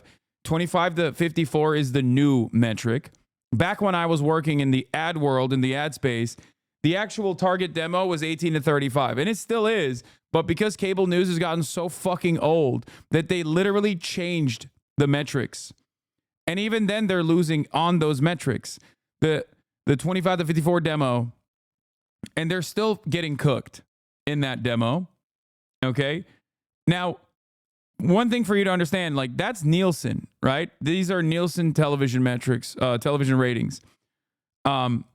This doesn't mean that there are 46,000 concurrent viewers in the 25 to 54 demo. This means over the hour that it's tracked, there were around 4,000 to 5,000 in that demo. So right now I have 37,700 people watching, live concurrent viewers. That means that I have around 300 to 400,000 or 300 to 250,000 people over the course of an hour. That is how that would translate to television ratings. It's like a 5 to 10x.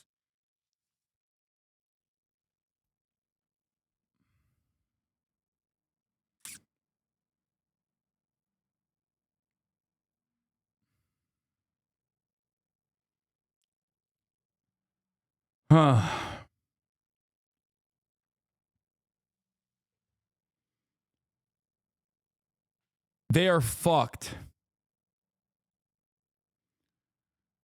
Ratings for MSNBC's Morning Joe have declined noticeably for 2 consecutive days after his host detailed a visit to Trump. Wednesday's overall audience fell by 15%. Its viewership among people between 25 to 54 tumbled nearly 41%. Oh my God, they're so cooked. They're so fucking cooked. Could be 20x if you moved your camera back to show Kaya. Okay, shut up. What? Some of y'all need to touch grass. If you're so locked in the H3 internet drama, I agree. Oh my God.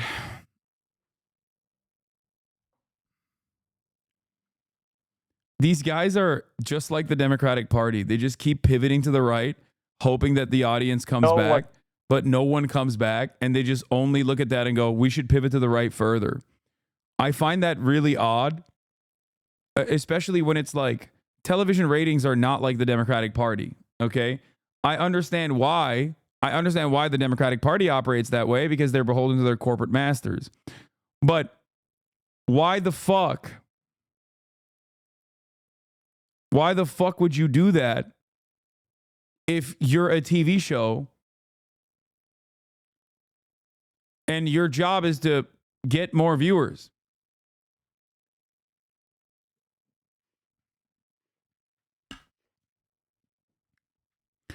I know the media is beholden to their corporate masters as well, but the expectation here isn't for them to pivot and fucking start talking about Maoism, dog. The expectation is that they like actually, you know, mount a reasonable defense against Donald Trump or continue being a part of the resistance liberalism.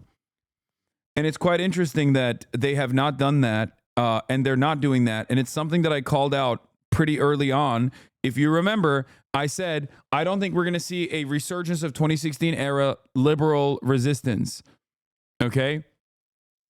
I think that both the Democratic Party, I'm still holding out hope that there's some restructuring in the Democratic Party, but more importantly than the Democratic Party, I think all of the liberal hashtag resistors are going to heal. They're going to literally show their bellies, and they are.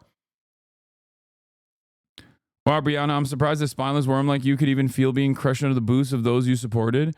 Brianna Wu, I've probably gotten 400 to 500 messages from Trump voters telling me not to worry about my rights being rolled back, that they don't care what adults like me do, and it's children they care about. But here we are, and Nancy Mace's trying to force people like me to use the men's room, and Trump isn't even in office. I transitioned over 20 years ago. I have a vagina. All my documents say female. I've been married to a man for 16 years. No one bats an eye when I use the bathroom. Please, MAGA, just let people like me medically transition and live our lives. She's so fucking stupid. Like, actually the dumbest person on the fucking planet. It's kind of crazy how stupid she is.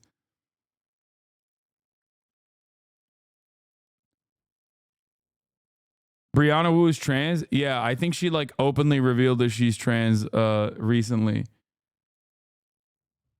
Yeah. I think a lot of the trans members of this community knew. And if you recall, I personally said, I don't know and I don't care. Back when people used to ask me. Her Reddit account is just doing the... Yeah, no, she is a she's a person who directly got her mind melted by Destiny. So if you're wondering why she's like become even more stupid since October 7th, it's because she just like channels everything that he says.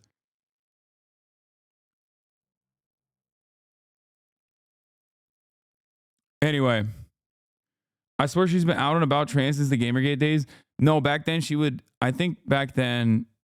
She said stuff like, what difference does it make if I'm trans or not? But I don't really care. Like, her being trans doesn't change the dynamic of her being stupid, okay? She's incredibly stupid.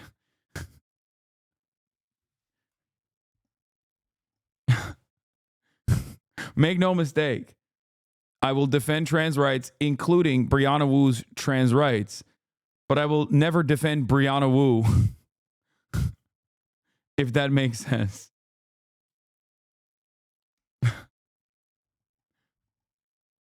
Hasan is a joke, lol. I know. Gaetz is going to be so lit. Why does Hasan support extremist terrorism? Hasan is a joke, lol. Why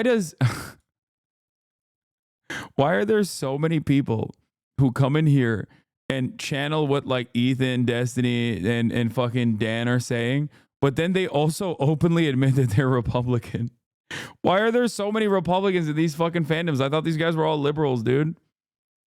What happened? Gaetz is going to be so lit is so funny. Yeah, dude. Yeah, hopefully Gaetz will be lit on the special election that he has to go back to now because he voluntarily removed himself from his position in Congress so that he could become the Attorney General, only to voluntarily remove himself from that position when everybody was like, no, dude, you can't do that. You're a fucking pedophile.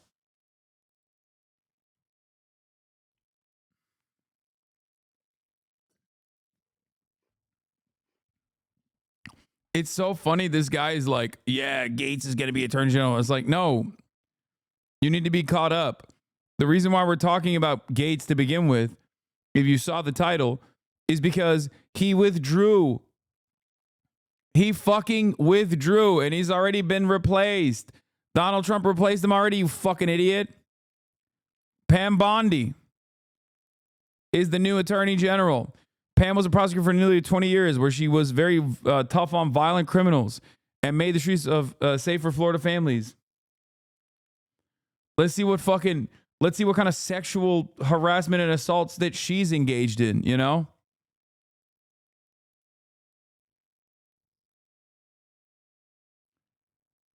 Election. But Pam Bondi seems to be someone that he's plucked from Florida. We know he is a Florida man, but he's plucked because he's familiar with her and fully expects her to go from his super PAC now into the DOJ to do his bidding, which we know includes cleaning house over at DOJ for anyone who's been critical of him. Stay with me, Juanita. I want to bring back Jason Johnson. You may remember him from such news events as covering the DOJ 10 minutes ago. Welcome back, Jason. Thanks, Ari. It's a big news night. I'm gonna let you get in here, but I'll tell viewers, because I always try to keep it as real and frank as possible. This is how this works. We did book these two guests for a different Attorney General nominee story, but I don't think either of you knew that this was breaking. The timestamp on Donald Trump's statement tonight, 6:28 p.m.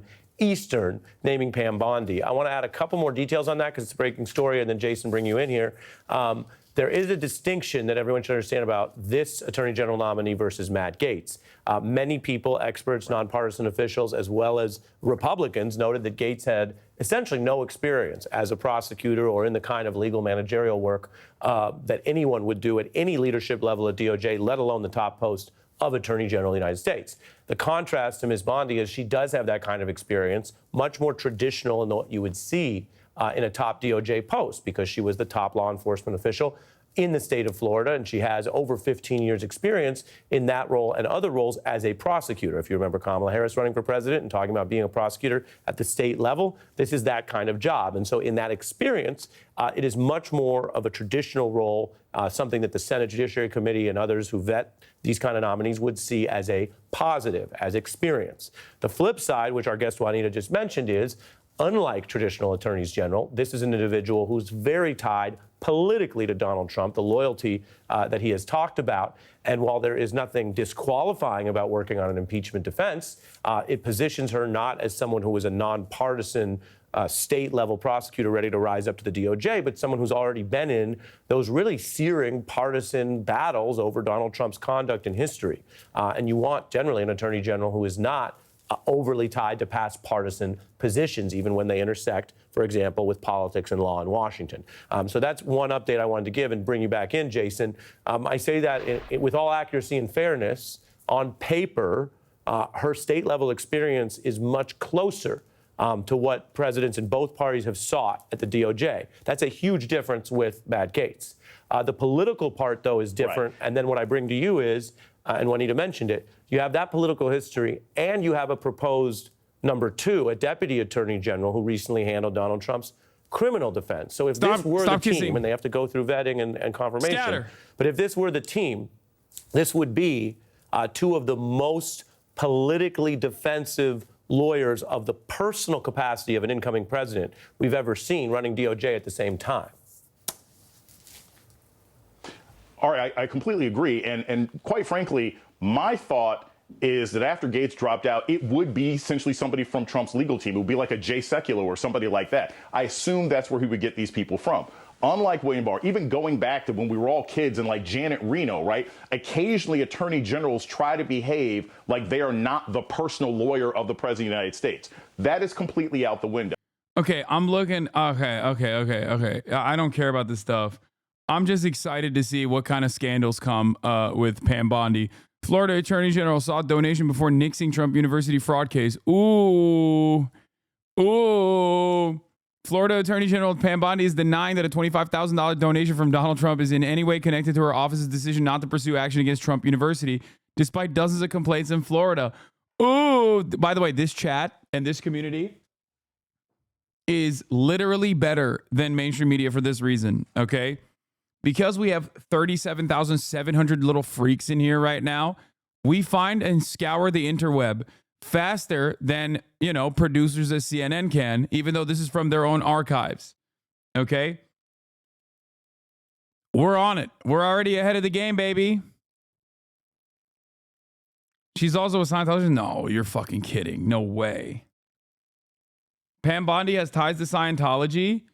Shut the fuck up. No way. The Trump Foundation Pam Bondi scandal. This is from the same, I assume.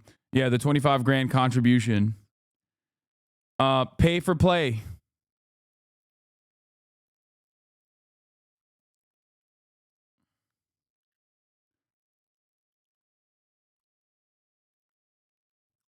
That's cool.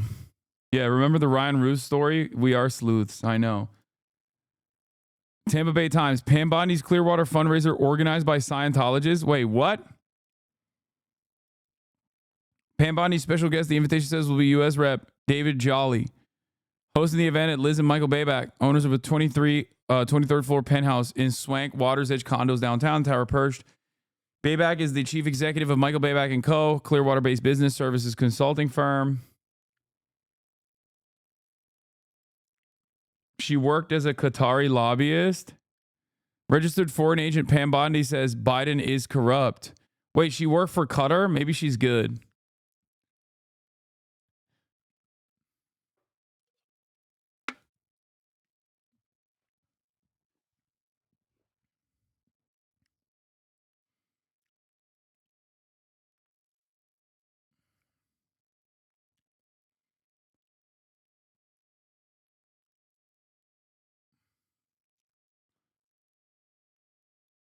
The fact that Hasan shits on Bondi is just more evidence that he's transphobic. Okay, that's not a funny joke.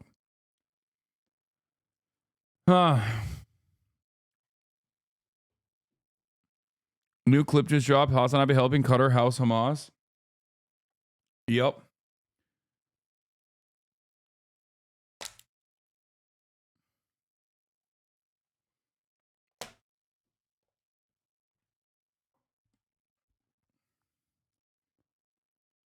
Bondi, I don't think it's me on secret Trump tape. President Donald Trump's controversial contribution to Florida Attorney General Pam Bondi's political committee 5 years ago has started to creep back into the Sunshine State's politics. In a September 2016 recording made surreptitiously by President Trump's former lawyer, oh my God, is it Michael Cohen? Is it Michael Cohen that caught her? Oh my God.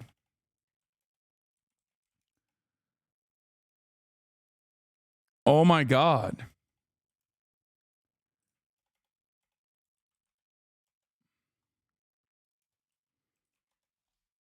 Oh my God.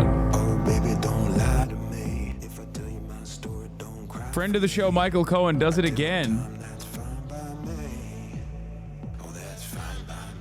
In September 2016 recording made surreptitiously by President Trump's former lawyer of a conversation that may have concerned a secret payment to hush up an affair with former Playboy model. Trump is initially heard talking on the phone about an unrelated matter to someone whose name sounds like Pam. Bondi told Politico that she doesn't remember all of her calls from 2016, but she believes she is not the one talking to Trump, whose side of the phone conversation was the only one recorded when attorney Michael Cohen walked into the room.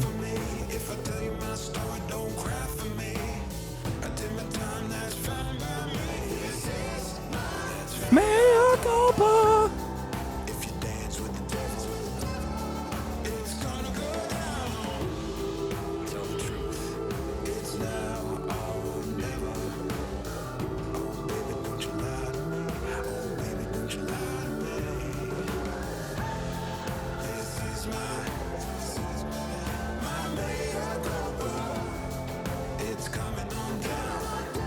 Can you break it down for dumb nuts? This is Michael Cohen, friend of the show, host of the pod Mea Culpa. Michael Cohen is a convict. Okay, former felon Michael Cohen. Michael Cohen was instrumental as Donald Trump's personal fixer, former lawyer, who went to prison for doing hush money payments to porn star Stormy Daniels. In the process, where the court unearthed certain recordings that Michael Cohen had on his phone, it seems like Donald Trump was having a conversation with Pam Bondi, who is Donald Trump's new pick for Attorney General, after the former Attorney General, Matt Gaetz, which was his pick prior to this, had to resign in disgrace from the position because he's a pedophile, allegedly.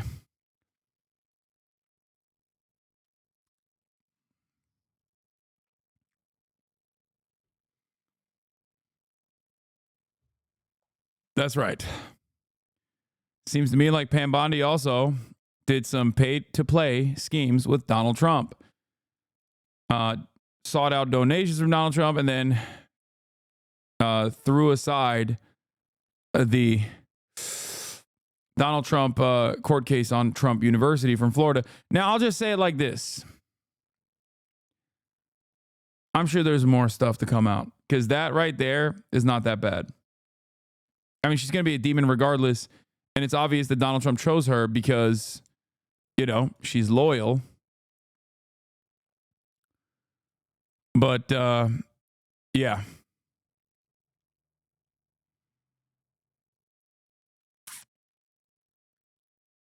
So Matt Gaetz now has to go back to his own district and do a special election for no fucking reason. About the question of whether he would do this, given the fact that this was very much a pick that Donald Trump wanted. And I just want to read I'll read all of Matt Gaetz's tweet where he just announced that he was withdrawing. I had excellent meetings with senators yesterday. I appreciate their thoughtful feedback and the incredible support of so many. While the momentum was strong, it is clear that my confirmation was unfairly becoming a distraction to the critical work of the Trump-Vance transition. There is no time to waste on a needlessly protracted Washington scuffle. Thus, I'll be withdrawing my name from consideration to serve as Attorney General. Trump's DOJ must be in place and ready on day one. And he says that he remains fully committed to helping Donald J. Trump. I mean, wow. This is really, really big news. And we knew that this was I wouldn't even say possibility, I would say probability, given so much quiet opposition by Republicans. The fact that there was more information coming out. Paula Reed and our colleagues went to them with that information. We were going to report it, and he's out. He's out. This is going to be a huge relief to a lot of Senate Republicans who did not want to have this debate, who did not want to face the first sort of chance to show whether or not they were going to stand up to Donald Trump on something that they disagreed with or not. And it's a blow, certainly, to President-elect Trump for having seen his nominee not last, 2 weeks? But this will clear the way for the Senate Republicans to have somebody at the top who they can support. Yeah, also, I would take issue with one thing he said in that tweet, which Just is one thing? that it was a scuffle? One thing stood out to me is that he said the momentum was strong. Oh. I think the reporting shows very clearly that the momentum was not strong. Or otherwise, he would still be the 100%. the nominee. Manu, I want to go to you on Capitol Hill. I know this just broke. It's a little fucked up that Hasanabi can't respect the decision of a guy who wants to step away from work to spend more time with other people's kids. Free Nestor. Free Nestor till it's spelled backwards, okay? Free Nestor from the treacherous grips of Matt Gaetz, okay? The only time Nestor ever felt free was when Matt Gaetz was diddling other people's kids, okay? Free Nestor!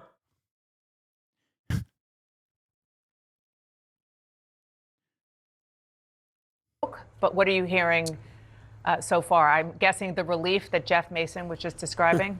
Yeah, no question about it. I mean, there were a lot of Republican senators who were concerned about defying Donald Trump, but just really could not get themselves to supporting Matt Gaetz's nomination, not just because of the allegations in the House Ethics Committee report, some of which have been leaked to the press, but just about his style, the way he's battled with Republicans and Democrats alike. There are concerns about whether he can actually do this job. And just there's just a real belief among many Republicans that I spoke to that even if they went through this process, they'd be expending so much political capital to get him across the finish line. And that may not have been, they still might not be enough to vote yes on this confirmation that ultimately would go down.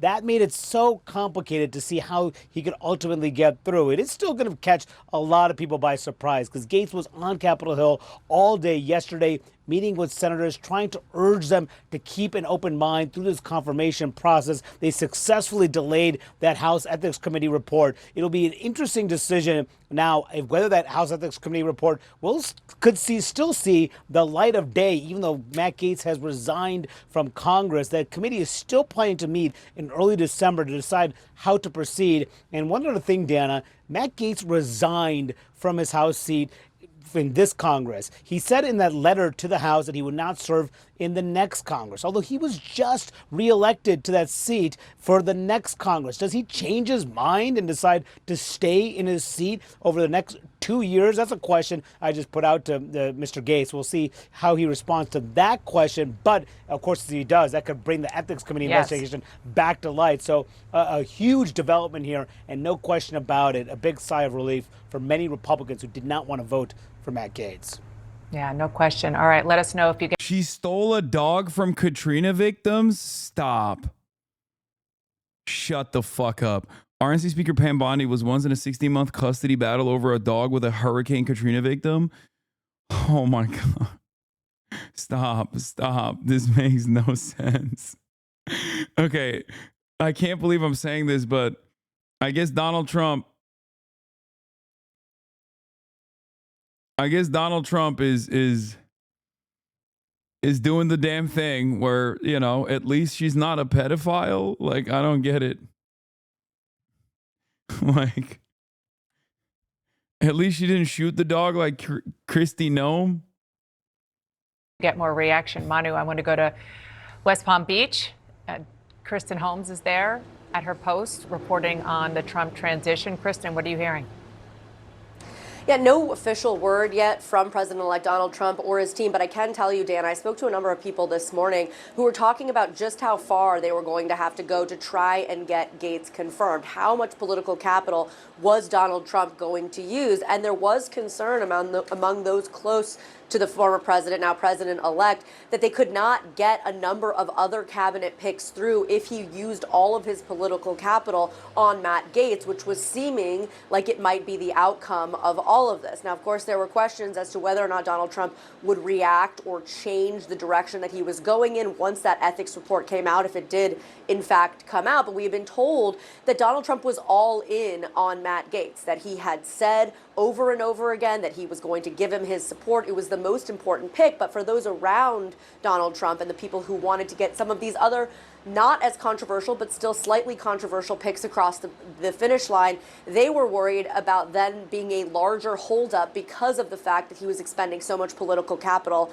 on Matt Gaetz. Now, I will tell you, I did talk to a number of sources close to Gaetz after those meetings with those Republican senators who said they were cautiously optimistic about how it went. However, when you look at what some of those senators said afterwards in terms of transparency, in terms of essentially warning Gaetz that there could be more stuff, that he needed to be transparent coming forward, it was unclear if their reaction to this, again, cautiously optimistic, was the same reaction that Gaetz himself or those senators were having after they actually sat down with Gaetz. But one thing that is just so interesting about all of this is the fact that Donald Trump had been hammering down behind closed doors that this was the most important pick to him, that he believed that this was something he had to stand by. He wanted Matt Gaetz to be the quote-unquote effective communicator. Now, obviously, we'll see we're back to the drawing board on Attorney General. We know that when it came to Matt Gaetz, he wasn't even on the original shortlist. It was decided on a plane ride from West Palm Beach or Palm Beach to D.C. and back, and that's when that announcement came. So we are going to have to play this out now. But now there are more critical positions, including Secretary of Treasury, that have yet to be filled. It is going to be clear this is going to be something they're going to turn their full attention to, because remember, Dana, overall, this is their number one thing. This is what Donald Trump believes the most important cabinet position is. Now to the question of leadership and sexual misconduct.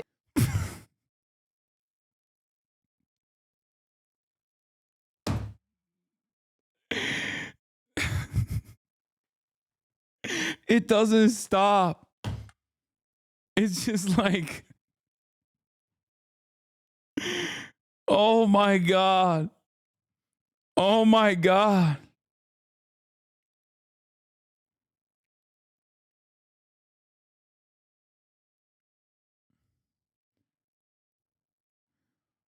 Oh my God.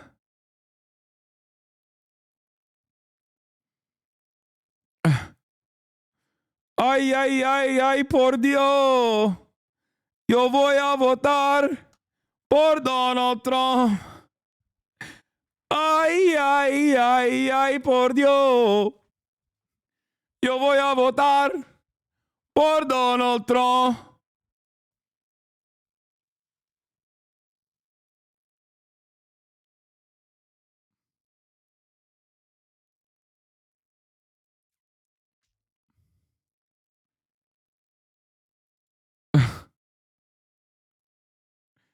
It's fucking crazy. Economía por Trump.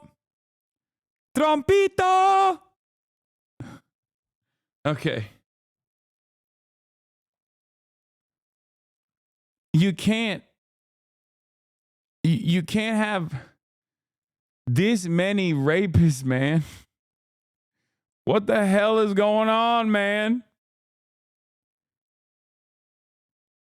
Does every cabinet appointee have to be a rapist?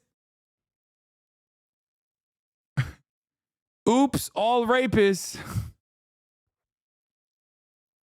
What the fuck? Allegations against two of the president-elect's cabinet picks. CBS News has learned of Venmo. It's just like, at this point, it's like, what severity is the sexual assault crime that you have engaged with? You know what I mean?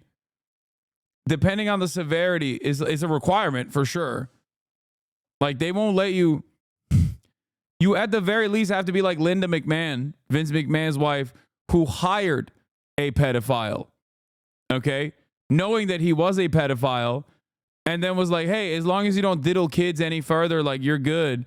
And then he still kept diddling kids. RFK Jr. sexually assaulted his babysitter. RFK Jr. was also so much of a serial adulterer that his fucking first wife committed suicide after she read his diary. Okay?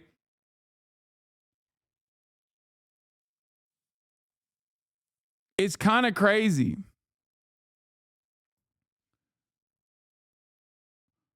So I don't know. I mean, Pam Bondi not looking too good, you know. I'm gonna wait. I'm gonna sit back and wait till we find out more about Pam Bondi's background. Venmo records related to claims that Attorney General pick, that's Matt Gaetz, paid for sex. We've also now seen a police report from a sexual assault allegation against Defense Secretary Pete Hegseth. Scott McFarland is tracking all of this on Capitol Hill. Scott, good morning to you. Gail, good morning. This 22-page police report provides new details about the allegations against Pete Hegseth, President-elect Trump's choice to be the next defense secretary. And it comes down as Hegseth arrives here today to meet with the Republican senators. We'll decide. The fuck is this? Yes, this Pam Bondi, no relation to Joseph A. Bondi. Hashtag let Lev speak. Hashtag Lev remembers. Hashtag they all knew. What is this? I don't understand. What am I supposed to get from this? That's Lev Parnas? Dude, what? I don't know what that is, man. I'm sorry. You're in too deep. You're in too deep. You're in too deep. I don't know what the fuck that means, but I'm not. It's like when you guys send me like a deep fried meme and I need to know 8 different things before I understand what the fuck's going on. That's what it feels like. I only know Lev Parnas as a name that I have avoided like the fucking plague. I feel like is Russiagate related. I'm good. Decide whether or not to confirm him. Overnight, a police report was released detailing a 2017 sexual assault allegation against Fox host Pete Hegseth. The accuser, referenced as Jane Doe, reported feeling like she'd been drugged and recalls saying no a lot while in a hotel room with Hegseth, where she says he prevented her from leaving and that he was on top of her. Hegseth told police he was buzzed but not intoxicated, that the encounter was consensual, and that Doe seemed regretful after sex, but he did not elaborate. Hegseth's attorney has said Hegseth was not charged with a crime. The Trump transition team continues to publicly support Hegseth as a nominee. That's actually fucking nuts because, like, the cops literally just let him go because they're also rapists. Like, what the fuck? There's no other crime where the cops would just be like, I mean, I guess domestic abuse too.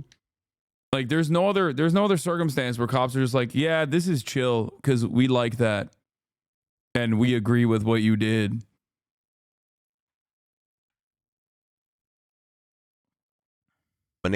It comes as Matt Gaetz returned to Capitol Hill lobbying to be Attorney General, just as he received at least a temporary reprieve. Yeah, there's a bunch of crimes that cops like committing and they let people go for. Hate crimes, drunk driving, as long as they know the person. The U.S. House Ethics January 6th, true. Committee ended its Wednesday meeting at an impasse without releasing what they found about the former congressman in an investigation they launched back in April 2021. The Republican chair told CBS News revealing the findings publicly is inappropriate after Gaetz's abrupt resignation last week. Can you explain why? Because the committee no longer has jurisdiction over the issue. Gaetz is alleged to have attended 10 to 15 sex parties and had sex with a 17-year-old minor who was interviewed by the committee. CBS News has also learned Venmo records obtained by House investigators show Gaetz paid two women up to $10,000 over 27 payments. Gaetz has denied any wrongdoing. Democrats have said senators who'll decide whether to confirm Gaetz as the next attorney general should know what's in the report. This individual resigned from the House of Representatives so this report would not be made public. Let's get to the bottom line here. He does not want it to be made public, and there must be something in there that scares the hell out of him. Republicans have argued the Senate's background review of Gaetz will find whatever details the senators need to know to cast their votes. Do you think it'll all come out anyhow about Mr. Gaetz? Yeah, it'll be a full review. Again, for all of the nominees, we're going to follow the process. This House ethics panel deadlock might be difficult to break. There are 5 members from each party on the panel, and a majority vote is needed. Tony? We'll keep following it. Scott, thank you very much. Elena, you cover the Trump transition for us, so I'm just going to start here when it comes to Pete Hegseth. Once again, in light of this police report, we are hearing from the Trump team saying that he fully supports his nominee. There's no plan to even close to withdraw him. This report corroborates what Mr. Hegseth's attorneys have said all along. The incident was fully investigated and no charges were filed. Now, she says because police found the allegations to be false. I just want to underscore, we don't know that police found the allegations to be false. What we know is that he wasn't prosecuted. What happened in between the allegations and the...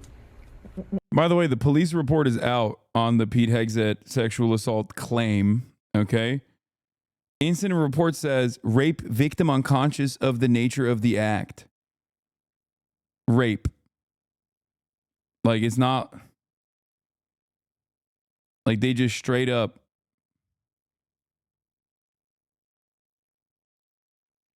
I mean, it's pretty straightforward. None of them being prosecuted. We don't know. He said just now when he talked.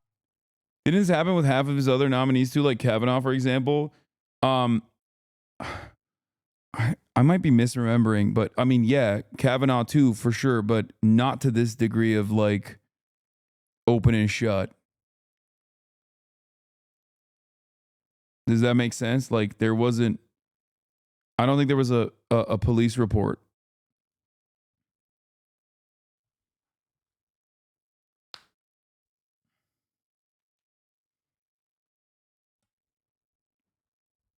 Key points from the police report of Hegseth's alleged sexual assault. It was first reported by a nurse, not the accuser. Accusers suggested she might have been drugged. 2 other women at the event said Hegseth placed a hand on their thighs and invited them up to his hotel room. Oh my God. An emergency room nurse contacted police in 2017 after treating a woman who said that while drinking with colleagues after a political gathering several nights earlier, she may have been drugged and was then sexually assaulted by a man she later identified as Pete Hegseth.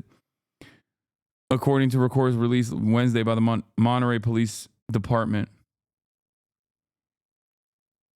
A lawyer for Hegseth, President-elect Donald Trump's nominee to be defense secretary, has said the encounter was consensual. Authorities declined to bring charges of the case. Hegseth later paid the woman an undisclosed sum as a part of a non-disclosure agreement. Days later, the accuser told the nurse she suspected something may have been slipped into her drink that October 2017 night, according to the police report. The records do not indicate whether investigators asked her about her suspicion that she may have been drugged. Hegseth told officers that throughout the encounter, he repeatedly checked to ensure the woman was comfortable.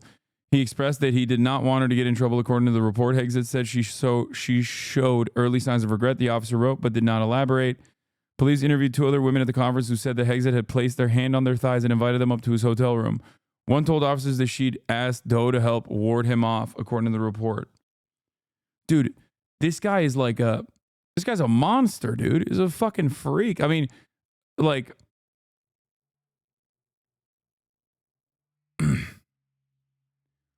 Christian nationalist, straightforward predator.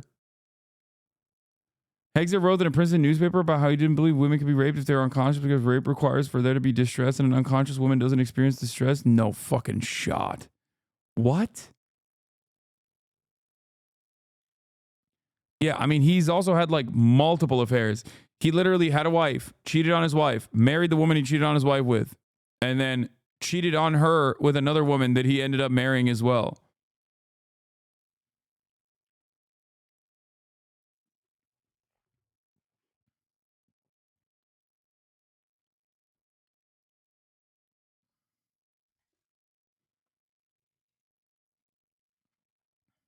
Yeah. He has a total of 7 children from 3 different women. Conservative values. Oh, speaking of which, Biden, the corpse, has come out. I made a statement. The ICC issuance of arrest warrants against Israeli leaders is outrageous. Let me be clear once again. Whatever the ICC might imply, there is no equivalence, none, between Israel and Hamas.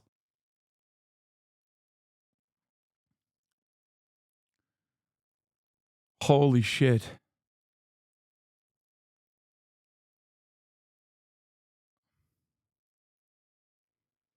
They covered the article on the Majority Report this morning. It's true. It's more about the fact that an unconscious woman cannot be under duress. Therefore, it cannot be rape. What the fuck?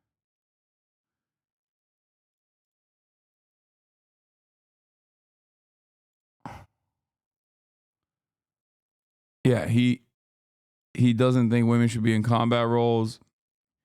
He paid a woman who accused him of rape to sign an NDA. We know that already. Published a column in college that claimed that having sex with an unconscious woman is not rape.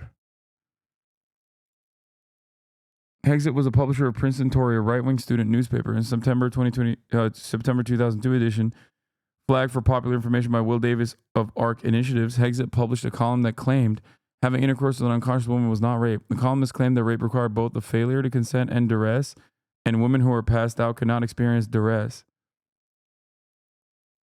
A bemusing yet mandatory orientation program revolved entirely around whether an instance of sexual intercourse constituted rape. The actual instance portrayed in the skit was, in fact, not a clear case of rape, at least not in my home state. In short, though intercourse was not consented to, there was no duress because the girl drank herself into unconsciousness. Both criteria must be satisfied for rape. Unfortunately, the panel has never cited any legal definition of rape, yet the panel, all females in the session I attended, claimed rape it was. What the fuck? Yeah, putting this guy in charge of the Defense Department is fucking fantastic, guys. Really good. You know? Supercharged rapes happening in the Defense Department.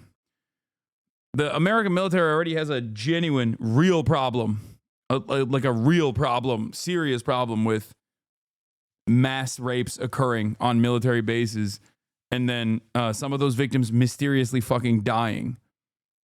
So good guy to have.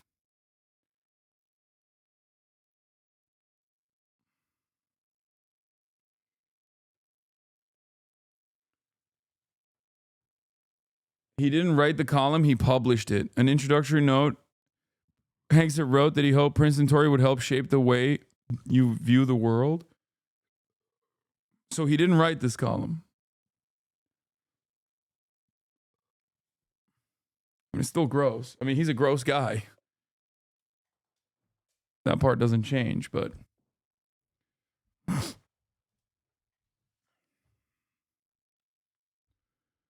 Yeah, I mean, it would be like if you said it's not real murder if there's no pain. Hexit is a serial philanderer, making him a target for blackmail. Hexit criticized injured veterans who receive government assistance, praised waterboarding, dismissed moral concerns about the use of nuclear weapons. Okay, I know the rest of the stuff. I've already covered the rest of the shit. Yeah, he convinced Trump to pardon the fucking psychopathic war criminal, the war criminals, including, and remember, these guys were dudes who literally, their own unit was like fucking up his scopes so that he couldn't target children anymore. Gallagher.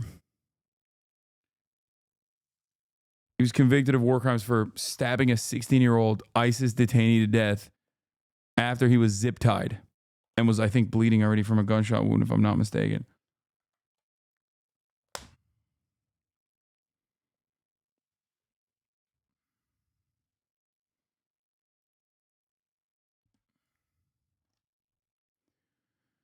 Hexit said the United Nations should be shut down. Hexit has a tattoo associated with white nationalists. He had Deus Vult. Is a member of a Christian supremacist church. Hexit said rising Muslim birth rates were causing a slow motion 9/11. Promoted editorial comparing same-sex marriage to bestiality, which is, of course, a commonly held position also championed by former Supreme Court Justice Antonin Scalia, for the record. I mean, this attitude was incredibly commonplace for those of you who don't know. This guy's literally Hitler. Yeah. Just a classic Hitler guy. He's like rape Hitler. You know what I mean? He's like the Adolf Hitler of rape and Islamophobia.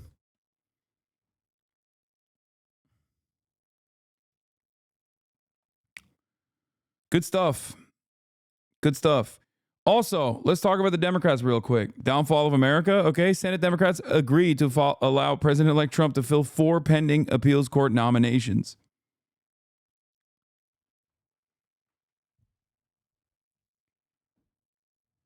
Thanks, Chuck. You don't understand. He's too busy. He's too busy trying to put that IHRA definition in a fucking must-pass bill, dude. New K-file on RFK. You know, one of the things that Oh, I saw this earlier this morning. Yeah, here's another guy who also called Donald Trump a fucking idiot and a Nazi.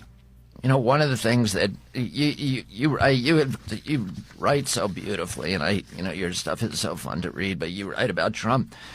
Quote, the way that you build a truly vicious nationalist movement is to wed a relatively small core of belligerent idiots to a much larger group of opportunists and spineless fellow travelers. Bro, it sounds like someone's doing an RFK voice. I assume it's from a while ago. That's why he sounds different and doesn't sound as bad.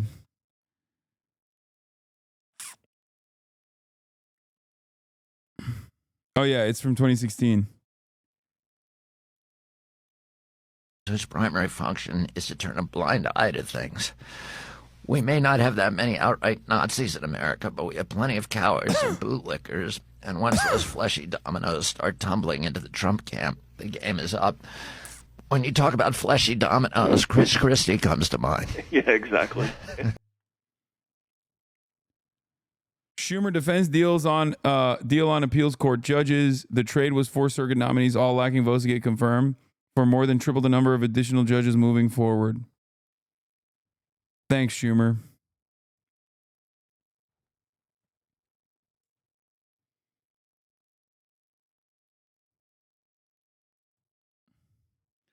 RFK later concluded that Trump was not Hitler because Hitler was interested in policy. In one episode from 2016 radio show, RFK Jr. accused Trump of racism. Every statement he makes, we have to be fear of the Muslims.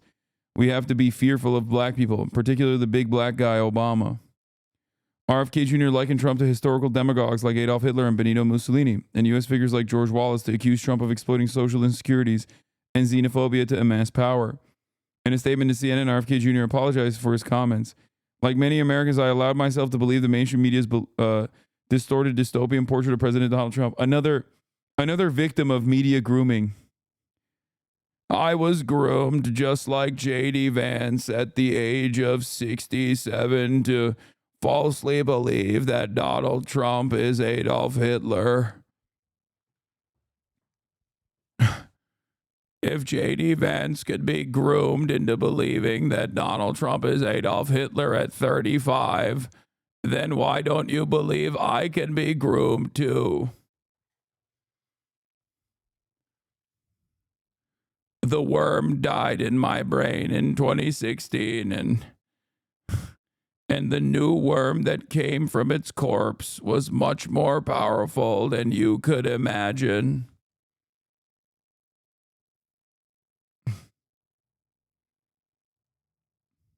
The worm has now overtaken my mind.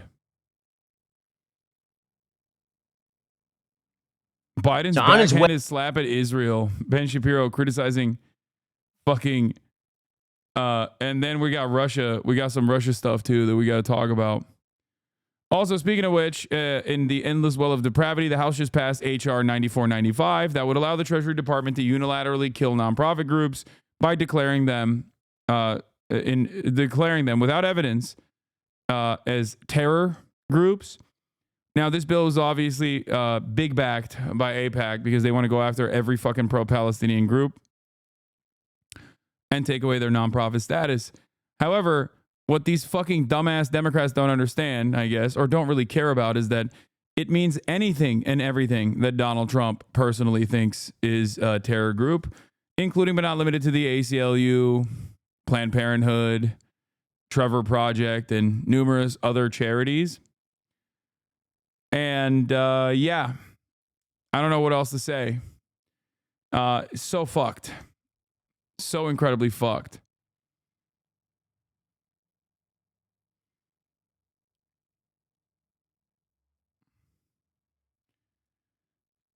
Oh, this was funny. Hasan must go. Who must go? Indefinite extreme harassment. DSA will be the targets. DSA is far from my worries on this. I'm not gonna lie.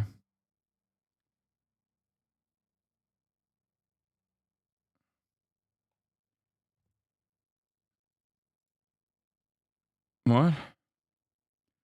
Why can't we name them terrorists? What do you mean?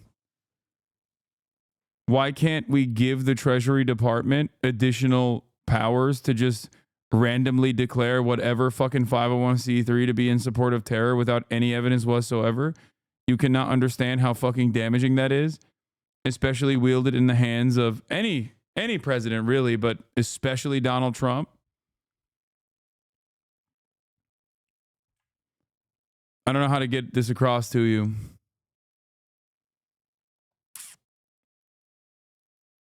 Oh, you're saying they're the terrorists. Okay.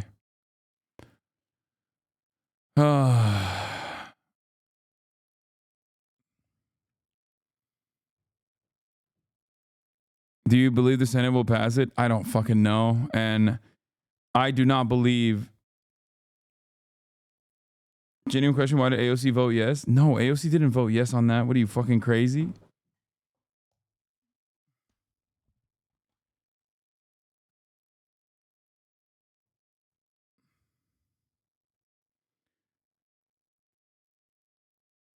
Still complaining about Biden.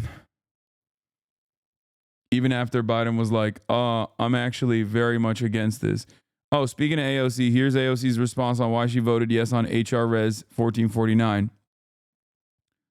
On the Amtrak list, do Ask Me Anything. Why'd you vote for the IHRA anti-Semitism bill?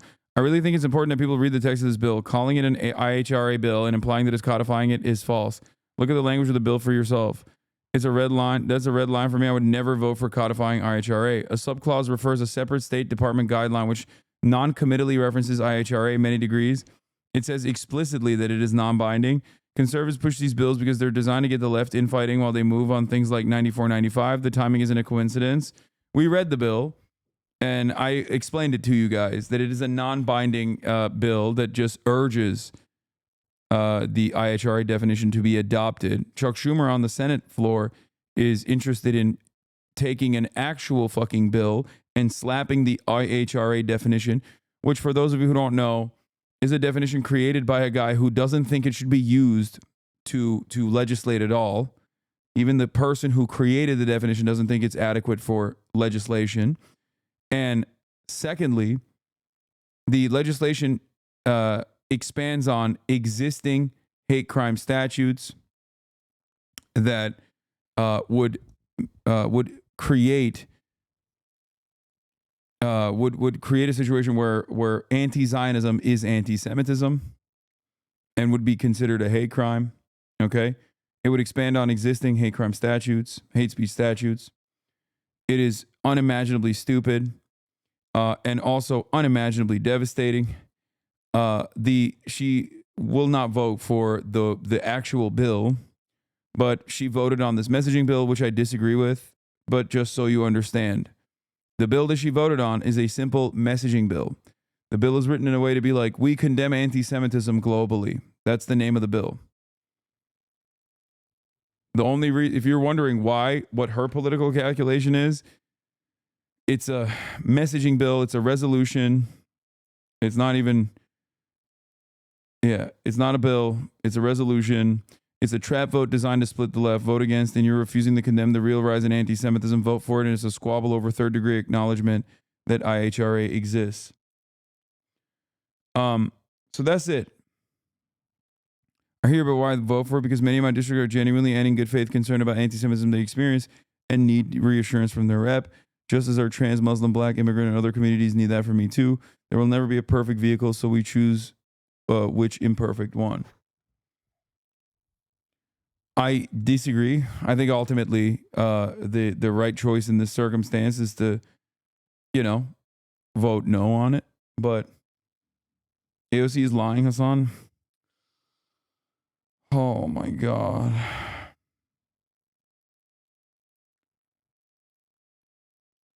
If she votes for an IHRA adoption in a real bill, like the one that Chuck Schumer is trying to fucking push forward, then yes, she is truly evil and calculating. Okay? No, it's not that she's scared shitless of AIPAC. She called it... Dude, if she were to vote for an IHRA bill, it would imply that she would be in the legal crosshairs as well. Okay? She has called what Israel's doing in Gaza a genocide.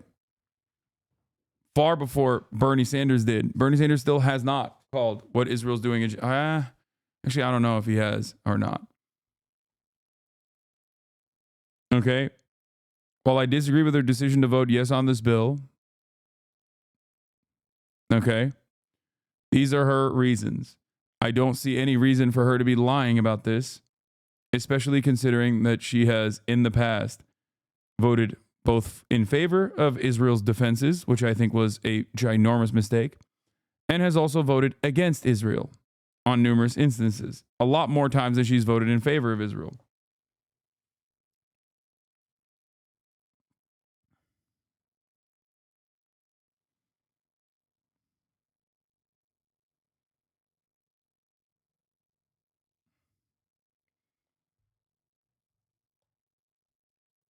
Anyway,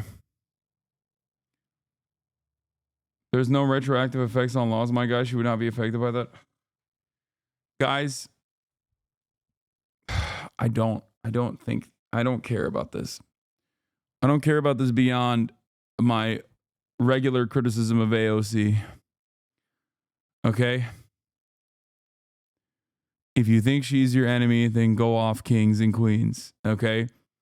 I think the hyperfixation on AOC is not only unproductive, but also the weird overall.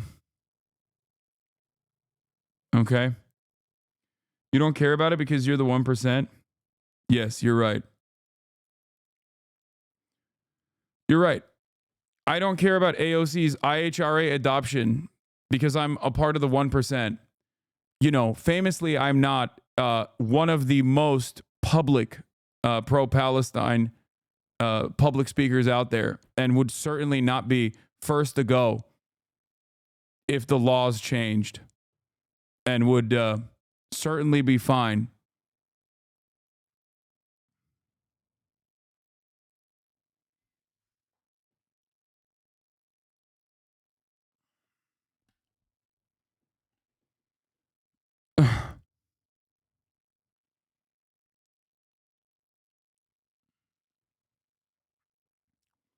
The IHRA bill, which would make anti-Zionism anti-Semitic speech, would literally fucking destroy me harder than you. What the fuck are you talking about? Your name is Feathered Souls. Nobody knows who the fuck you are. You can use your anonymity online as a shield. You're not getting fucking Fox News articles written about how much you love 9/11 and how you want a second one and how you love terrorism. And that's before this fucking bill passes. The fuck?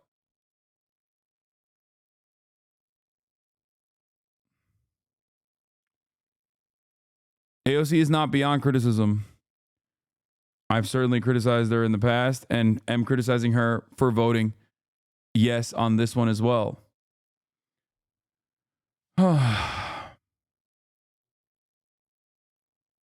Quit bragging. I know.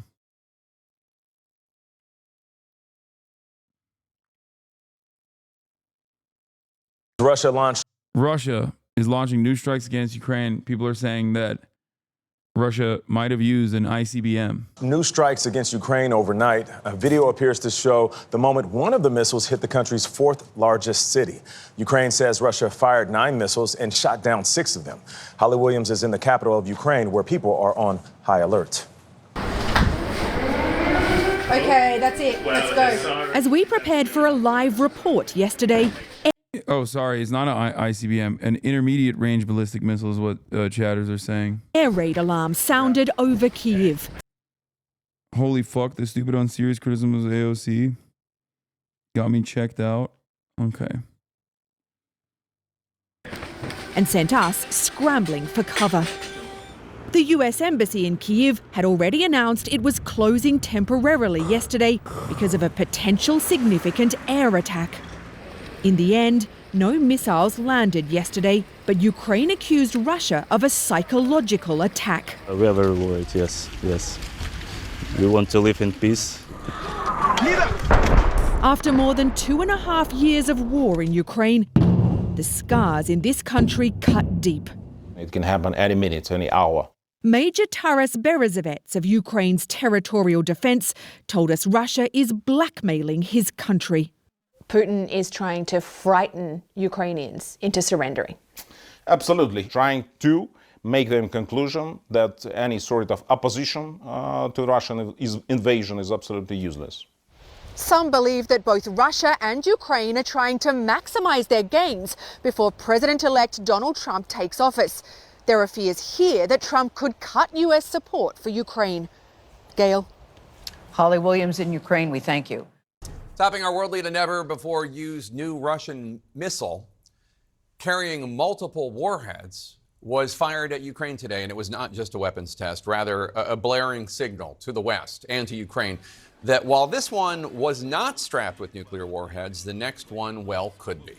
Russian President Putin emphasized this point by celebrating the new missile's, quote, successful launch. CNN's Nick Payton-Walsh reports now for us from Ukraine's capital of Kyiv as Putin tests the world's limits. A familiar horror, but a quite different sight on Ukraine's skyline.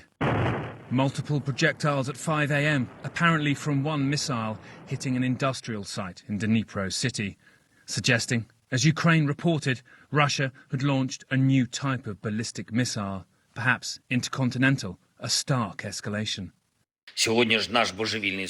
Today, our crazy neighbor has once again shown who he really is and how he despises dignity, freedom, and human life in general, and how afraid he is.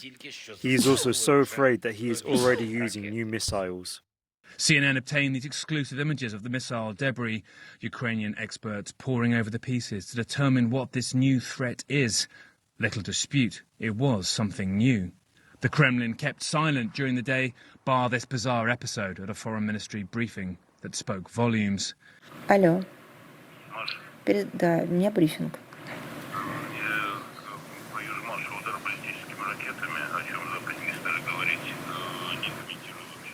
Да, хорошо, спасибо. Perhaps a trailer for Russian President Vladimir Putin's big reveal. He said the missile was a new hypersonic non-nuclear device called the Hazelnut. Потому что средств противодействия... There are no means to counter such weapons today, he said. The missiles strike targets at speeds of 10 Mach. That's 2.5 to 3 kilometers per second. The modern air defense system available worldwide and the US-developed missile defense systems in Europe cannot intercept such missiles. This is impossible. He framed the strike as a response to American and British-supplied missiles, ATACMS and Storm Shadows, slamming into Russia proper over the last 72 hours.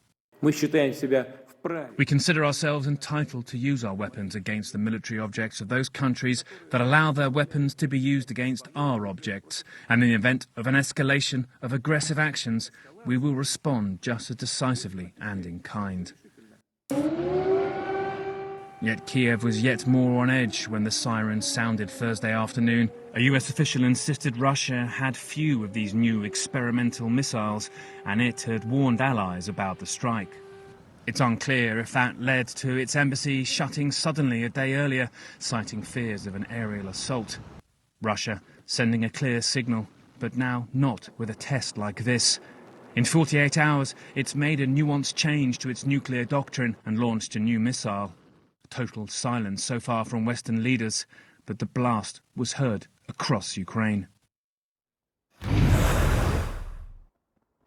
Now, Jake, I think some of the uncertainty about exactly what this missile was that's echoed throughout the day has contributed to the anxiety felt certainly here in the capital and across Ukraine. The Russians, the Kremlin head, Vladimir Putin, keen to project technological prowess, to suggest that there's still a military superpower that has tools in their arsenal they haven't yet, even 1,002 days into this war, reached for, and that the recent escalation, they say, by the Biden administration has made them do something extra.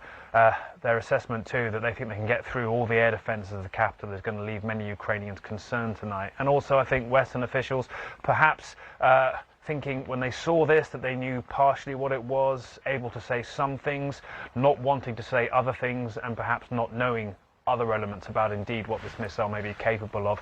The fact we're talking about new technology now, this far into the war. So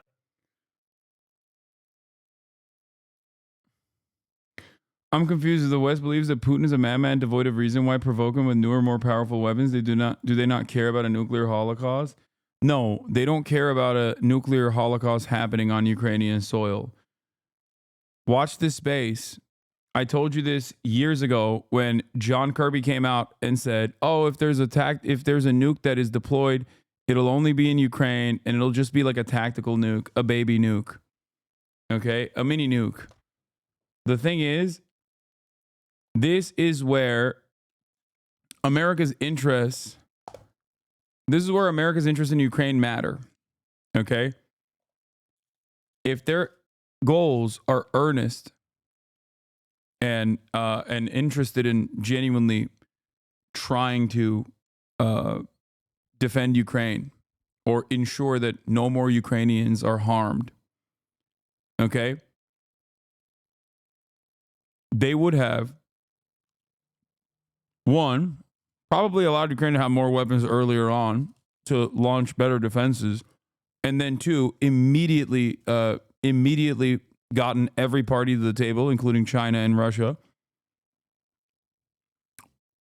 with the Ukrainian upper hand, to put forth the third Minsk agreements.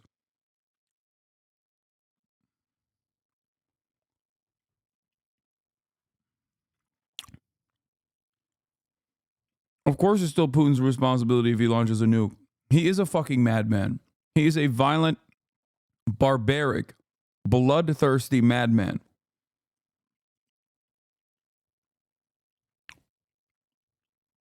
I mean, so is Biden, but that's besides the point.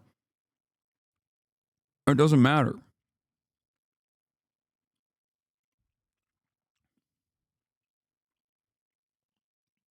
What you fail to consider is that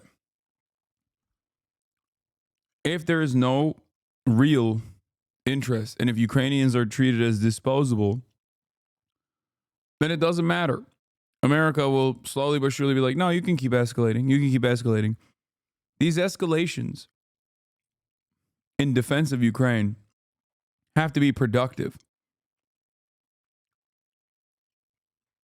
if they are going to actually change the tide of battle.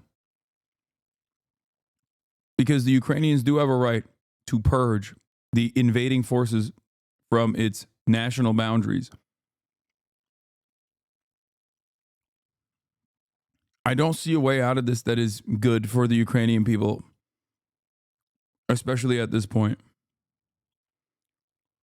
I mean, Vladimir Putin is basically dry firing nukes.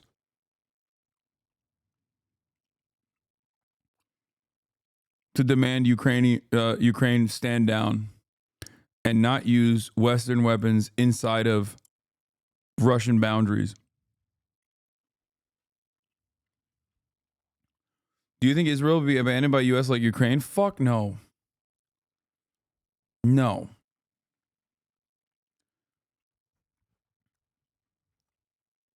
Absolutely not. Israel's a 76-year project. There is way too much investment in a resource-rich region. Our interests in Ukraine have remained for quite some time. I think like the first iteration was when George W. Bush on his way out floated the idea of Ukraine and Georgia being welcomed into NATO.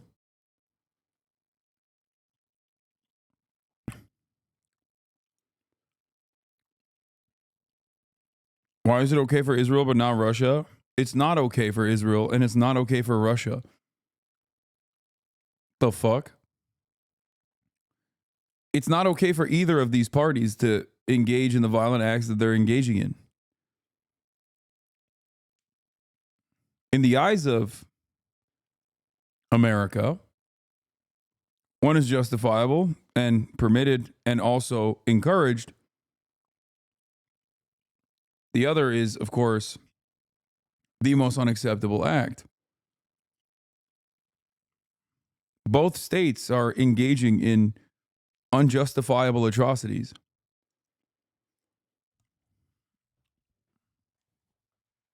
But if you're wondering, will America abandon Israel? No, they won't. Israel is far more important to America's strategic interests in this resource-rich region than Ukraine is in terms of crippling America's foreign adversaries. But like I said, America never has and never will have a real emancipatory interest in Ukraine. Their goal is simply to use Ukraine politically early on, and then to use Ukraine militarily against Russia's, against the foreign adversary's military. And it's not like I'm making this up or speculating on this. This is something that Lindsey Graham has openly stated. This is also America's tool in its tool belt. They did this with the Kurds. The difference between Ukraine and Kurdish militias, however, is that there is no established Kurdish nation state, 35 million living in diaspora, whereas Ukraine is an established nation state with sovereignty being passed around within the sphere of Russian influence and interest and in the sphere of Western influence and interest. So now we're going to take Lindsey Graham seriously. Okay. If you don't want to take Lindsey Graham seriously, what about Elizabeth Warren or Chris Murphy? They have also said the exact same thing as Lindsey Graham. American foreign policy is uniparty.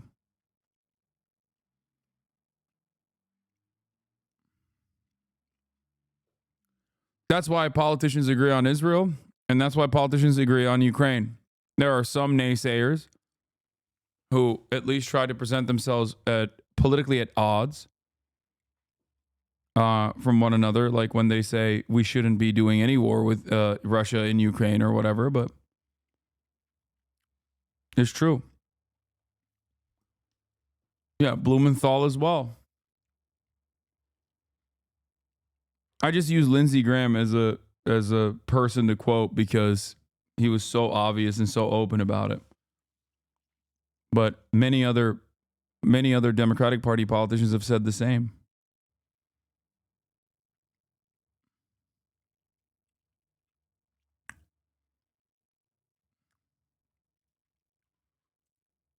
Israel.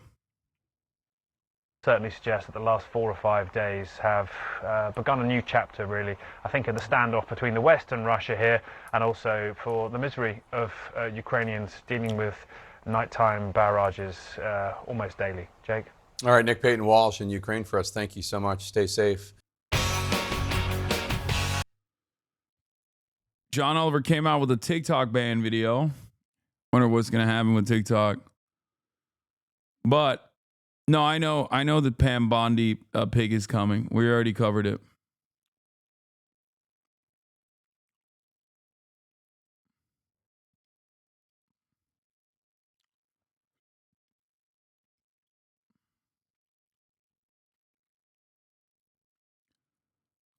But before we do that,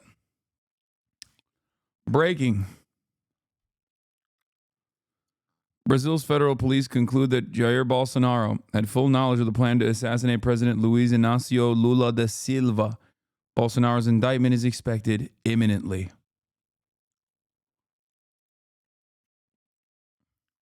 The Lulag is real.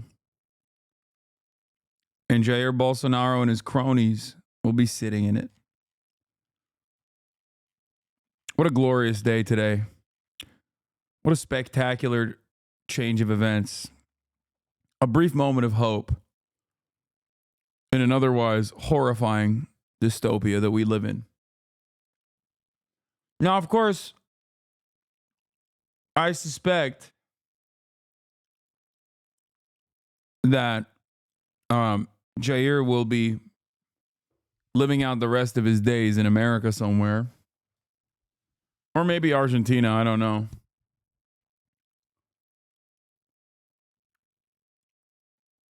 But probably in Florida.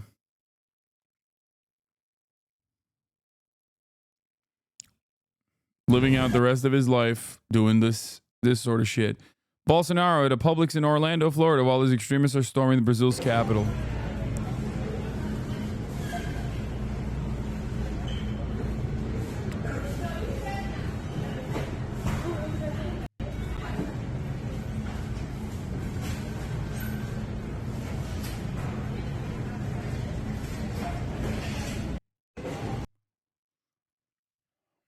Don't we have an extradition agreement with Brazil? Donald Trump is president. The fuck? That don't mean shit.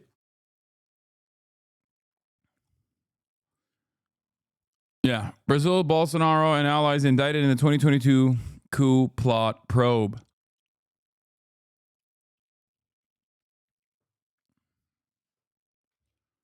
This is going to be BB one day, mark my words. Oh my God. That would be glorious.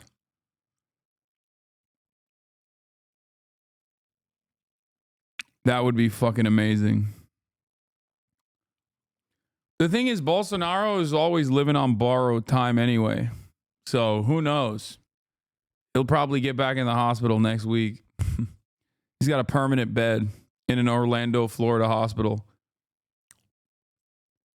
He'll never die, though. As of now, Jair has his passport confiscated from a court order from the Supreme Court. He can't leave Brazil. I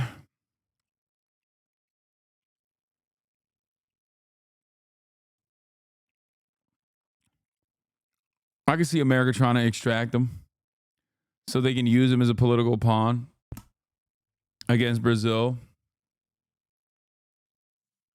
American history, especially with Latin American countries, is riddled with things like that.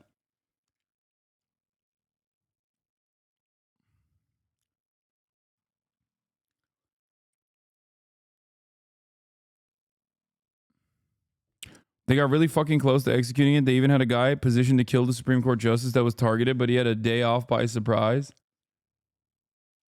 That's crazy.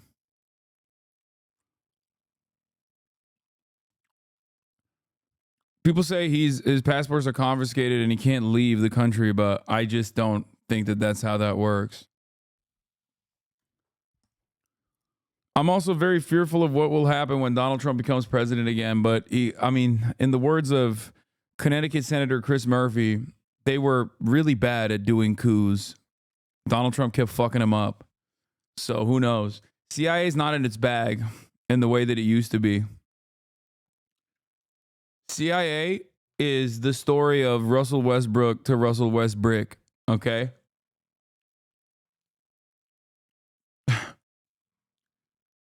Going like 3 for 11. Partially a consequence of the enshittification of the CIA, by the way, not DEI.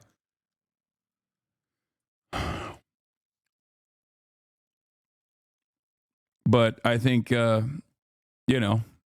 over-reliance on outside private contractors, constant cost cutting. I'm sure that has its effects on even the CIA.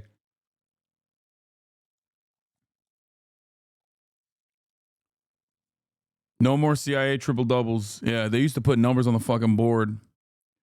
God damn. Yo, after OTK game day, 120 out of 3-pointers. Careful with that. Calm down. Okay. Calm down. I'm washed like the CIA. It's true.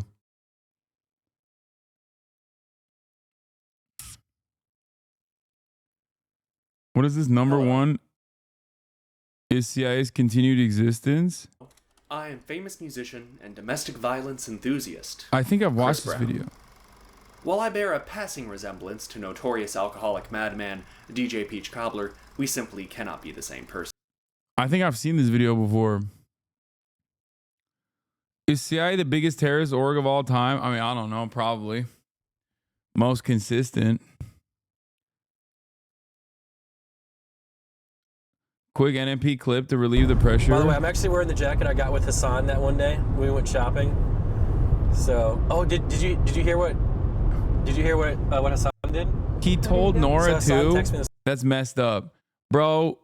That's messed up, By the dude. way, I'm actually wearing That's Jason behavior. shopping. So, did you hear what Hasan did? What did he do? So Hasan texted me this morning, and he goes, "Bro, I'm being a parasocialist right now." No way. I'm like, "What?" He goes, "So did you go on that date with Nora?" You're lying. On God, Hasan thinking about me and you this morning. He's a part of the parasocial. Oh God. Yes, he's thinking about us. Damn. Isn't Stop! that crazy? Why are you outing me, bro? Why? I mean, I never said that. He's a liar, is what I should be saying right now. Deny, deny, deny, deny. That's not what happened.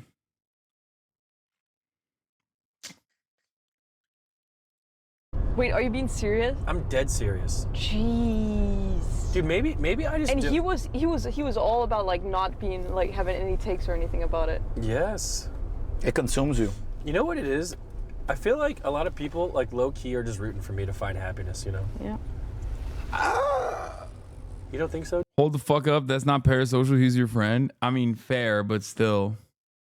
I mean, you might have a couple haters here and there, but I do want you to be happy. Are you happy now? Getting there. Come. Wait, that's a nice answer. Yeah. Because usually you. He fumbled it? How did he fumble the bag? Show me how he fumbled the bag. All Hasanabi girlies are from the TYT I heard the days? girls were outing themselves as Hasanabi heads, and I have to say, yes, I'm a Hasanabi head, but I've been a fan of Hasan Piker since before he joined Twitch. I literally only joined Twitch because he was like, hey, like, I'm going to do Twitch, I think in like 2018, 2019. I Frogan, also Hasanabi head girly from TYT. know my love for Hasan has gone back to at least 2016, maybe even 2015, but I don't have proof of that, so I'll just say 2016. And then I have some photos that I would like to share with you. I thought this was a lot more recent, but this was in 2017. And before I show you this photo, please do not say, go back to dark hair. I lived in Hawaii at the time. I was tan all the time. I self-tanned. I live in Washington now. I'm pale, and it doesn't look good on me. But if I move back to a climate where it's sunny all the time, I'll go back to dark hair. This was me like 7 years ago. And I Oh think my God, I remember this. This is, oh my God, that's maybe my one of his, old like, ass, first this is merch my, drops. that's my weakest merch. the first collabs. I don't know. It was a while ago. But if you follow Wait. him on Twitter, You might have seen this before because I'm pretty sure he retweeted it. There was definitely a lot of Facetune going on here because this was before I did Accutane. But yeah, I was feeling cute and I rode for him. This is an extra picture just for fun because if you used to shop on Dog shit merge, bro. I'm sorry. Shut up. Velvet Caviar back in the day, I'm pretty sure this picture was on their homepage at some point. So I think it's safe to say I'm one of like the OG Hasanabi heads before he was Hasanabi. I love that man so much. And he's the one person my husband is jealous of. Shut up. Dude, you literally used to dress like shit, bro. I know. Man, shut up. Shut up. What? Merch is so lived up. Oh, I'm sorry. Do you guys like fascism now? Is that what it is? Shut the fuck up. And I'm like, it could never happen. We've all done embarrassing shit. Fuck you. You do. You actually do. You have. But It's just a special occasion, as It's he the said. special and like occasion. I told might her as well just get the full set, you know. Yep. This is great, dude. I'm finally gonna get laid. What? And this motherfucker done fucked it up. Oh my God. Fucked it up again. Bruh!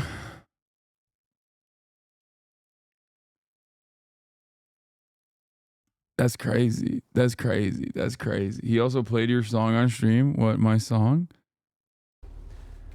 We're just gonna play some music here. Not that one. No, this is a good one. This is for brother Hasan. Oh, it scared me. What is that? This is good music. I'm not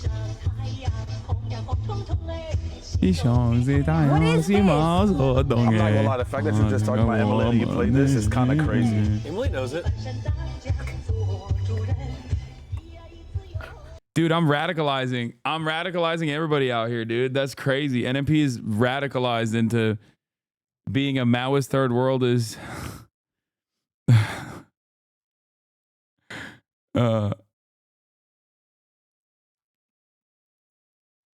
Emily knows it. Yeah, she does. She knows the lyrics. You should visit Austin more. Yeah, maybe.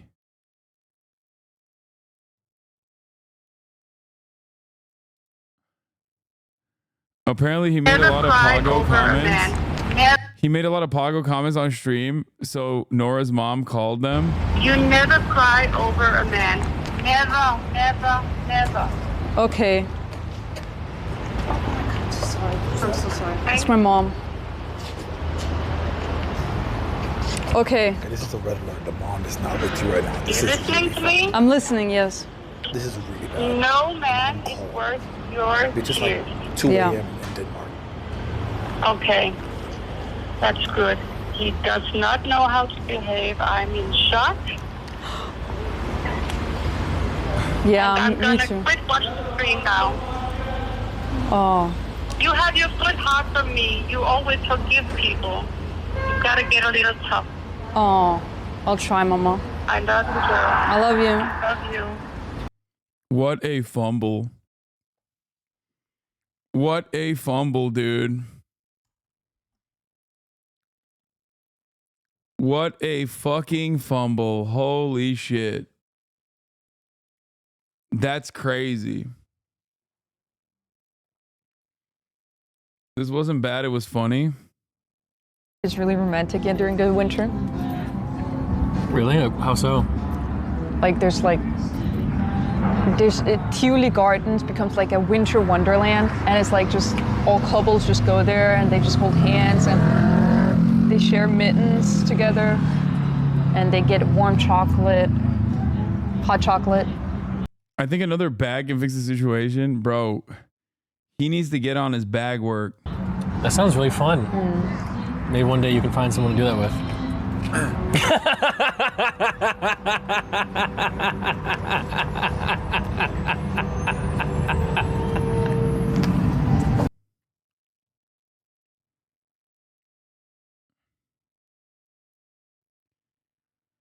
God damn, dude. God damn. Damn. It's crazy. Who are those people? My friends. People that I've collaborated with.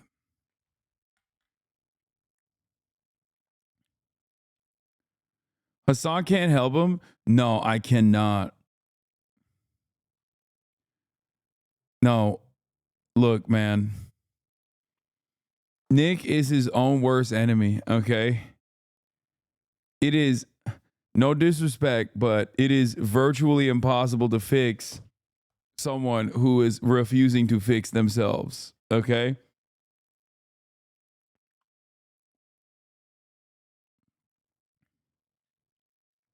What is this?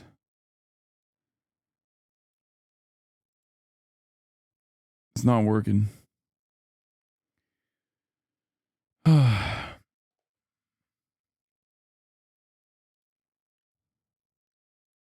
Nick scores. Oh my God, you guys are so parasocial. Stop. Stop.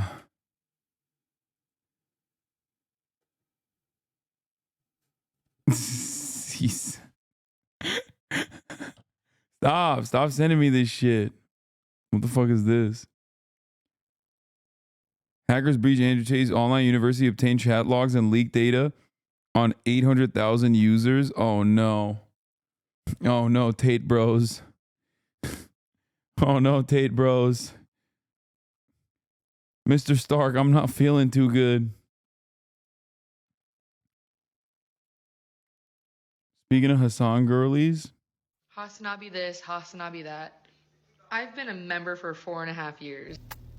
Okay, so we were on stream today, and I'm still really excited about it.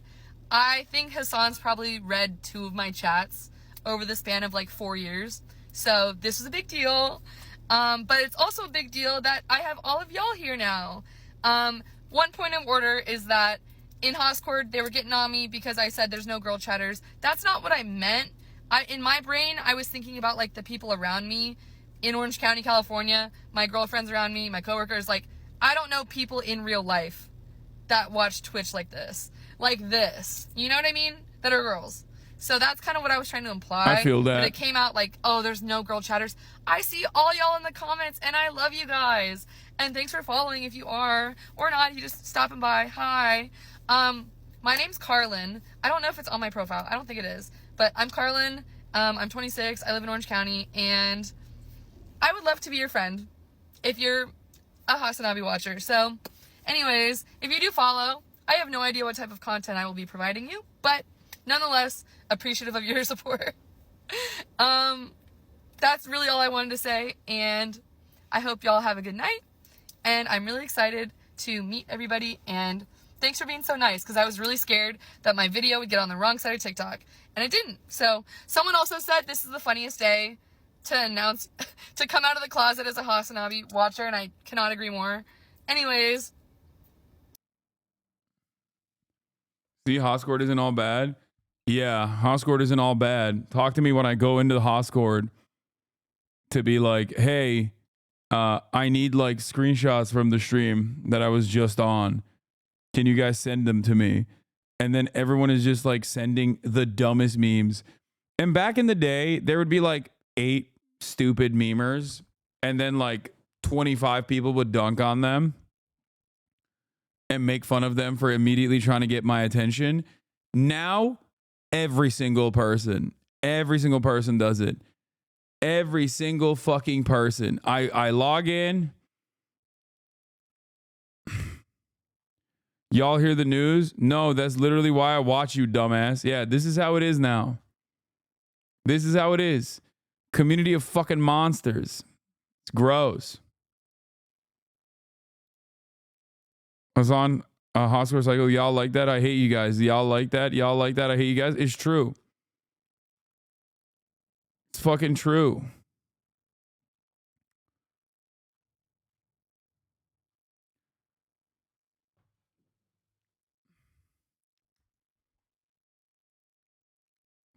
Annoying ass motherfuckers. Bro, the memers aren't even chatters. They live exclusively in the Discord, like one of the most self-contained terrarium ecosystems. Yeah. There are also fucking people in the Discord that like flex that they don't watch me. Which I don't understand. It's like, bro, you're in the Discord server of a Twitch streamer. Like, what do you mean? You're objectively worse than anybody that watches me, okay? Like, You can't flex that you don't watch a specific type of content that I put out there when you're in my fucking Discord.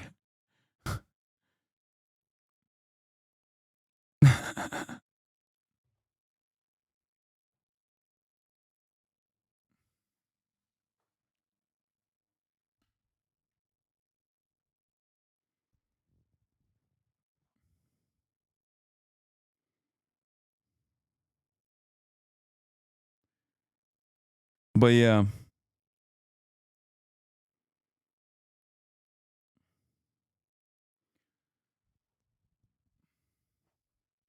I was in the Discord for a week and they were not helpful and he yelled at me for nonsense. I see what you mean.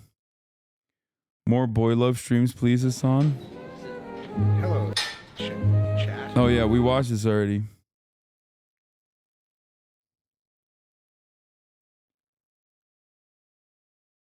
Being part of this community is like that meme. Every day I come here to be, I am abused is true.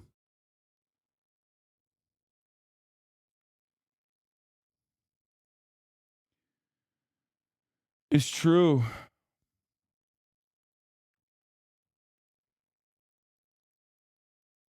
This was a great stream. Every time you come into Discord with tech problems, you always beg the mainstream discussion channels instead of listening to your old pals in the STEM comp sci channel. True.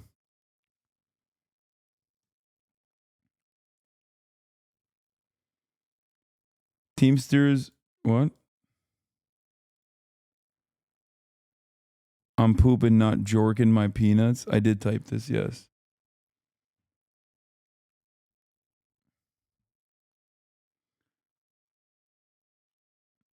Teamsters union members who voted for President-elect Donald Trump said it was definitely social issues like trans rights and immigration that made them support the seemingly anti-union candidate. Good luck to them. What is this? Another one? Oh, I saw this one. This is really funny. To my fellow men, we all need to... Dude.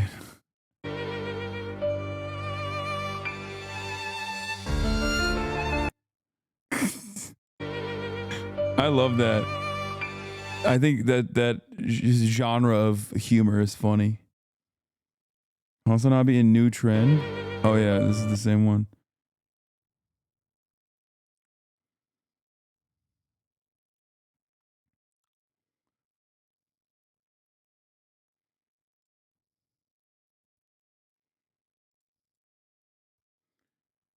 Group Goon Sesh starts in 1 hour. Y'all are crazy.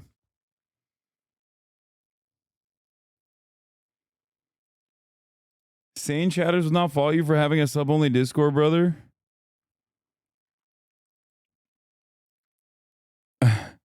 There with them. Special Forces vet Evan Hafer and Joe Rogan on Trump declaring war on the cartels. It's going to get wild come January 20th. Oh my God. Dude, you don't understand. America has such a good, long-standing track record fighting against well-entrenched insurgencies. Okay? Like, they are so good at especially famously, America is so good at just mopping the floor with insurgency movements, especially when they're fully funded, like a real, urban warfare, famously, notoriously easy, notoriously great track record from America. I can't think of a single time where America's had a success in this, okay? Like World War II doesn't fit the standard. There's never been a moment where America has ever, in its history, successfully conducted a counterinsurgency operation. And this time, it's literally dudes with our guns.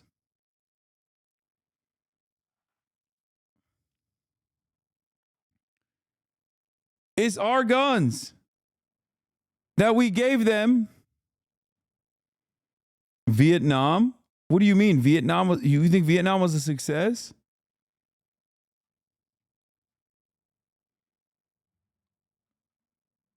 Brother,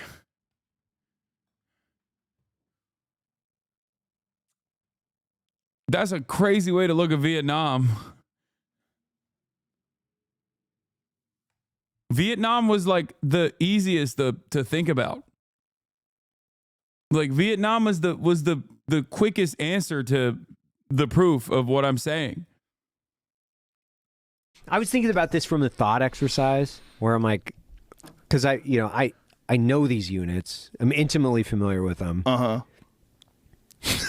Bro, if we declare war on the cartel, like these dudes are not going to understand what the fuck is going on.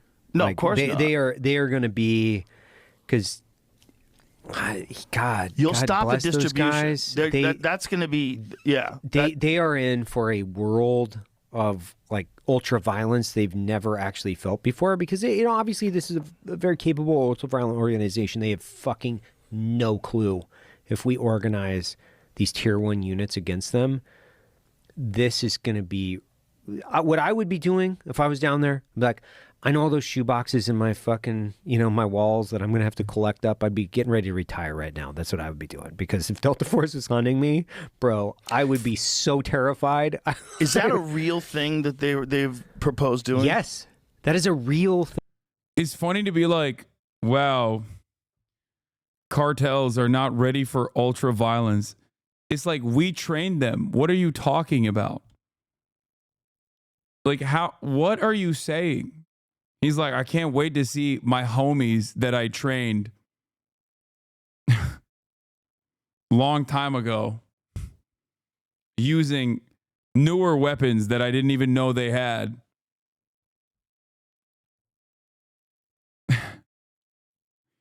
Average Redditor, OMG is just like Sicario.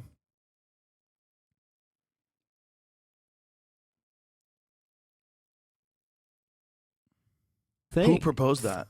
I'm almost positive either JD or Trump had said something with the new guy from ICE, like we're going to mobilize tier 1 units against the cartel. The only thing I thought was, no, what they're going to do is kill a shit ton of Mexican civilians, because the only way America knows how to wage war is carpet bomb entire villages and call it a fucking day, as all the tier 1 operators piss in their fucking pants because they encountered sniper fire from the tree line. Okay. Yeah, that's what we're going to do. Great example. Great argument. This time it'll work. Surely. What? It's so fucking stupid. Yeah. They're going to crash a fucking Black Hawk into a village.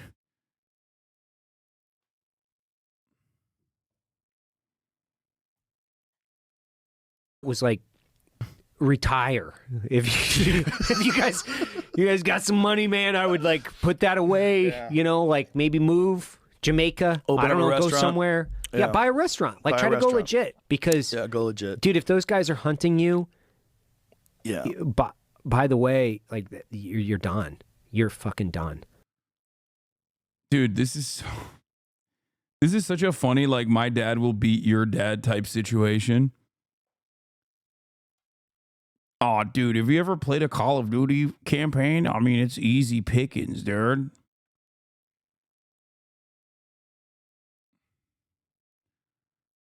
Do you not understand? Like,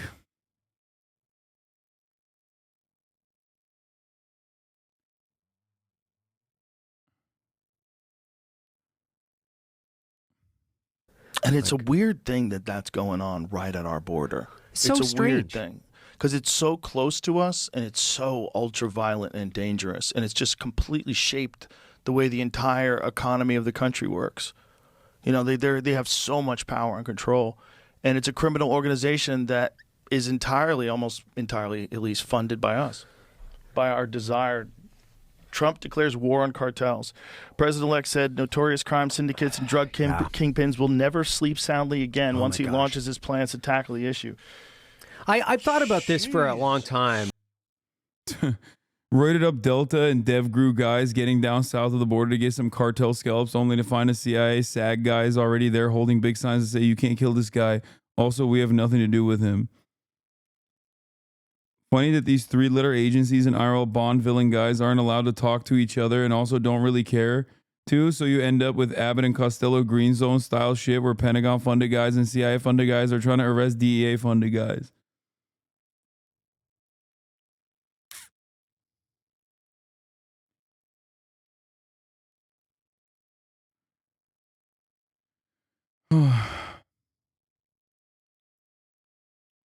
The U.S. successfully countered insurgency in the Philippines by committing genocide. That's the only time I can think of, aside from the Indian Wars.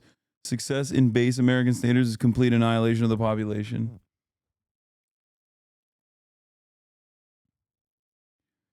Bro, it's like America's attitude right now is basically like, oh, there's a shiny toy that like my neighbor is playing with. I'm going to burn his fucking house down. Mexico's just chilling, doing partnerships with China, developing the nation, got, two, not spectacular, but two relatively decent leaders in a row. People seem happier than they ever have been with their, previous governments. And they're like, oh, it's time to fucking destroy them. It's time to literally kill them dead. It's time to fuck everything up. Oh, it seems like they're doing fine. I hate that. I'm going to fucking kill them. And then when people are like, oh my God, you killed my entire family and you destroyed the remains of like whatever wasn't the narco economy. You've completely destroyed it. Now I have no other option but to cross the border. And then you go and you spit on the people that cross the border. You're like, fuck you. You want to rape and murder my wife. And that's the American success story over and over again. Yeah. It's like such a wild thing to fucking say that we have to, bomb Mexico and engage in war with a sovereign nation while simultaneously complaining about undocumented immigrants. Like, how the fuck do you think undocumented immigrants happen, dude? Like, people don't want to leave their homes, man. I don't know how I can describe this to dumbass Americans, okay? Like, I came here as an American citizen, right? And even then, it wasn't super easy. You just leave your whole family and you leave your culture, your home, your friends behind to come to an entirely different country. And I am at the tippy top of privilege, okay? At the tippy top of privilege. And even then, there was like, some hard choices.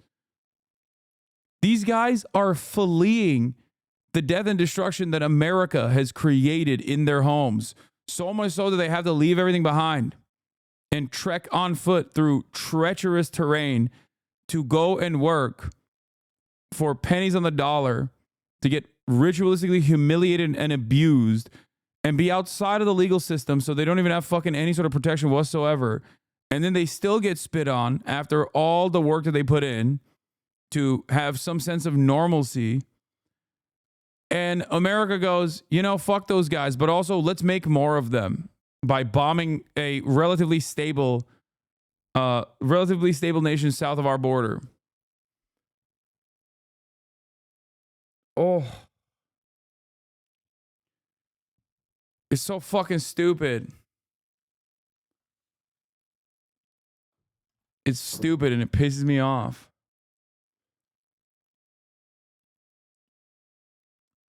Where I'm like, if they turned loose Delta Force and SEAL Team 6 on cartel. Luckily, America isn't saying that. It's just as dumbass. America is saying that. Wake up, chatter. It's not America saying that. It's Donald Trump saying that. What? Donald Trump literally took what Marjorie Titan Green was saying to heart when she was like, why are we funding the war in Ukraine when we should be funding our border by bombing Mexico? And now that's about to be foreign policy for America. Thomas Homan has also talked about it as well.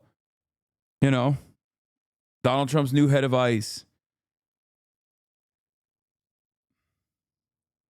So it's not just this fucking special tier 1 operator dipshit saying it. He's just stupid and also claiming that it will be a glorious victory for America because I feel like he's just oblivious to his own military's track record so far. Cartels and pedophiles, we could just kind of like erase the problem in about 2 years. It's be gone. He wants to send troops to Mexico. He said we make appropriate use of special forces. There you go. There you go, chatter. You were like, oh, this is not America.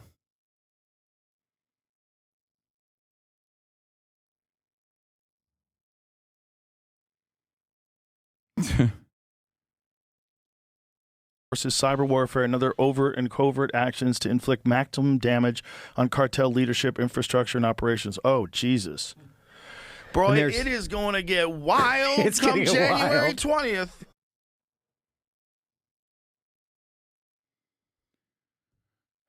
The peaceful dove, ladies and gentlemen. No new wars, ladies and gentlemen. Trump isn't going to do shit. He had a good relationship with AMLO, and I think he's going to be the same. Yeah, as long as fucking AMLO and Scheinbaum maintain border patrol, America probably won't do too much about it. So we'll see. AMLO is basically like, AMLO's doing the Erdogan thing.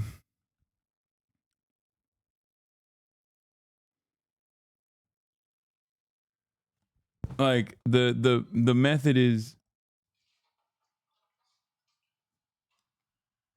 Erdogan took in a whole bunch of Syrian refugees so that they wouldn't go to Europe. And in return for that, you know, he gets to arrest like Kurdish journalists and shit every now and then. He gets to bully like journalists that call him gay. AMLO, on the other hand, was like, yeah, we'll be your border patrol for America.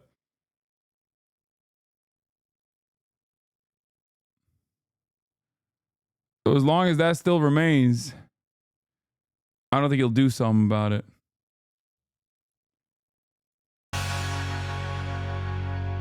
Let's move on to our main... The reason they want to ban it is because they know the power of algorithms and manipulate people. They're using it on Twitter and Facebook and they don't control it. Yeah.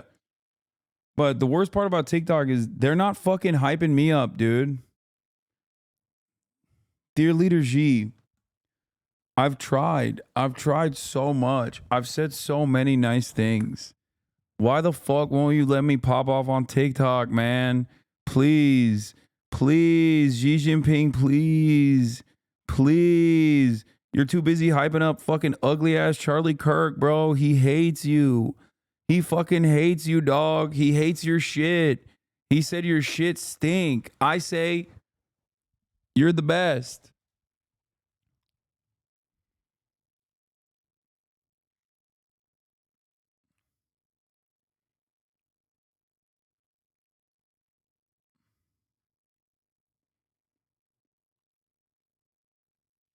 It's fucking annoying, dude. Donated $110,000. And Kenny... Yeah, also, we know why they want to definitely ban TikTok now is because of Israel. 100%.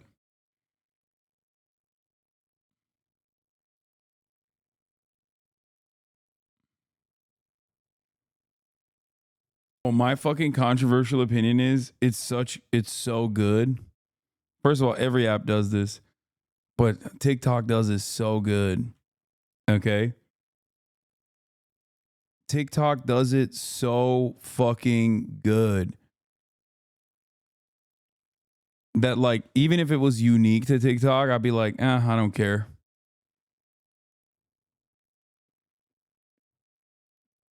It's just crazy. Not on desktop, though. Yeah, desktop TikTok is ass. But on the phone, I find myself literally not even watching shows at night. Sometimes I just sit there and just scroll my fucking For You page, dude. It's wild. Like, that's insane. How the fuck did I get here? Doom scrolling? No, my TikTok algo is pretty good. Healthy diet of basketball content. Hasanabi fan cams. No, I wouldn't say my TikTok algo is great. Anime, brain rot. I do get a lot of LeBron. glazed TikToks. Risk I'm willing to take. Again, algorithm's so good. I don't give a fuck if they hack. Bro, why don't they hack FAFSA? Why don't they hack some good shit, dude? Come on, G. What the fuck are you doing? God damn. All they do is hack these fucking big ass corporations and like leak all the fucking data of American citizens, bro. Hack something good for once. Fuck's wrong with you? I thought y'all were socialists, bro. Where is this? Where? What's happening? Hack credit card debt.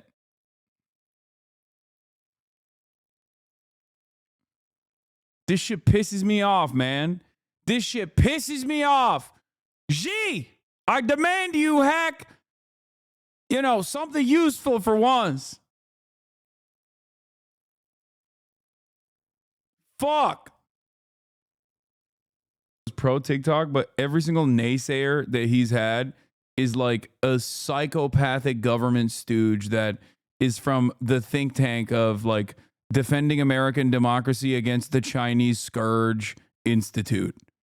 Okay?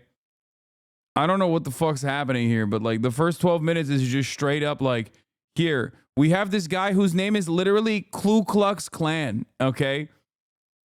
And he's going to tell you all about how fucking dangerous TikTok is. TikTok is going to come into your house and fuck your mom. TikTok's going to come into your house and fuck your dad too, actually. TikTok made your dad gay. But we can't be arguing China is valid in Xi's power. What does that even mean?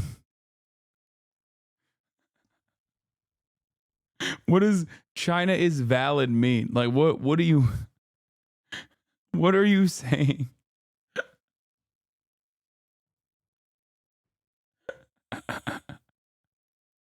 Nah, dude, you don't understand. China is invalid. Like if we're gonna talk about like their refusal to help the like hold up, dude. Hold up, just like if the dude is clearly a fucked individual. Sorry, I'm drunk. Okay. There's many critiques that you can make of China. Okay. And I certainly have a litany of them, and I engage with it all the time. I think recently the Chinese government pulled a debate on an ethnic Chinese militia group that is against the military junta in Myanmar. They pulled him in to the country and then they just arrested him. Okay. And they've been in the tank on and off, sometimes with the militia groups that are against the government, and oftentimes directly with the government, funding and facilitating the government. Okay. The military government. That's not good. Okay. That's not good at all. They very clearly do not give a fuck about what's happening in Myanmar. Okay. They don't care. And aside from that, I think that there are a lot of gimmies out there. Like, I don't know, maybe funding, arming, or at least pushing the Philippine Maoist movement in a direction where, they can gain some momentum. Who knows? I feel like that's right in your backyard. You know what I'm saying? Like there's a lot of stuff out there. No, they're not non-interventionists. They are interventionists for sure. They're just not interventionists in a direction that is ideologically consistent or even, makes sense. China recently kidnapped one of the Myanmar resistance leaders, which was not very cash money. That's what I'm talking about. Yeah, that's directly what I was mentioning. Okay. So, they do a lot of stuff. It's very obvious that they're, unlike America First leadership here in the United States of America, they're very China first. Okay. That is 100%. Sometimes to a degree that is frustrating for someone like myself. Okay.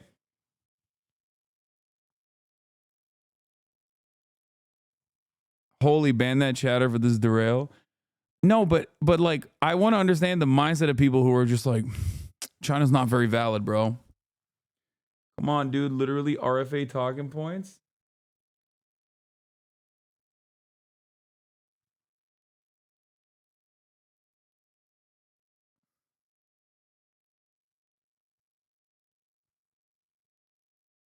What am I saying that's wrong?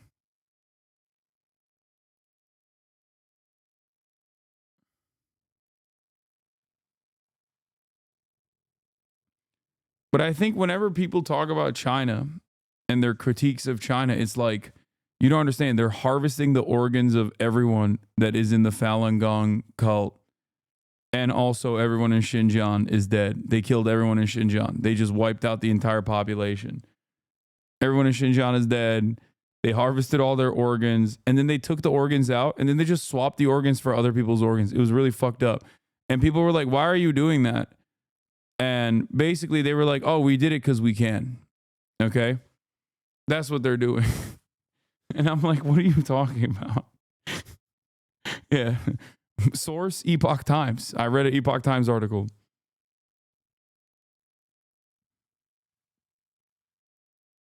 Like, there were people who were yelling at me when I was talking about China putting high-speed rail toward in Xinjiang. And they were like, no, they're doing that to like kill them further. It's like, no, they already were doing mass re-education, mass surveillance, completely unacceptable. I agree. Okay, if that's your criticism. But they weren't fucking putting high-speed rail there so that they could kill them better. Okay. Like, no, they were putting high-speed rail there because they want to integrate Xinjiang into broader China. That's why they were doing that. Yeah, maybe kill them on time. Yeah. Is re-education unacceptable? Yes. In the way that China did it with dragnet operations, mass surveillance, and you know, punishing an entire group of people for at the behest of taming a separatist movement, a violent separatist movement, is America shit. Okay.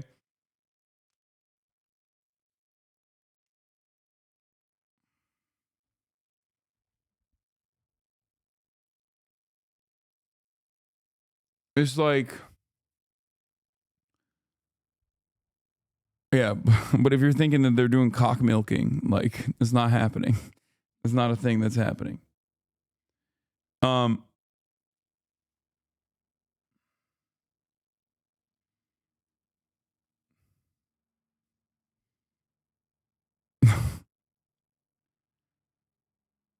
Only one country's doing the cock milking? Yes.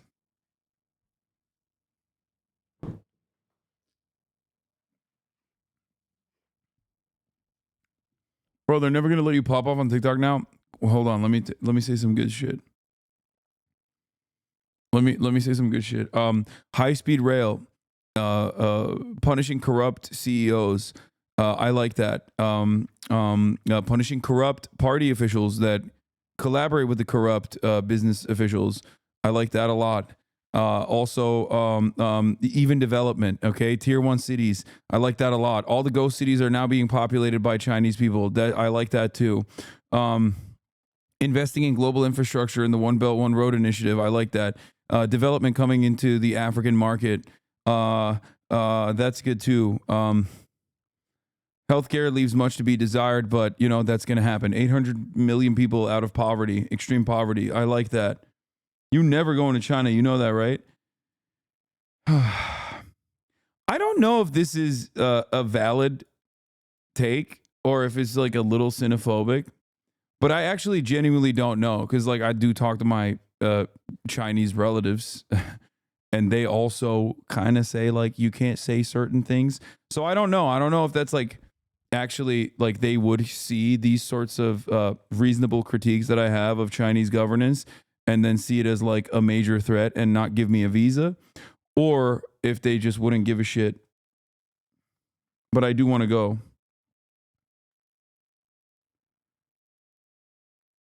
They would not stop you from going to China. You just couldn't say those things in China.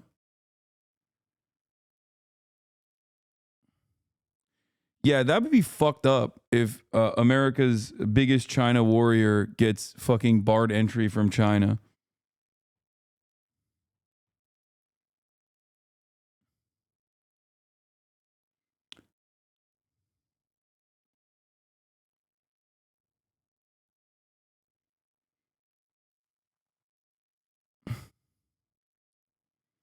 I got fired from teaching in China for using maps that didn't include Taiwan within China. I can still go though.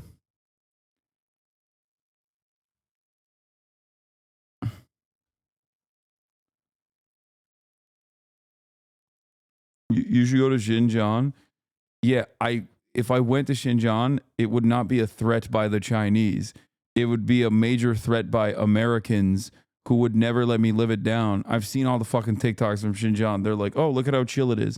The moment that I go there and don't immediately yell at like every fucking Uyghur person about how hard they're being persecuted by the Chinese government is a moment where I'm never welcome back in America. I am infinitely more afraid of Western chauvinists than I am of the Chinese government in that situation. Actually, that's not true. I'm afraid of the Chinese government too because of my criticisms of the Chinese government's mishandling of Xinjiang in general. So.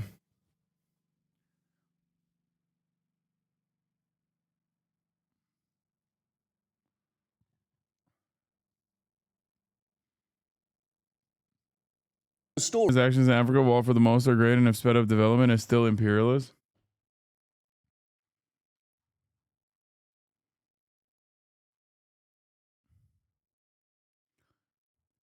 You can't say that when Foreign Policy Magazine disagrees with you. Like, you just can't. Like, you can't have some of the most like China hawk guys writing articles that go against what you're saying. At that point, it's like, come on, dude. We're not even. We've moved past this point. Like, you got like The Economist writing papers about how fucking hard China is cooking America and Western capitalists in terms of like non-conditional loans and how much better the Chinese loans are, and how in order to outcompete China, they have to do better with the IMF. And motherfuckers in the chat are still like, no, you don't understand. Like, you don't understand. So far they haven't done anything, but one day they will. And it's like, okay, well, talk to me when they do that. Okay.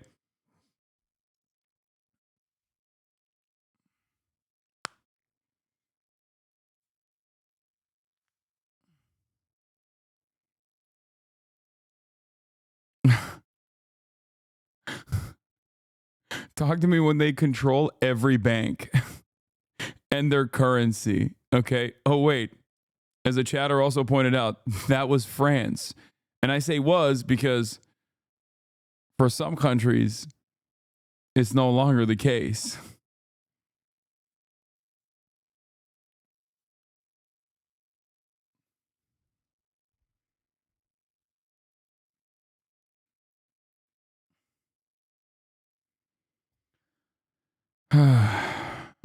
Dude, okay, listen. Tiananmen Square, Tibetan independence, whatever, right? Like, that's silliness to ban. But you mean you want to tell me that in America, our media would not be objectively better if we at least clapped like Epoch Times and NTD? Like, yeah, the first two, ridiculous to ban, okay? But the last one makes total fucking sense. Falun Gong is insane.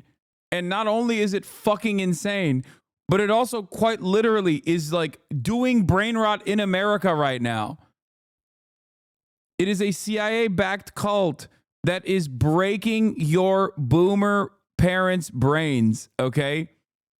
But we wouldn't have Shen Yun. Oh, get the fuck Shen Yun. I don't give a shit.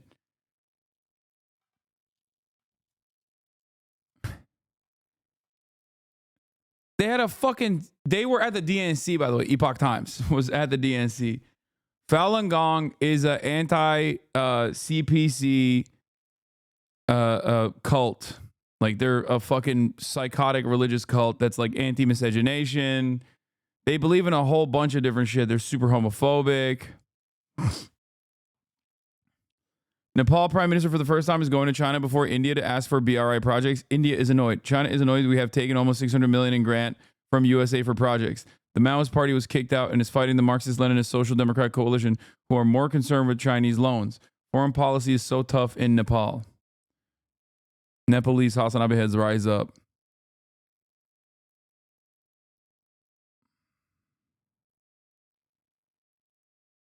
The 5,000-year history, though. Yeah. Yes, they are a fucking insane right-wing reactionary cult that is backed by the CIA because they're anti-CPC. It's CCP, okay? CPC, CCP, it doesn't fucking matter.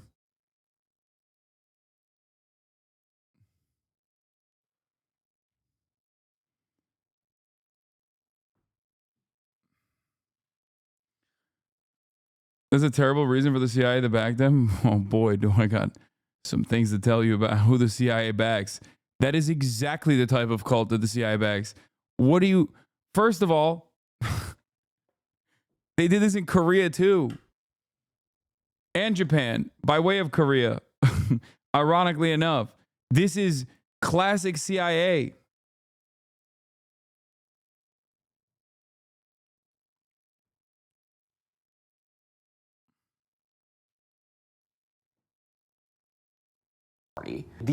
Yeah, this is a deliberate effort by China to manipulate the American public, dude. Yeah. Once they get a load of the Tiananmen Square, every American is going to be what? Fucking extra anti-China? Oh, China is actually doing soft power by refusing to teach Americans about Tiananmen Square or whatever the fuck. Like, like what is the argument here, dude? What the fuck? Yo, this is the most Reddit ass conversation. Like, who gives a fuck, dude? What the hell?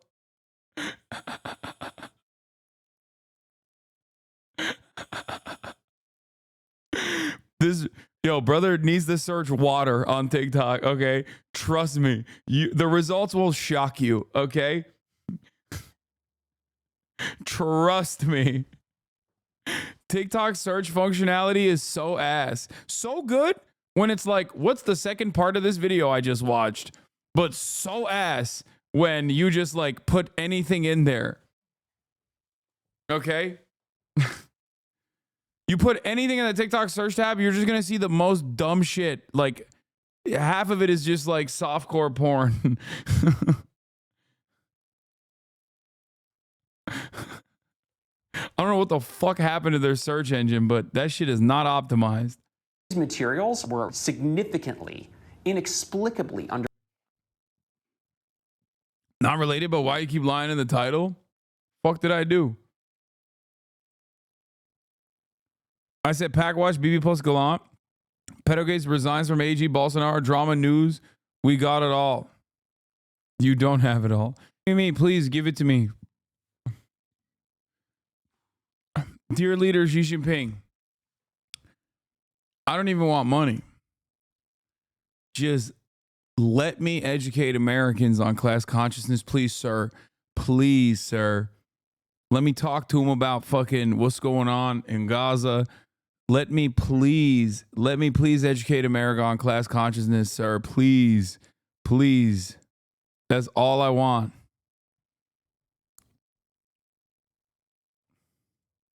And researchers say they haven't. Dude, the level of narcissism is insane. You know I'm joking, right? The fuck? Like, what's wrong with you?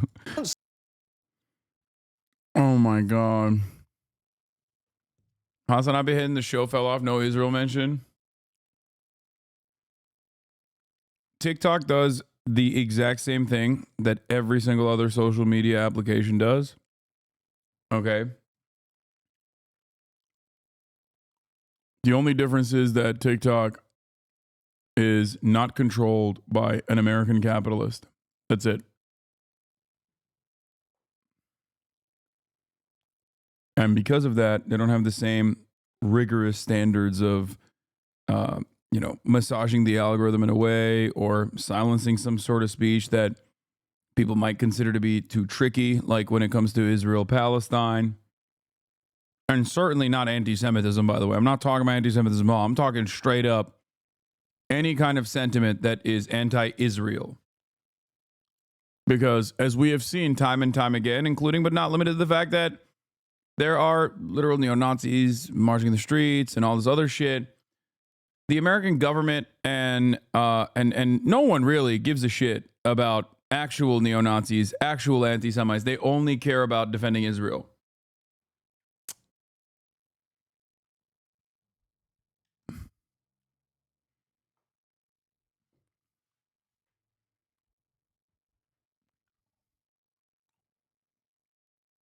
Will EU follow suit if USA bans TikTok? Seems like a pattern in some ways. The irony is if the American government cared about protection of people's privacy, they would follow suit of the EU, which has not banned TikTok, but has implemented some privacy restrictions that TikTok abides by. So the fuck are we doing?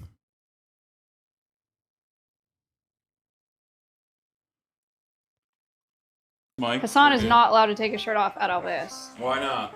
Because that would be on my digital footprint forever. Yuck.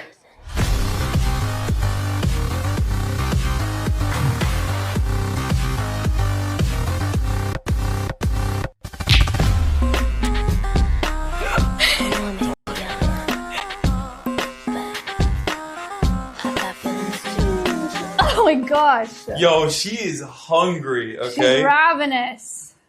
Mike? Hasan is not allowed.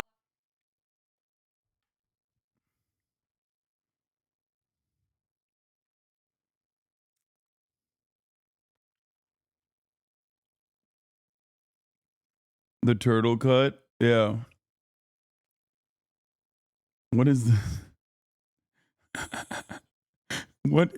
I've never seen the tongue emoji before in my chat.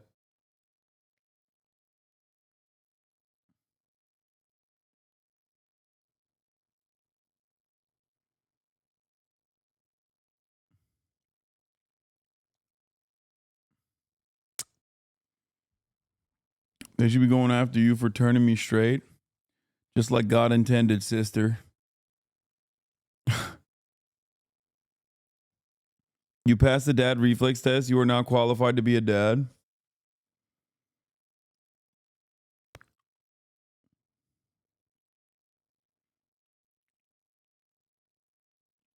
I don't know what this means that you guys are using tongue now. Oh. All right, you know what? Fuck it.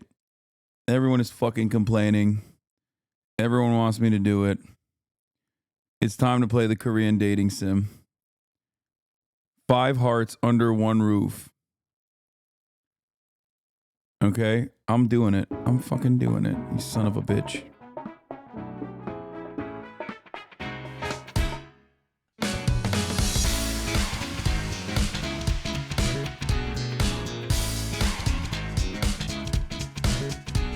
As you guys know, I'm only playing this to just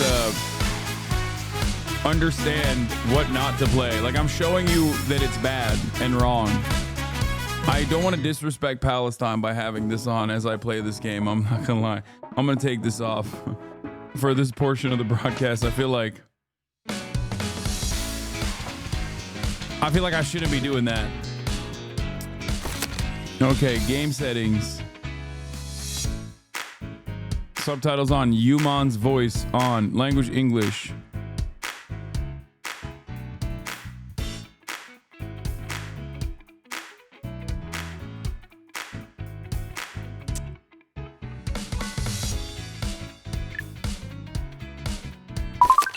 All right, I don't know how this plays. 뭐지?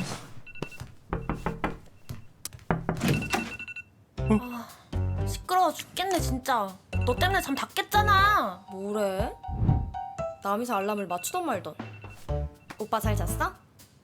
야 우유만, 일어나지도 못할 거 알람은 왜 맞춰놓는 거야? 에이, 한두 번도 아닌데 뭐 어때? What is going on, bro? 새삼스럽게.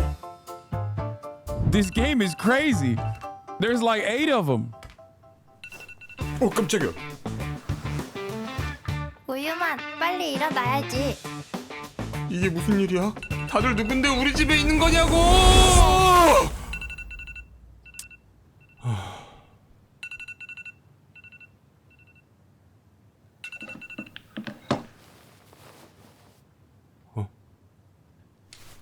설마. Bro, come on. He'd be pitching a fucking tent. Let's be real.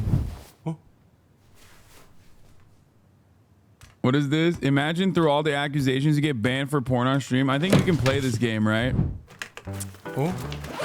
아들 일어났어? 엄마 아빠 어디 가?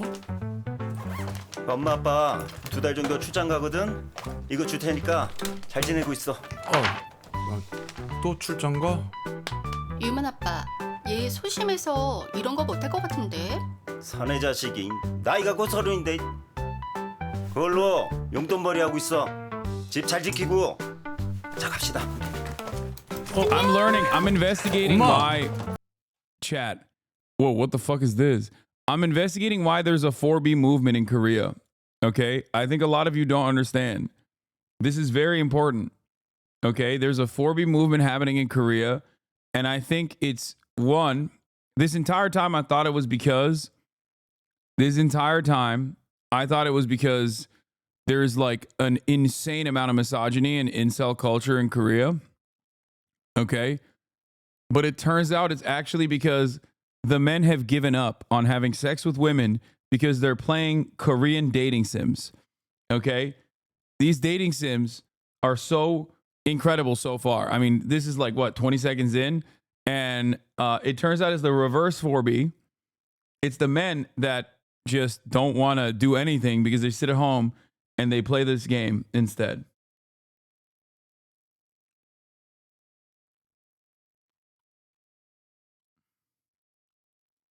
They really cooked with this. 아빠!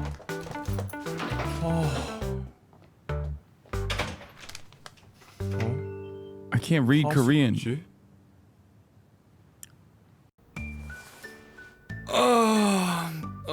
너무 잘 잤다. 오늘따라 왜 이렇게 개운하지? It's because you cranked it. Come on, big dog. A dream like that, you're ripping one off, you know? You're definitely dropping some loads before bed. That's gonna have some consequences. You're gonna sleep well. Okay?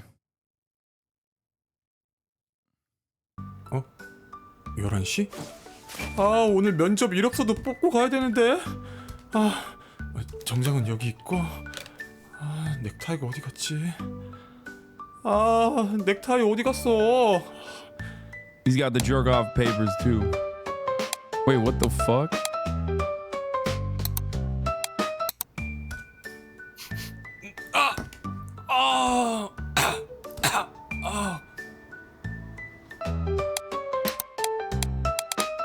It doesn't seem like I have my necktie there.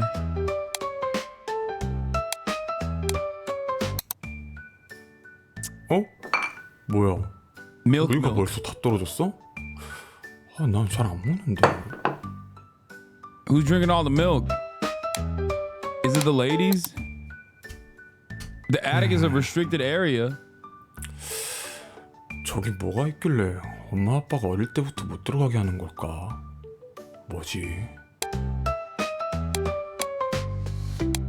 Wait, what? So I searched the entire house and I couldn't find it.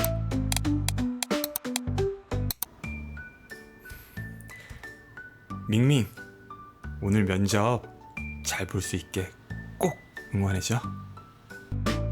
Bro, I'm 30 years old and I'm still not allowed in the attic is crazy work. 말숙이, 이때는 참 귀여웠는데. Is that my girlfriend from when we were babies? 오늘 이것도 붙여야 되는데 시간이 될까?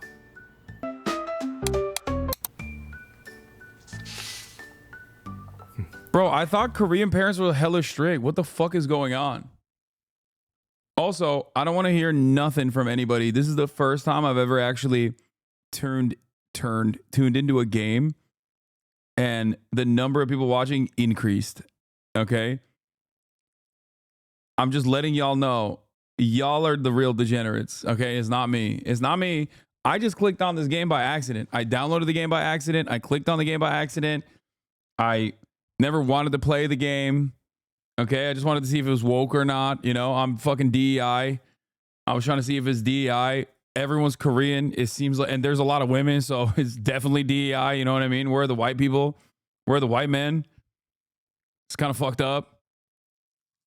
But also, y'all are savages.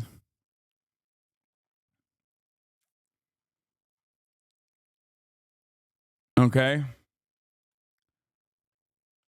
And it's gone. Everybody left. I shamed them.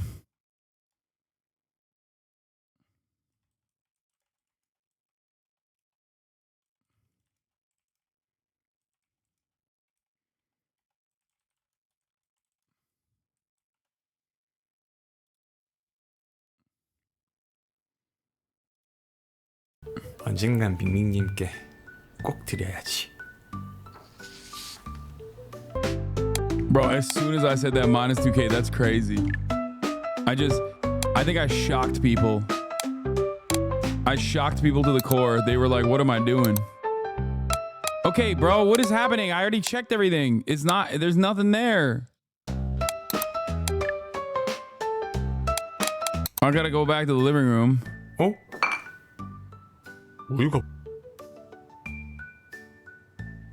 Shut up. I don't want to hear your stupid voice. Okay, so I have to go to the attic, right?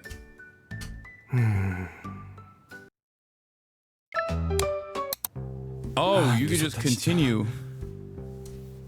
Okay. It's kind of funny that this game has nothing and I'm still having a hard time. And there's a hype train. That's crazy. Y'all are pervs. Y'all are perverts. This is not me. This is you. Y'all are perverts. You're doing a hype train. You're subscribing. Okay? You're subscribing for $6 or for free with a Twitch Prime to show me that you want me to keep playing video games. Specifically this one. Okay? It's fucked up. It is fucked up. Actively. 5 gifted subs by Malisan. Atlantic Tuna. You fucking gooners. 아, 이게 왜 여기 있어? Acid burns. 아, 늦겠네 진짜.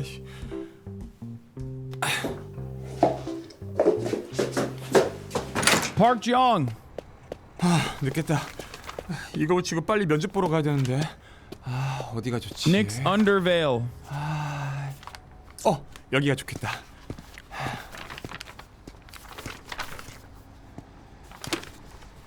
How is this a job, bro? You get paid to just fucking put these flyers up?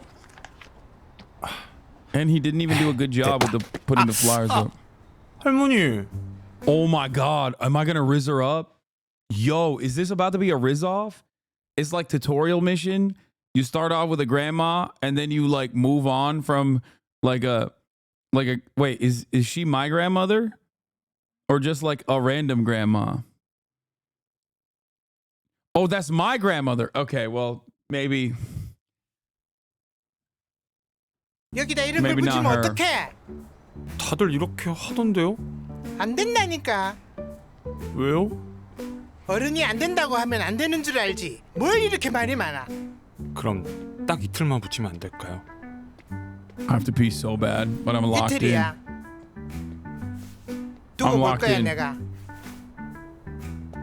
뭐야? I'm locked in. I have to pee though.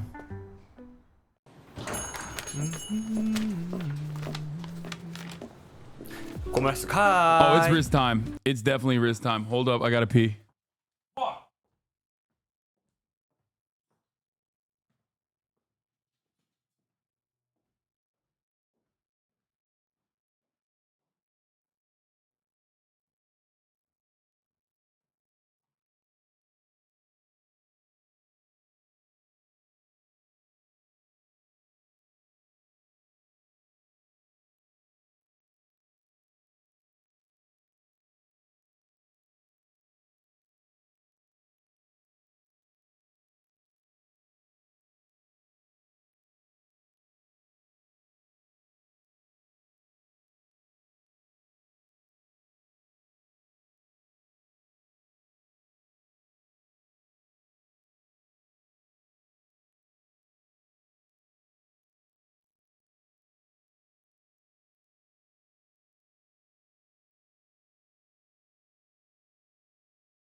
Oh, I'm back.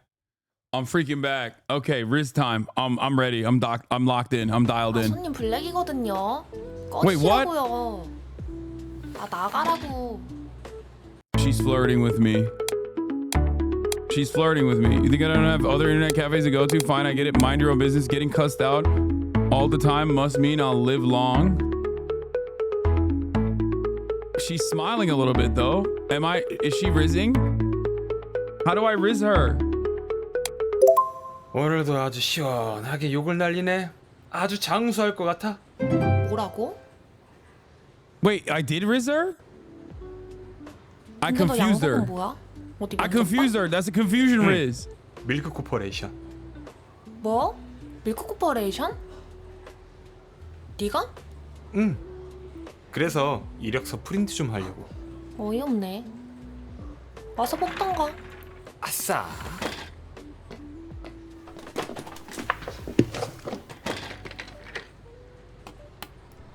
응? 이게 뭐야? 어?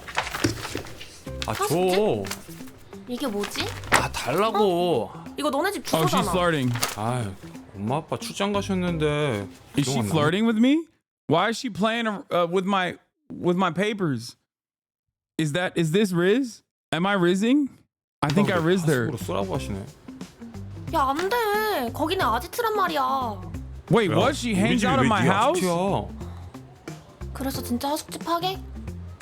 그러면 나도 들어갈래. 돈 내야지. What the fuck? 취해서 하긴. 야, 나 시간 좀 뜨는데 밀크걸스 노래 좀 틀어주면 안 돼? 너가 그렇게 백날 첫날 들어봤자 걔네들은 너 숨쉬는 거 조차 모르거든?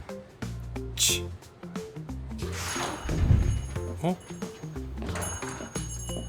어. Did he just shoulder 고맙소. check? 또 놀고 있네? 또 왜 왔어? 일 안 바빠? 야 바빠도 너 보러 온 거지. 알바 금방 끝나지? 안녕하세요. 야 넌 아침부터 여기 왜 있냐? 저 면접 이력서 좀 뽑으려고. 야 그 면접 맨날 떨어지고 왜 보냐? 그냥 우리 회사 와가지고 청소나 하라니까. 내가 알바 시급 세게 쳐줄게. Throwing a punch? Kiss him? 청소 싫으면 뭐 다른 거?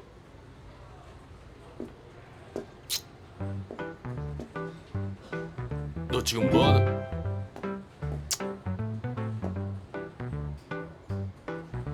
이력서 가져갈게.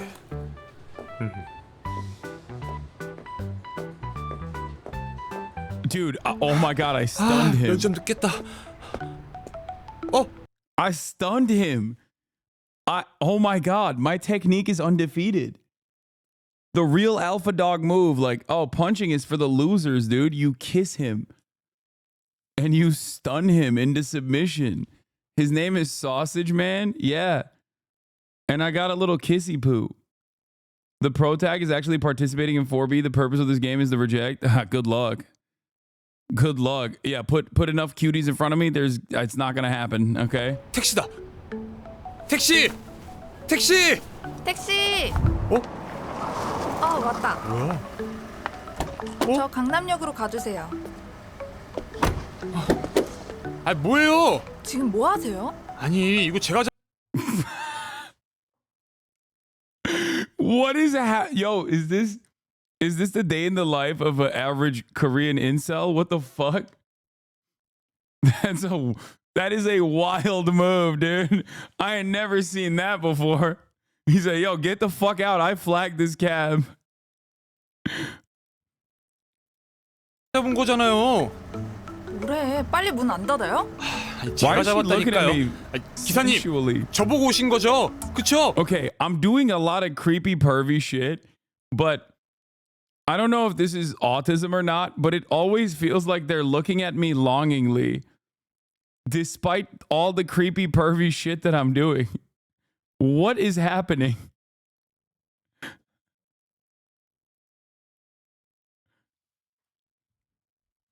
No, actually, what? Am I wrong? Chat, come on. Don't say I'm being autistic. I don't think this is a look of disgust.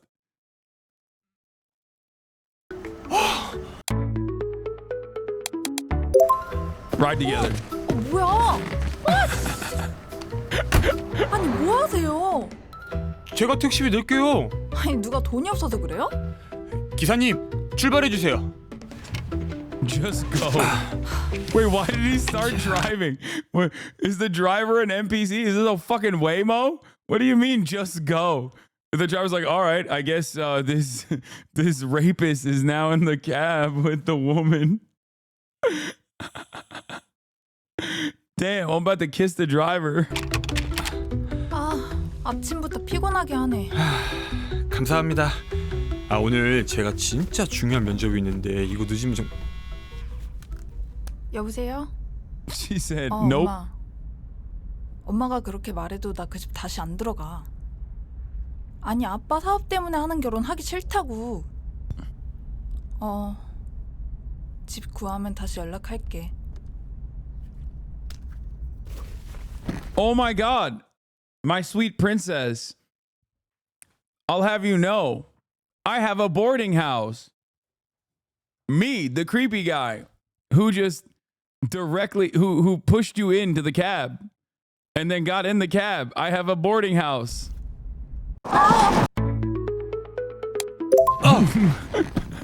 The other option was brag about your seatbelt.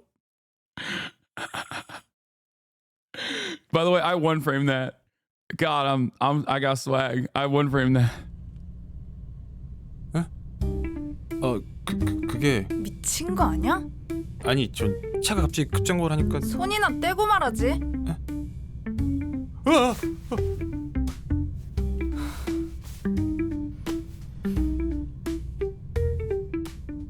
Okay, I saved your life. 기사님 감사합니다. 뭐야? 어디 갔지? Bro, this is sexual harassment simulator. Uh-oh. 안녕하세요. Uh-oh, someone got annoyed with their bandage and are ripping it off. I wonder who. Who could I be talking about in this room? Uh-oh. Someone got annoyed with their bandage.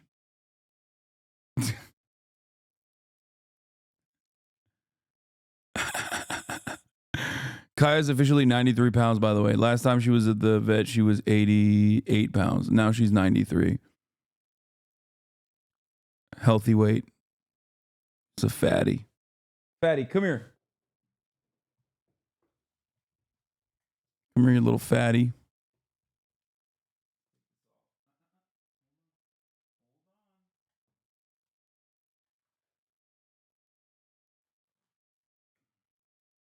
You got a little boo-boo? You got a little boo-boo? Okay. Good girl. Little boo-boo girl.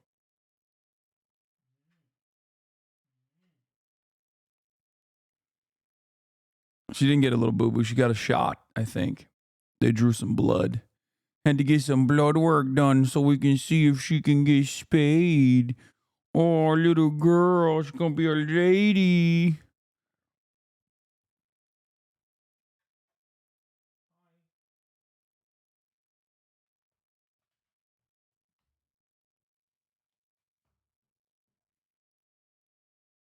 Hi.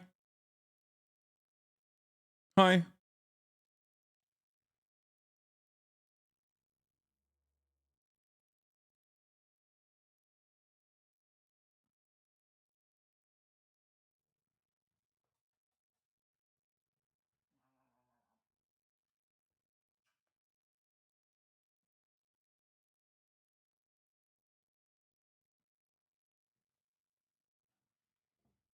Sorry, I had to take a little Kaya break. Oh, she's like, no, I'm not done. I need more pets, please. I need more pets, please. Good girl. Who's a big girl? Who's a big baby? Who's a big baby girl? Who's a big baby girl? Yeah, you like it. Scratchies on the neck. All right, place. Got ya.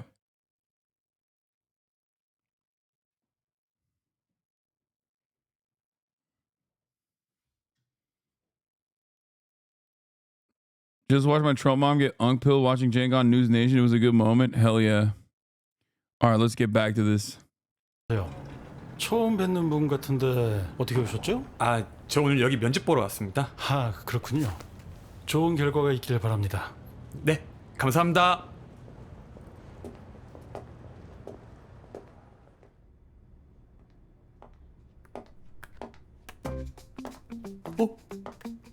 면접 시작할까요? That's crazy. 자기소개부터. That's crazy. That's crazy. That's oh my god. That's crazy.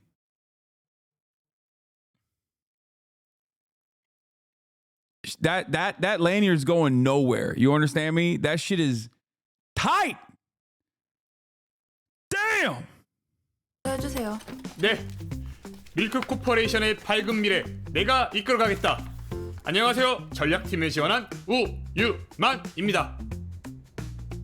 이끄는 건 저희가 할 테니까 잘 따라오긴 하셨으면 좋겠네요. 네. 자자, 그럼 This guy immediately gives me creep vibes. Okay. 질문을 드릴게요. 달리기를 하는 3명이 있습니다. 그때 결승선 앞에서 3등이 2등을 제쳤다면 과연 그 3등은 몇 등을 했을까요? I mean, I want to say second place, but I want to be cocky.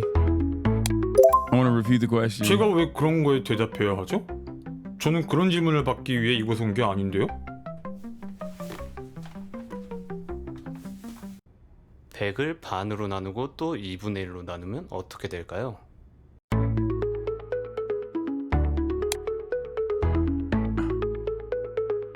Why is chat being fucking lame ass nerds like giving the right answer?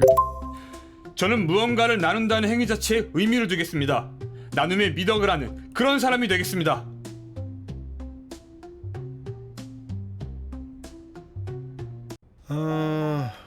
그럼 오늘 면접은 여기까지 할게요. 수고했어요, 다들. Did I fail? 네. 수고했습니다. 엉망이네. 네. 이딴 스펙으로 잘도 들어올 생각을 했네요. 면접자 제대로 안 걸을 거예요? 죄송합니다.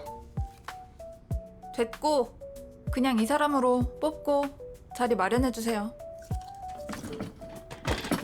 Oh, she wants me. Oh, she wants me, bro. Come on. Oh my God, the connection we had in the cab when I saved her life, paying in dividends, dude. That's crazy.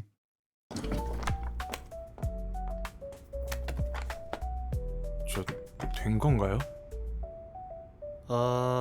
네. 내일부터 출근하세요.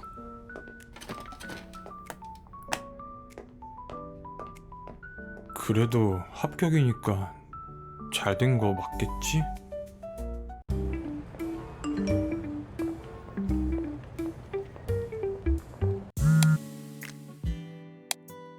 Mom, I don't think. Hello, seller. TT. Mom, I want steak.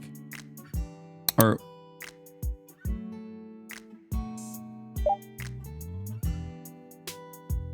did you finish your interview? How'd it go?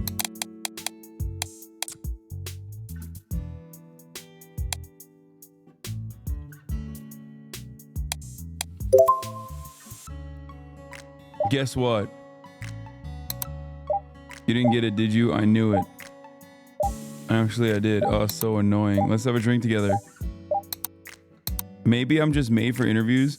Oh, and I got that signed Milk Girl CD. Oh my God, seriously? Okay, we're done with that.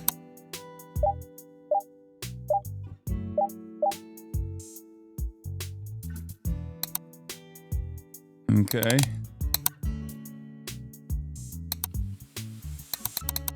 I don't even think about going up on the third floor. Yo, they're so adamant about not going up on the third floor. That's weird. 대박이다. What is the deal with the third floor, man? What's up there? He's a sex addict, isn't it? 혹시 저분인가?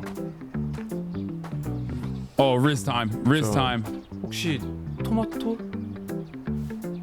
아이디 올리밀크님? 아, 네 맞아요. 이름이 우유만이라. 여기 사인 CD요. 아, 감사합니다. 아, 이거 가지고 있는 사람 진짜 많지 않은데. 아, 여기 돈이요. 예. 와, 드디어 얻었다. 대박 밍밍 사인. 저기요. 네? 근데 얘네가 그렇게 좋아요? 밀크걸스요? Oh my God. Is she actually Ming Ming? I'll lose my mind. Not Ming Ming. Bro, if Ming Ming is out in the streets basically trying to meet her fans in person, like I love all her albums, dude. Milk Girls 1 through 8, I've listened to them nonstop. Oh my God, it's Riz time, bro. I bet it's her. That's why she's hiding herself with that goofy ass hat, bro. Oh my God. How could Ming Ming fall for a guy like me is the question people will be asking about in all of the top Korean news channels, bro.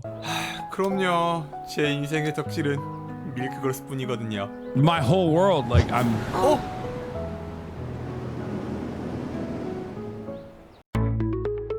Drop your pants? Dance. 와, 대박. 어떻게 이렇게 만나요? 저 밍밍님 안무 다 따고 그랬거든요. 한번 보실래요? 무지개 핀 파란 하늘같이 녹여져. I followed it! No! Ming Ming! First of all, I'm always going for the worst choice. Okay, everybody calm down. No! Is this what Nick Pollum lives like? Is this what his life looks like? This is turning into a Nick Pollum simulator, bro. Stop! 요 달달한 스윗 바닐라 아이스크림 크림. 잘 봤습니다. 아직 안 끝났는데? 아직 안 끝났는데. Bro, she's running away. 어딨지? 아, 잘 모르겠다.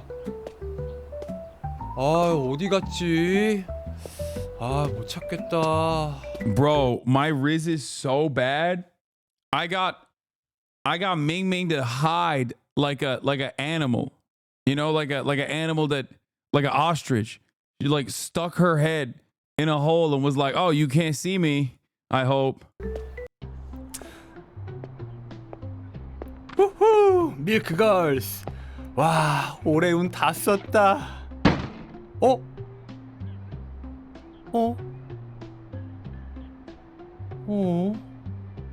무슨 소리가 났는데? What should I pick, chat?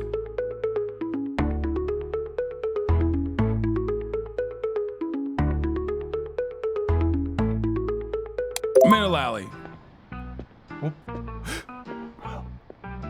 대박. What the hell?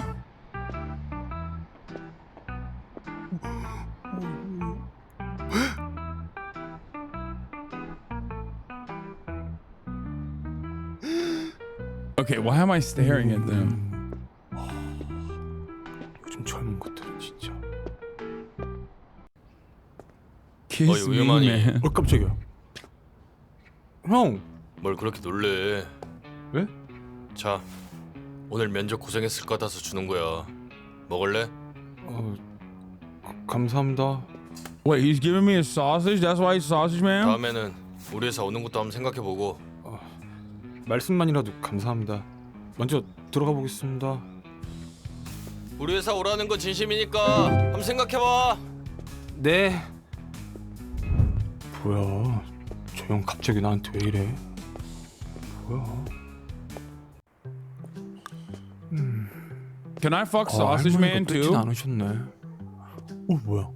누가 뜯어가긴 뜯어가는구나.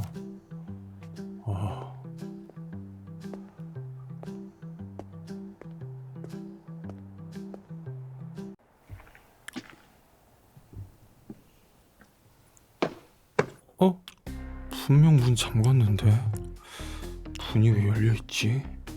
Uh-oh. 뭐지? Uh-oh. 빗자루다.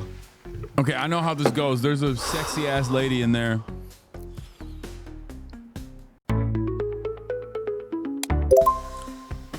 There's a sexy ass lady in there.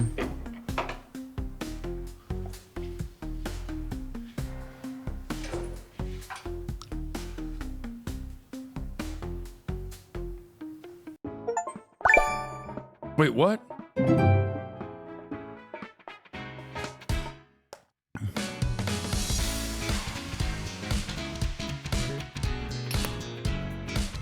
Damn, I'm Rizlas, dude. Acquired scenes can be viewed in an album? Oh god, I don't know if I want to. 뭐야? 아무도 없는 거야?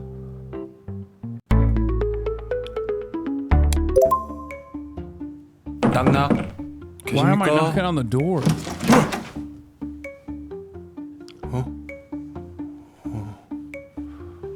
없네. Who you feeling? I mean, they're all hot. 어디 있는 거야?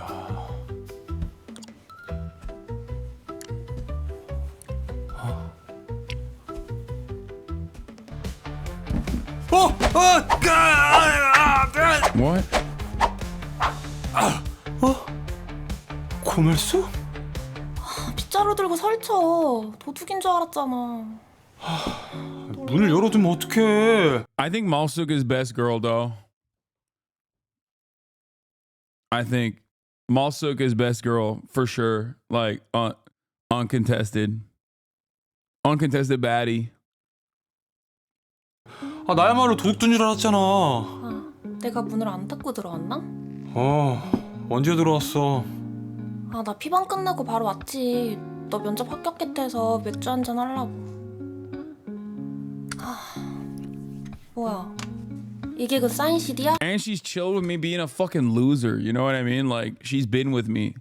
She's like my day one girl. You know what I mean? She used to stream on Twitch. Lol. Wait, what? Oh my god! I forgot these are real humans.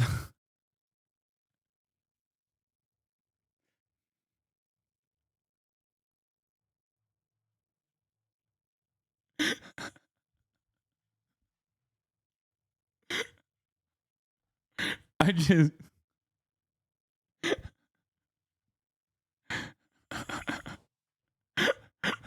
fuck. I got too immersed. I was playing an Unreal Engine 5 demo in my mind. Damn, I'm a little too immersed. I'm lost in the fantasy. 밍밍인가 뭔가 걔? 아, 얘 왜 이렇게 정이 안 가냐? 그래? 여자들도 이쁜 여자 좋아하지 않나? 야, 얘가 뭐가 이뻐? 진짜 이쁜데. 아 맞다. 나 아까 토마토 한 사람이 밍밍이었잖아. 진짜 지랄 좀 하지 마, 제발. 아 진짜로. 아 모자 쓰고 있었는데 그 모자가 날아가. 유만아, 제발 현실을 좀 살아. 언제까지 그러고 살래? 아니 진짜로. 아니 모자를 쓰고 나왔는데 모자가 날아갔거든? 근데 밍밍이었다니까? 야, 너 하숙한다고 방 바꿨더라? 아 침대에서 맥주 먹지 말라고. 야, 너 근데 어떡하냐? 이제 엄마 집에 안 계셔가지고 방에서 다시 신내 나는 거 아니야? Ew. 뭐, 빨래는 내 거 돌릴 때 같이 돌리면 되니까. 어? 뭘 같이 돌린다고? Who fucking lays like that while drinking a beer? What is happening right now? This is all fucked up. Why would you stance like that, dude? What, bro's gonna fumble this? 아, 우리 그러지 말고 앨범이나 같이 보자.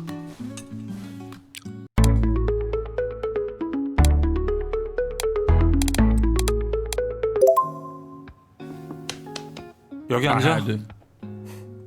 싫어. No! 야 근데 너 몇 시에 가려고 또 앨범을 꺼내? 벌써 10시야. 집에 안 가? 나? 나 여기서 자고 갈 건데? 뭐? 자고 간다고? 응. 짠! 그거 떼어간 게 너였어? 응. 나 이 옆방 탐냈던 거 알지? 나 여기서 지내게 해주면 내 거 빨 때 너 것도 빨게 해줄게.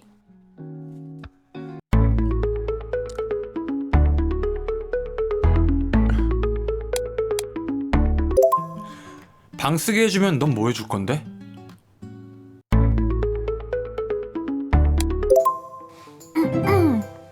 야, 네 얼굴 얼빵, 네 얼굴이 죽빵. 내가 원하는 건 여빵, 요 스컬? 너 뭐해? 미쳤어? 월 40이다. 아 몰라 나 돈 없어. 여기가 시내랑도 가깝고 좋단 말이야. 나 이 옷 입는다. What?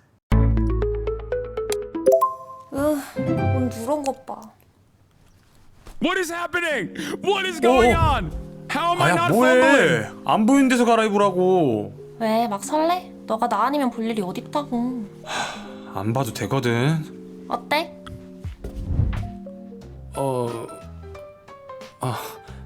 괜찮아? 뭐가? 아니야. 그럼 나 자러 간다. 어디서 쓰레기 냄새가 나는데? 아닌가? 그야 안 빨았으니까. Bro, what is going on? 아 왜 이렇게 늦게 일어나? 나 네 양말 좀 빌린다. 아 뭐야? 그거 너한테 안 맞을걸? 당연히 안 맞겠지. 근데 괜찮아. 나 좀 이따 짐 싸올게. 안 돼.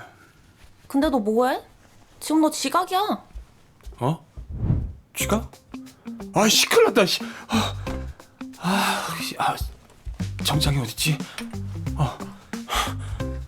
고말수. 이거 또 언제 이렇게 접어놨어? 밍밍한테 쓴 편지 어디 갔지? 아무거나 챙기자. 출근하면서 음료 6잔 부탁해요. 음료수를 사오라고? Wrist time. Wrist time. Lock in. Lock in. Lock in. Lock in.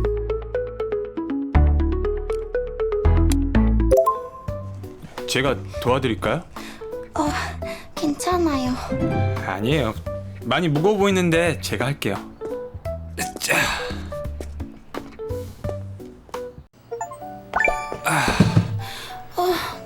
땀 흘리시는 것 좀 봐. 감사합니다. Oh my god. Oh my 밍밍? god. 어제 그 토마토? 우와 이틀 연속 식물 영접 대박. 밍밍님 여기서 일하세요? 저 근데 좀 조용히 좀 해주시면 안 될까요? 죄송해요. So what's the deal? Like, is this a statement about like the way that K-pop stars are mistreated in Korean society, so much so that they also have to like secretly work a day job until they break through? Is that what it is? Like, am I learning about Korean culture right now? Is that what's going on? Is there social commentary here, or is this just like some weird twisted perv fantasy? And Ming Ming is in every corner, and the Korean perv gods have given me a second shot after I fumbled the last one.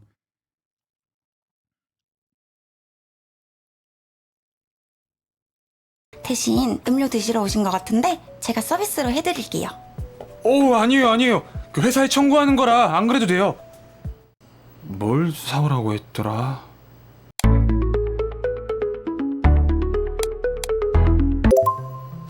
Six cappuccinos. 저기 잠깐 시간 되세요? 솔직히 저희 사인 CD도 구매하시고 엄청 팬이신 거 알아요. 근데 보시다시피 저희 돈 없어요. 그래서 이렇게 사인 CD나 팔고 일을 해야지 생활이 가능해요. 솔직히 창피해요. 아니요. 저 때문에 그렇게 느끼실 필요는 없어요. 아무튼 오늘 저 보신 거 비밀로 해주시면 안 될까요? I got a boarding house. 네. I got a boarding house. Ming Ming. Ming Ming, I have a boarding 비밀로 house. 해드릴게요. 근데 밍밍님. He says she sounds like a scam DM. Yeah. Hey, hello, it's me, Ming Ming. I'm calling you from this profile because I got locked out of mine. Can you please send me a PayPal? 아니 민정님을 덕질하는 건 제 인생의 자부심 중 하나거든요. 그냥 존재 자체만으로 저에겐 늘 Oh 위로세요. my god, bro, sick. 그러니까 창피하다거나 그런 생각 안 하셨으면 좋겠어요. He said it's one of my life's proudest accomplishments of being your stand. What the fuck, dude? 저 이거 이게 뭐예요? 제가 언젠간 만나게 되면 꼭 드려야지 했던 건데 어제 오늘 있었던 일은 제가 꼭 무덤까지 가져갈 테니까 너무 걱정하지 마세요. 저 그럼 출근해야 돼서 안녕히. You and LeBron, bro. Okay, you got me. I'm not gonna say anything about that. You're right, but like, you know, why wouldn't you glaze LeBron like that? It's not even glaze at that point. It's just valid. Shut the fuck up. 계세요. 저기요. 저기요. If LeBron played basketball with me one time and like, you know, maybe help me fix my shot mechanics or something, maybe show me like a post move, I would probably die after that moment. I could die happy.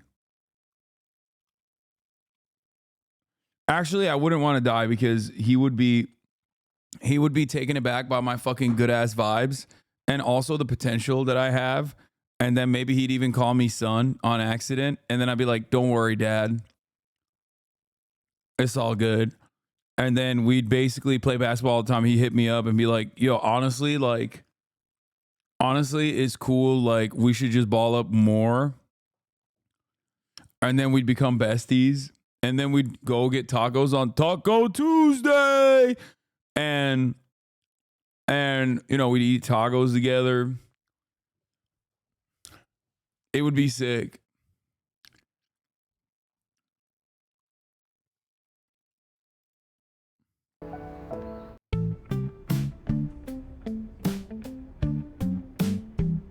You are 33, man. It's okay. LeBron is like 40. He could be my dad. 부장님 안녕하십니까?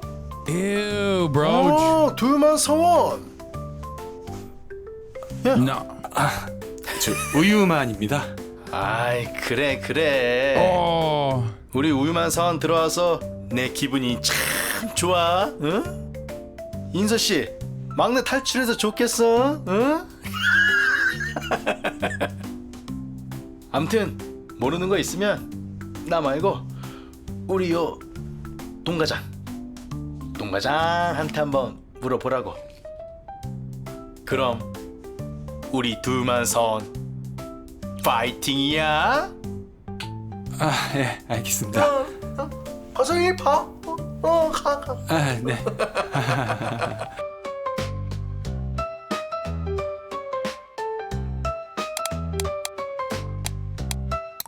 안녕하세요, 나인만 대리님. 오늘 첫 출근한 우유만입니다.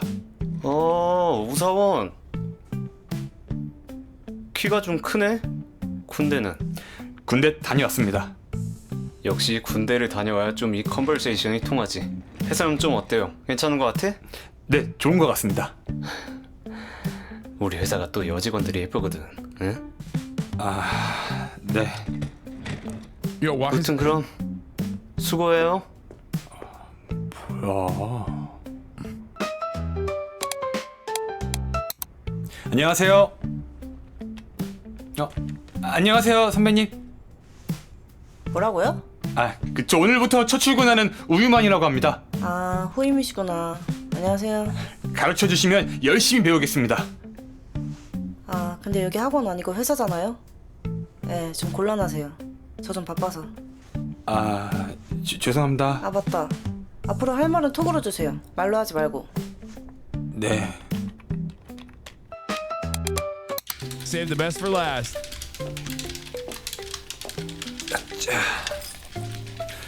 과장님, 안녕하십니까? 저 오늘부터 출근하는 우유만입니다. 뽑아주셔서 감사합니다. 저 여기. God damn! God damn! That's dude.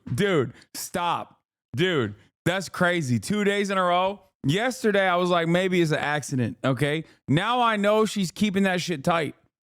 Okay. She does not want to lose that lanyard. Okay. She does not want to lose that lanyard at all. 여기 있습니다. 오늘 몇 시에 출근했죠? I mean, come on, dude. What the hell is going on? Oh, Lord. Is this how people dress in Korean workforce? In the Korean workforce? What the fuck? 9시 조금 넘어선 것 같습니다. 같습니다. 본인이 회사에 몇 시에 오는지도 모르는 직장인이 말이 된다고 생각해요? 저 음료수 심부름을 하느라. 시간 준수, 기본입니다. 다른 사람 택시를 뺏어 타는 한이 있더라도 지키세요. 네. Even if the steal someone's taxi. Get it? She's reminding us of the time that we spent together. 음료수 좀 드시면서 하세요. 응? 어디 보자. 뭐예요? 잘 마실게요. 저 부장님, 영수증 청구는 어떻게? 야, 확실히 요즘 친구들이 센스가 좋아요. 고마워. 잘 마실게. 나한테 청구해요. 네, 알겠습니다. 과장님, 여기요. 뭐야? 카푸치노 싫어하세요? 무슨 아침부터 카푸치노야. 다음부턴 이거 사오지 마세요. 죄송합니다. 꼭 메모해두겠습니다. 근데 자꾸 어딜 보는 거야? 저 여기 입술에 거품이 엄청 묻으셨어요. 뭐? 아씨. 우유만 씨도 빨리 자리로 가서 일하시죠. 네. Oh my god. This game is so stupid. Wait, what happened?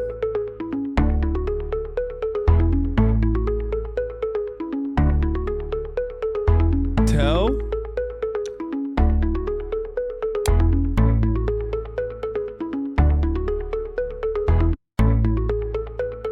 Should I tell her? No. No! 이따 발표 있으니까 각자 자료 잘 챙겨서 넘겨주세요. 발표?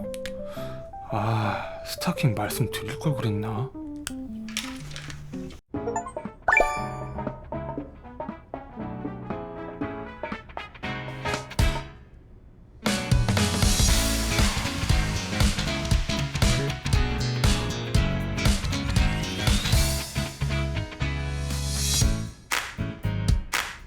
This music is great.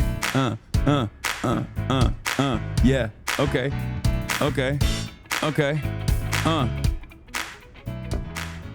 자, 모두 오늘 고생 많았고 퇴근하도록. 네, 수고하셨습니다. 재빨라. 고고씨. 고생했습니다. 뭐야? 우리 언제 나갔지?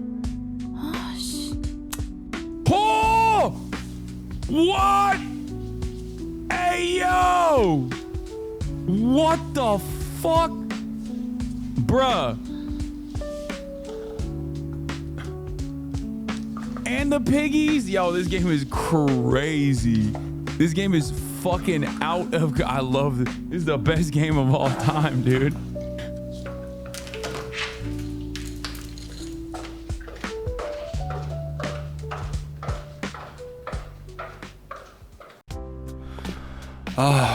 기절하고 싶다. 역시 회사는 쉽지 않네. 동 과장님? 이 동네 사시는 건가? That's creepy. Go together. That's creepy.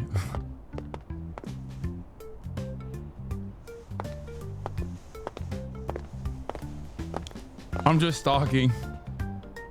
저기요, 왜 따라오세요? 우유만? 안녕하세요. 우유만 씨가 날 왜 따라오지? 아니요, 따라가는 건 아니고 제 집 방향이 이쪽이라서요. 그걸 나보고 믿으라고?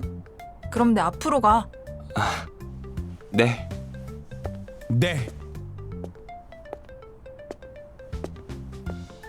Renounce Kim Il-sung and Jusha ideology right now. South Korea, best Korea. Oh, straight up. It's true. It's so real. 민정님? 민정님이 어떻게 여기? 저 이거 보고 왔는데요.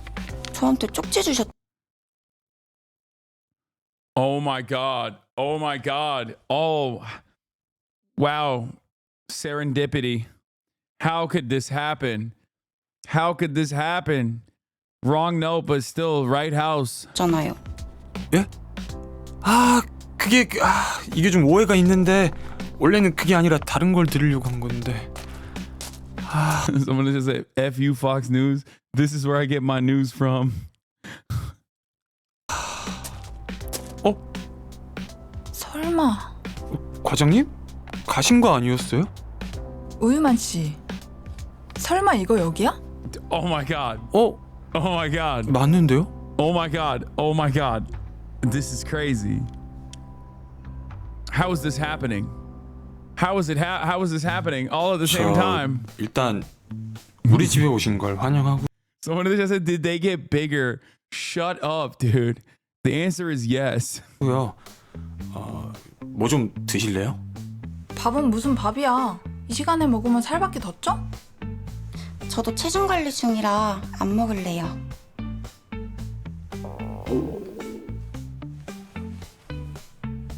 Damn, they're hungry. They're hungry girls. 식사 하실래요? Shit, pizza or chicken? Pizza or chicken? I gotta go chicken. I gotta go with my heart. Oh, Gran didn't like it. No! 와, 입에 좀 맞으시나 봐요. 유만 씨도 얼른 먹어요. 제가 또 살다 보니 밍밍님이랑 밥 먹는 날도 오네요. 다리 드세요. 대박. 역시 밍밍님은 진짜 다정하신 것 같아요. 아, 그 MBTI가 어떻게 되세요? 프로필 정보에는 아직 안 올라와 계시던데. 저 뭐일 것 같아요? What is MBTI? What the fuck is MBTI?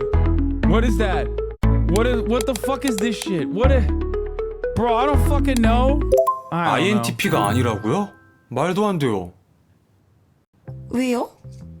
밀크거스 팬클럽 일기에 빛나는 팬심에 의하면 밍밍님 MBTI는 CUTE잖아요.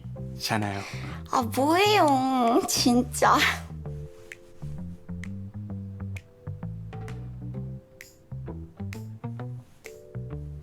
저 그럼 혹시 그 예전에 열애설 난 건 그건 진짜예요? 네? 아 불편하시면 말씀 안 해주셔도 돼요. 제 팬클럽 일기시면 이상형도 아실 텐데. Size?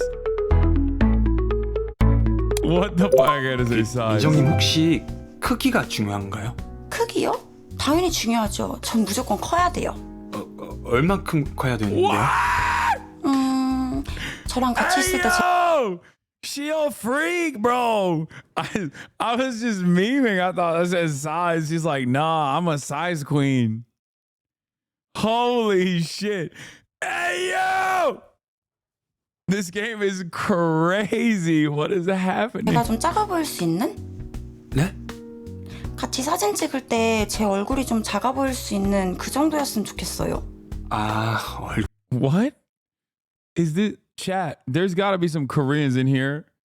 Is this like real Korean cultural attitudes? Like, what the fuck's going on over there? She wants to have a small face?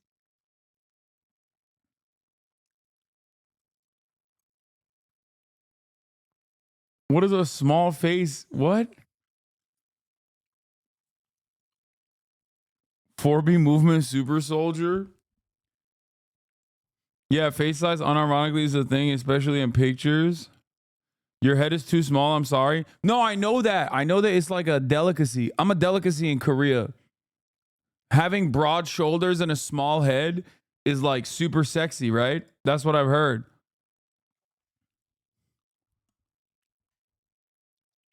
Am I wrong? I don't know.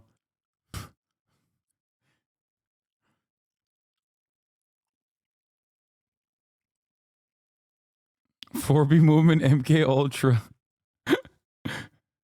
얼굴 크기. 그리고 사실 전 크기보다도 키랑 얼굴을 봐요. 네? 농담이에요.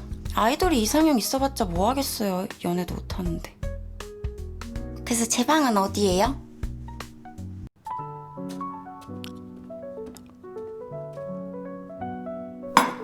Damn. 과일 드세요. 야 우유만! 누가 또 와? 이 사람들 다 누구야? Yeah, you ain't fucking A. Malbuck. You ain't shit. You ain't shit. You ain't shit. Wait, did I say her name wrong? Isn't it Malbuck? What? Yeah. I got 2 girls now. What's up? It's Mel Sook. Yeah, we got Ming Ming now. How many songs can you sing? You ain't a milk girl. You are not a milk girl, Mel Sook.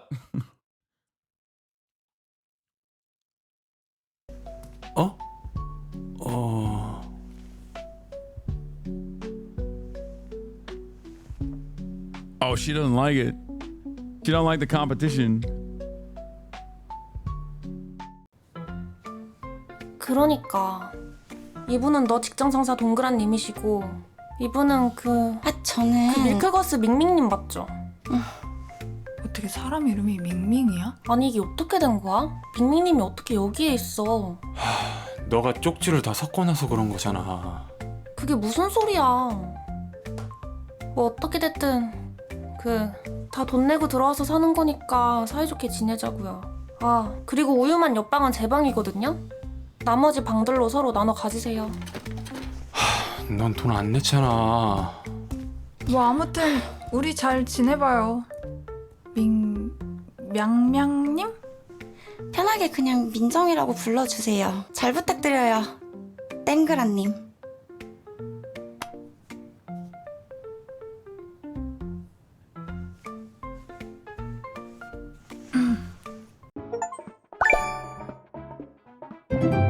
Yeah, Mel Sook.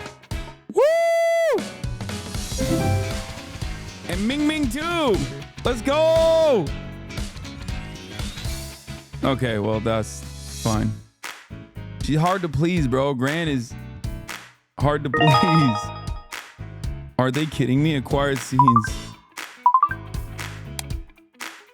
Bro, this game is the best game I've ever played. 문이 왜 이러지? In my fucking life, dude. This is the best game I've ever. There's games like this out there. Like, motherfuckers have just been playing games like this their whole lives. I didn't even know. This shit is amazing.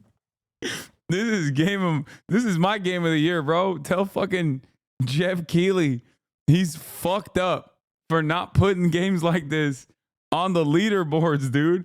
Yo, he's keeping that shit to himself, dude. He doesn't want nobody else to know. Wukong, step aside, bitch. We got Ming Ming.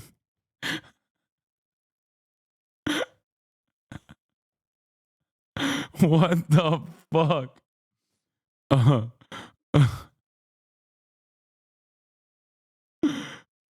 Oh my god, this is fucking the best.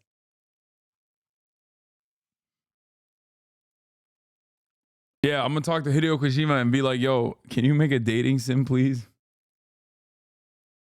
Korean dating sims go hard since girls are abstaining from dating over there now. 어디요? 여기요. 뭐야, 갑자기 왜 이러지? 그죠? 문 원래 안 이랬죠? 네, 이거 수리기사님 좀 불러야겠는데요?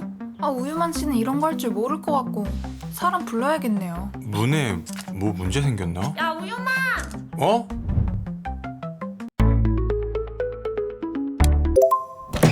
아 왜? 야, 문을 이렇게 활짝 열면 어떡해? 아 미안. 근데 왜 불렀는데? 아, 샴푸 다 떨어졌잖아. 벌써 다 썼다고? 여자 셋인데 그럼 당연한 거 아니야? 그래서 나보고 사오라고? 그럼 내가 사올까? 빨리 갔다 와. 이거 하숙집 주인이면 해야 되는 일이니까. Bro, why is she always looking like... Bro, she's giving... I didn't even know this was a thing. She's giving goth, okay? That's why Malbook is best girl. She got a permanent death stare.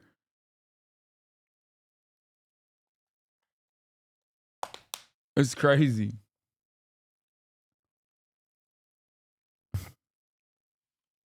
I have never watched you play a game before this.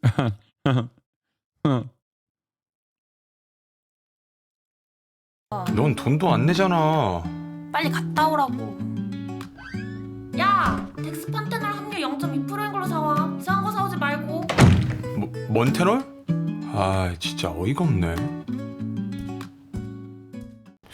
무슨 테놀이라고 했던 것 같은데. 아 그냥 아무거나 사가지 뭐.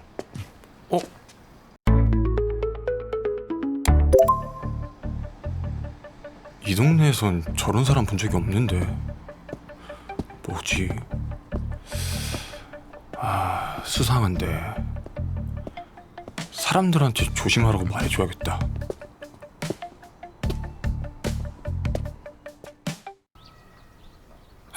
Why am I supposed to 샴푸도 profile 샀고. a fucking random dude? 날도 좋은데 여기 좀 쉬었다 가야겠다. 우유만. 누구? 오빠 나 은비. 은비? 고은비? 오빠. 나 까먹은 줄 알고 완. Bro, it's fucking raining out here. What the fuck? Yo, what is happening, bro? Why?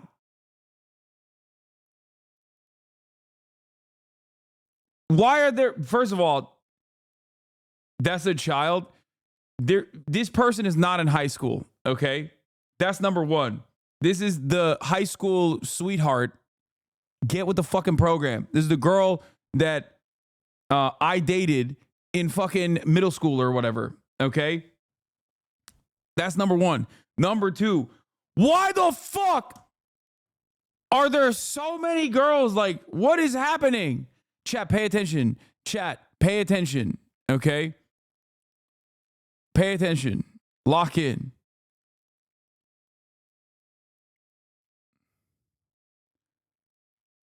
Is this how Korea is, bro? There's just ladies dressing weird. I mean, I don't know why she's dressed like that, but dressing it feels like she's still wearing her fit from high school because those fucking buttons are exploding. 좀 놀랬잖아. 너 외국 나갔다고 하지 않았어? 응. 근데 오빠랑 결혼하러 왔어. 그게 무슨 소리야? 오빠랑 결혼하러 왔다니까? 아 맞다. 나 교복 어때? 귀엽지? 너 대학 간다고 들었던 것 같은데? 응. 결혼 전에 교복 데이트하는 게 내 버킷리스트라서. 얼른 일어나. 가자. Ain't no fucking way. What's happening right now? What's happening right now? She just proposed. What do we do? What do we do? What do we do? What do we do? What do we do? What do we do? What do we do? 우와, 노래방. 요즘 이렇게 작은 게 많이 생겼네? 그러니까 나도 오랜만이네. 좁은 게 딱 둘이 붙어있기 좋잖아? 오빠, 노래 불러줘. 나 노래 못 불러. 너 불러. 아 왜? 나 어렸을 땐 막 동요도 불러주고 그랬잖아. 응? 노래 불러주면 안 돼?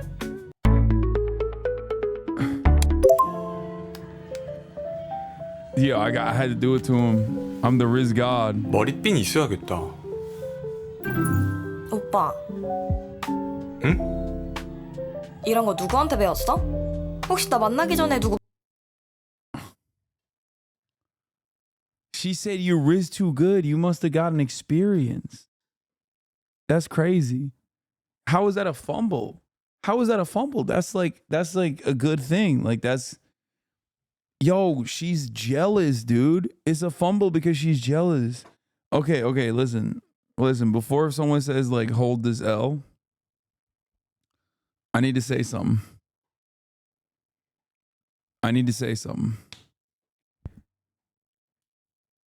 Is this how dating sims are? Where just like sexy ass women are just throwing themselves at you and you just like can't really fail at all? Because this is the reason why men are incels now. If I, at a younger age, if I encountered this world, I would be a dramatically different person. I would probably be in the Destiny community right now, fighting for my brave fucking warrior Destiny. Like, no pussy in sight. Just absolutely will never get laid. In every Reddit group, in every Discord server, 100%. I would literally be the sweatiest fucking incel nerd of all time. Because the reality is, like, if I got this level of dopamine from video games, I would never talk to a woman, ever. Yeah, I straight up, I would never talk to a woman. I'd be too busy fucking playing this game on one screen and games like this. And then on the other screen, I'd be like cyber stalking whoever his enemies are to make sure I can dox them and their chat and, you know, whoever's out there. Like, I'd make it my lives mission, you know?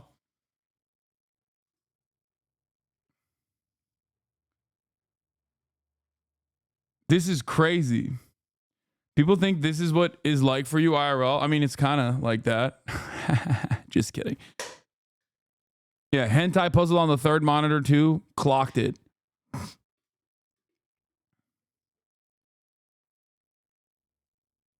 It also subconsciously trains them to believe that women in real life will respond or should respond in the exact same way. And when they don't, they freak out and don't know what to do. So they get angry. I didn't even know things like this existed, dude.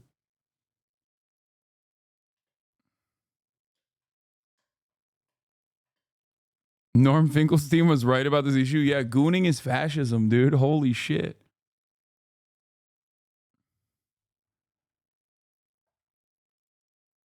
만나거나 그런 거 아니지? 에이, 내가 누굴 만나. 아씨, 짜증나. 빨리 올걸. 그러니까 빨리 오지. 말쓰기도 너 보고 싶어 했는데. 나 노래 부를래. She's sad that I was getting bitches. She's sad. 아, 진짜 재밌게 잘 놀았다. 역시 한국 오길 잘했어. 너 진짜 체력 대단하다. 살던 데는 그대로네? 지금 어머니 아버지 계셔? 아, 내가 얘기를 안 했구나. 나 하색을 시작해가지고. 향수를 만들러 갔다 오나 왜 이제 와? 뭐야, 고은비? 언니? 너 한국에 언제 들어왔어? 뭐야? 아는 거 아니었어?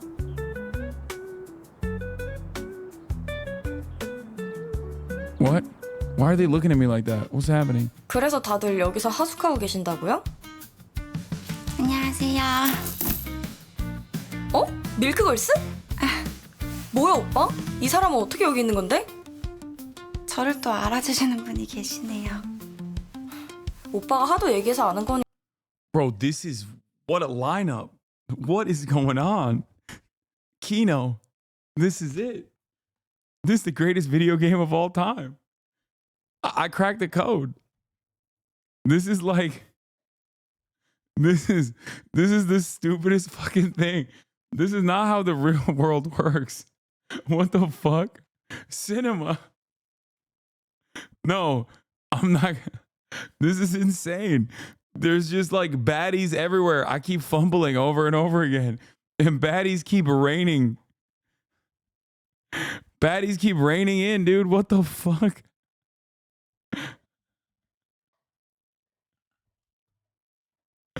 Bro, oh my God.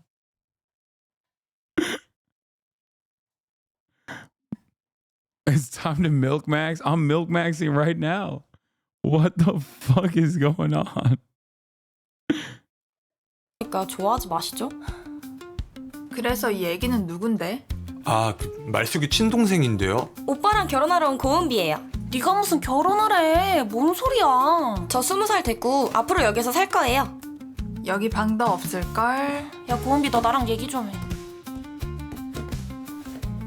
아, 말숙이 완전 빡쳤네. 여보세요? 아, 우리 연습 내일 아니었어? 아, 아니야. 알았어, 갈게. Mouse looks still best 오유만 girl. 씨, 네? 자료 조사한 것 좀 보내줄래요? 수치가 안 맞네. 그거 외장하드에 있는데요? 그니까 그거 달라고. 그거 회사에 있는데요? 뭐? 안 가져왔어? 네, 그냥 과장님 자리에 올려놨는데요. 무슨 소리야? 퇴근할 때 그런 거 못 봤는데. 유만 씨. 네? 혹시 시간 괜찮으면 오늘 밀크걸스 연습 날인데 같이 안 갈래요? 에이요! 갑자기 가게 돼서. 아, 매니저 오빠가 전화를 안 받아서요. 밀크걸스 연습실이요? 아, 너무 좋죠. 무슨 소리지? 유만 씨 지금 당장 회사에 외장하드 찾으러 가야지. Shut up, Gran. 아, 맞다. No!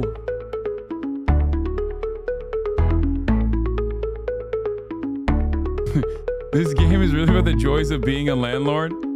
No, I'm going with 밍밍! 제가 살다 보니 밀크걸스 연습실에도 오네요. 아, 오늘 매니저로 오신 거니까 말 편하게 해야 되는데. 해도 되죠? 오빠? 오빠? 얘들아 안녕? 뭐야? 왜 남자? 아, 오늘부터 약간 중간중간 일 도와주실 우유만 씨야. 아, 안녕하세요. 아, 매니저? 안녕하세요. 민정아, 숙소 안 들어와서 걱정했잖아. 아, 진짜? 그래. 아니, 우리가 아무리 망돌이라지만 막 밖에서 자고 다니고 그러면 Wait, are 개무시당하지 they 않겠어? coming? Are 미안해, they staying with 사정이 me 좀 too? 있어서. Yo, I got 맨날 space. 미안하대. 저희 연습하는 것 좀 봐주실래요? I got space. It's crazy. 아저씨? Act cute practice? Wait, that's. Wait a minute. Wait a minute. What the fuck is this? I need to 거기 know. 리나 선배님도 오는 자리니까 우리 서로 거 보고 피드백 해주자. 그래, What 민정이부터 the 해보자. fuck is act cute practice? 해볼게. 네가 너무 좋아. 어떻게 네가 너무 예뻐. 어떻게 잔말 말고 말해. 좋다고. What the fuck is this? What the fuck? What am I looking at? What the fuck is this? Bro. What the fuck? What the fuck are they doing? Yo, you're a grown ass woman. What the hell?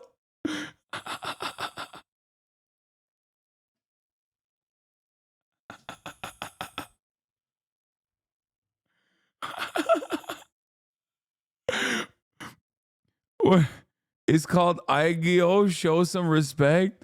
Wait, what? There's a wait, so you wait.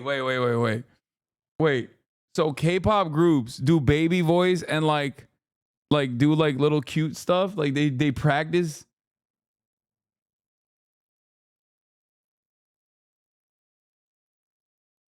What?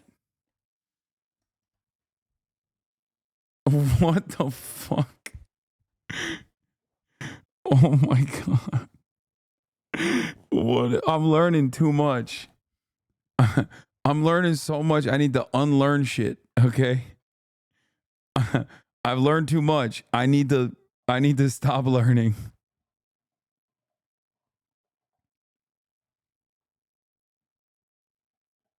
Oh, wow.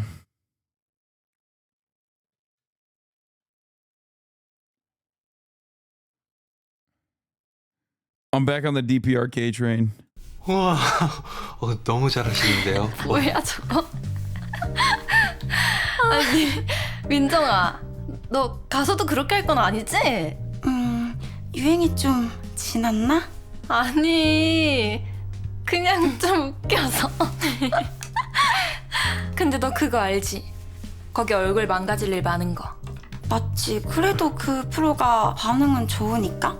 그거 너가 할 거지? 너가 우리 비주얼이잖아. 거기 벌칙으로 별게 다 있다는데? 이를테면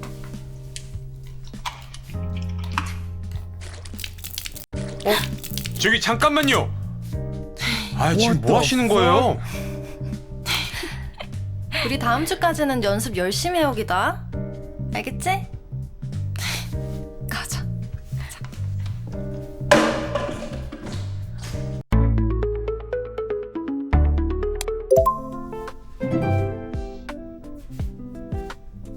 아, 이걸로는 안 되겠는데. 저 이거라도. 죄송해요. 오늘 연습하는 거 구경시켜드리려고 했는데. 죄송하긴요. 저 사람들 원래 저래요? 아니에요. 요즘 좀 힘들어서 그런 걸 거예요. 저 옷만 좀 갈아입고 올게요. Oh my god.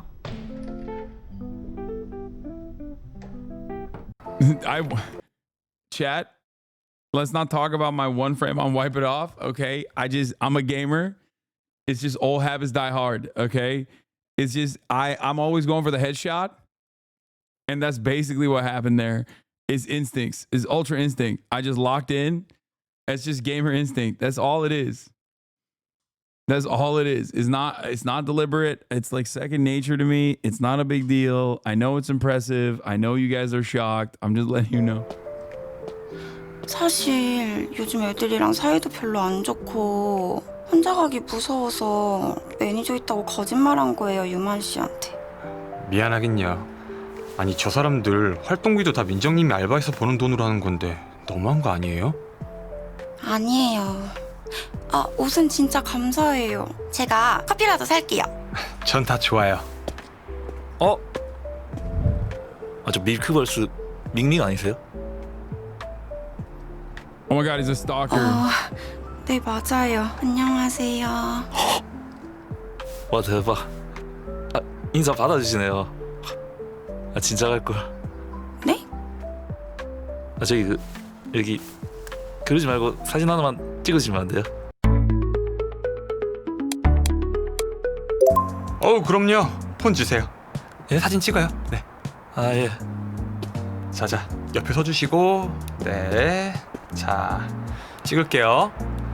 하나 둘 셋 찰칵. 자 손 한번 맞대볼까요? 네, 손 한번 맞댈게요. 네, 자 하나 둘 셋 찰칵. 자 마지막 하트 한번 할게요. 하트. 네, 하나 둘 셋 찰칵. 네, 잘 나온 것 같아요. 감사합니다. 감사합니다. 민정 씨, 제가 또 사진을 기가 막히게 찍거든요. 완전 인생샷. Oh, she hated it. She doesn't like taking photos with fans. She fucking hates fans. She wanted me to defend her. 같이 가요. Damn, she just forgot all about the fact that I wiped her titties earlier and then gave her my clothes and shit. Like, what the fuck? Remember the good times we had when I wiped your titties? Fuck. Fuck you mean? Any knowledge of the K-pop industry would have helped you? Wait, what? Bad. Why? No, bad. Yo, wait, what? Really? Is that... Wait, okay. I'm learning so much about K-pop. Why is that a problem? I can't believe...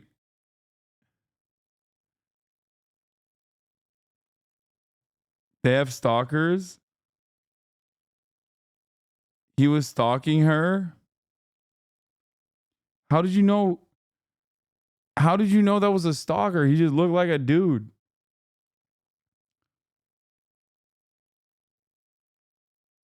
I thought he was just a dude.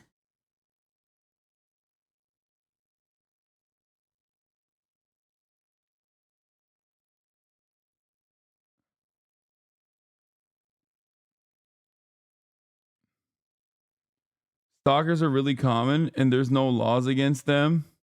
It's so bad. Yeah, tell me about it.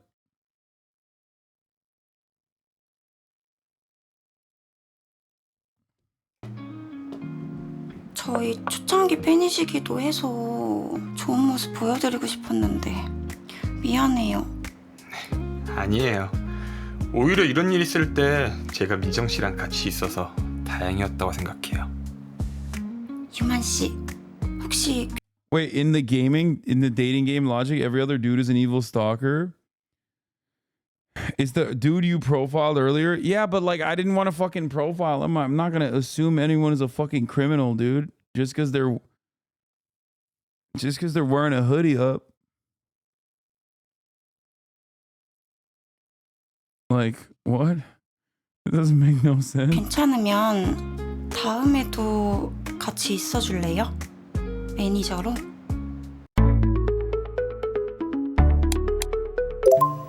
그럼요. 제가 언제든 지켜드리겠습니다. 그렇게까지는 안 하셔도. 그 어떤 곳에서 총알이 날라오고, 네?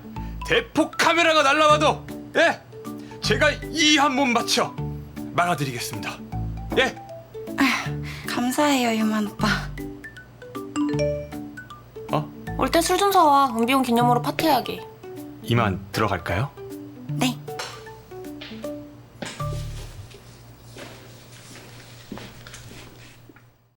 아니, 타이틀 데모를 처음 들었는데 느낌이 딱 오는 거예요. 아, 타이틀곡이 민정님 픽이었구나. 네, 맞아요. 저 사람 아까 그 사람 아니에요? 아, 여기가 어디라고 또 오는 거야? 유만 씨 가지 마요. 아이씨. 괜찮아요? 그러다 무슨 일 생기면 어쩌려고 그래요? 아, 쫓아내려고 그랬죠. 일단 다른 분들한테도 조심하라고 해야겠어요. 가요. Okay, now I know he's a stalker. Don't worry. Next time, it's on site. Bro, Korea is the best country in the world, bro. They're constantly eating fried chicken and they got the best baddies. What is happening? And they all live with each other and they're so gracious to you, except for Gran. What is happening, dude? Yo, Korea is sick. What the fuck is happening, dude? Yo, fuck Gran. But everybody else is chill. They got the baddest bitches. They're feeding me.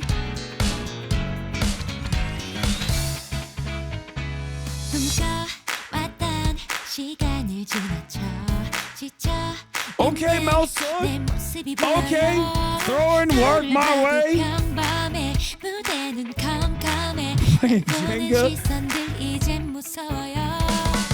어차피 쟤네들은 몰라 진흙 속에 묻힌 다이아 누군가 멋대로 생각하라고 해 언젠가는 드러나지 아름다운 진짜 우린 다 Ain't nobody paying rent in this house, by the way. Worst landlord of all time, landlord simulator, but like I'm an absolute fucking failure, dude, at being a landlord. Ain't nobody's paying money to stay in my boarding room, dude. 이렇게 살아가는 중이야 어두움에 눈이 먼 채로 누가 내게 말해줬지 어두운 밤하늘에 밝은 별은 밝게 더 빛나 무지개 핀 파란 하늘같이 녹여줘요 달달한 sweet sweet 바닐라 아이스크림 크림 하늘 높이 떠있는 저 달을 Bro, even Gran is throwing work my way. What the fuck? Gran's got the granny cannons. The Grannons. I take it back, bro. I was wrong about Gran. I disrespected you. My bad.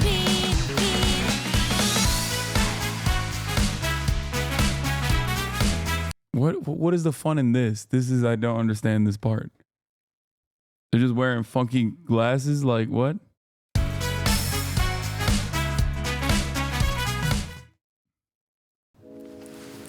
아, 피곤해.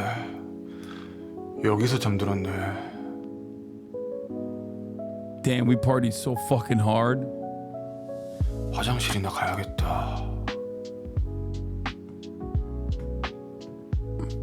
Is the stalker gonna show up? Or some shit? What the fuck? 아! 누구세요? 위에서 내려온 건가? 저긴 잠겨 있는 방인데. Bro, is this shit scary? 저기요. Bro, is this shit scary? 저기요. Wait, is this a scary game?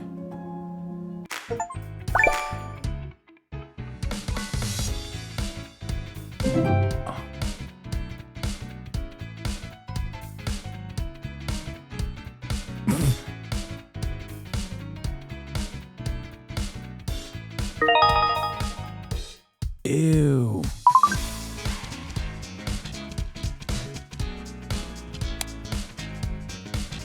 Wait, I fucked up.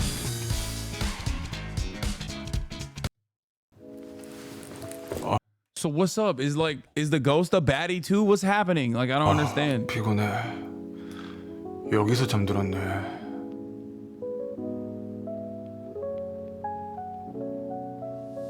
화장실이나 가야겠다.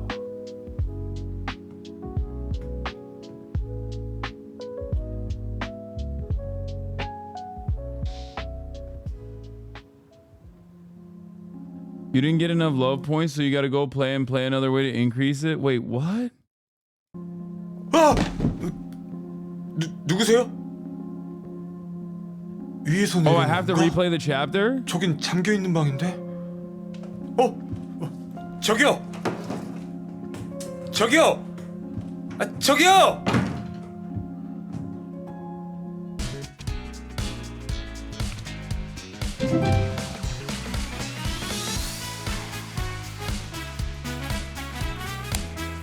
So I have to go back.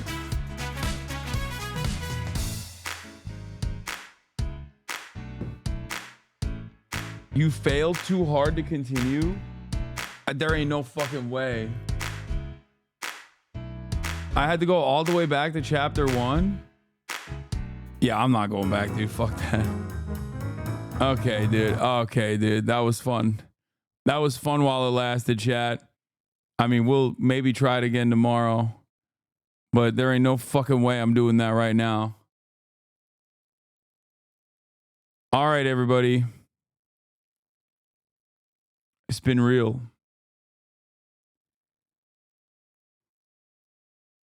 Eight hours and 30 in. Got some gaming out of the way. Sheesh. Where are my haters at now? Where are my fucking haters at now? People talking about how I don't play video games. I think I'm gonna play more dating sims though. This shit was fire. What a fucking Weasley Actually, liar, dude. she was actually fire. Shit, dude. Holy Anyway, love you guys, and I'll see you tomorrow. Fuck it. I'm Peace. saying it. America deserve love. Fuck it. I'm saying it. America deserve happiness. Fuck it. I'm saying it. America deserve love. Fuck it. I'm saying it. America deserve happiness. Oh, you're such a big, big man, Hasan. Man, Hasan. This is a deranged pervert. This is a deranged pervert. Oh, you're such a big, big man, Hasan. Man, Hasan. This is a deranged pervert. This is a deranged pervert. I bet he's got some big old, giant bitch tits. I bet he's got some big old, giant bitch tits. I bet he's got some big old, giant bitch tits. I bet he's got some big old, giant bitch tits. Hasan Piker. Can't make up that name. That's his name. That's his name. Hasan Piker. Can't make up that name. That's his name. That's his name. Fuck it. I'm saying it. America deserve love. Fuck it. I'm saying it. America deserve happiness. Fuck it. I'm saying it. America deserve love. Fuck it. I'm saying it. America deserve happiness. Fucking liar, dude. What a fucking Weasley little liar, dude. What a fucking Weasley little liar, dude. Holy shit, dude. Holy fucking shit, dude. Literally lying. Still lying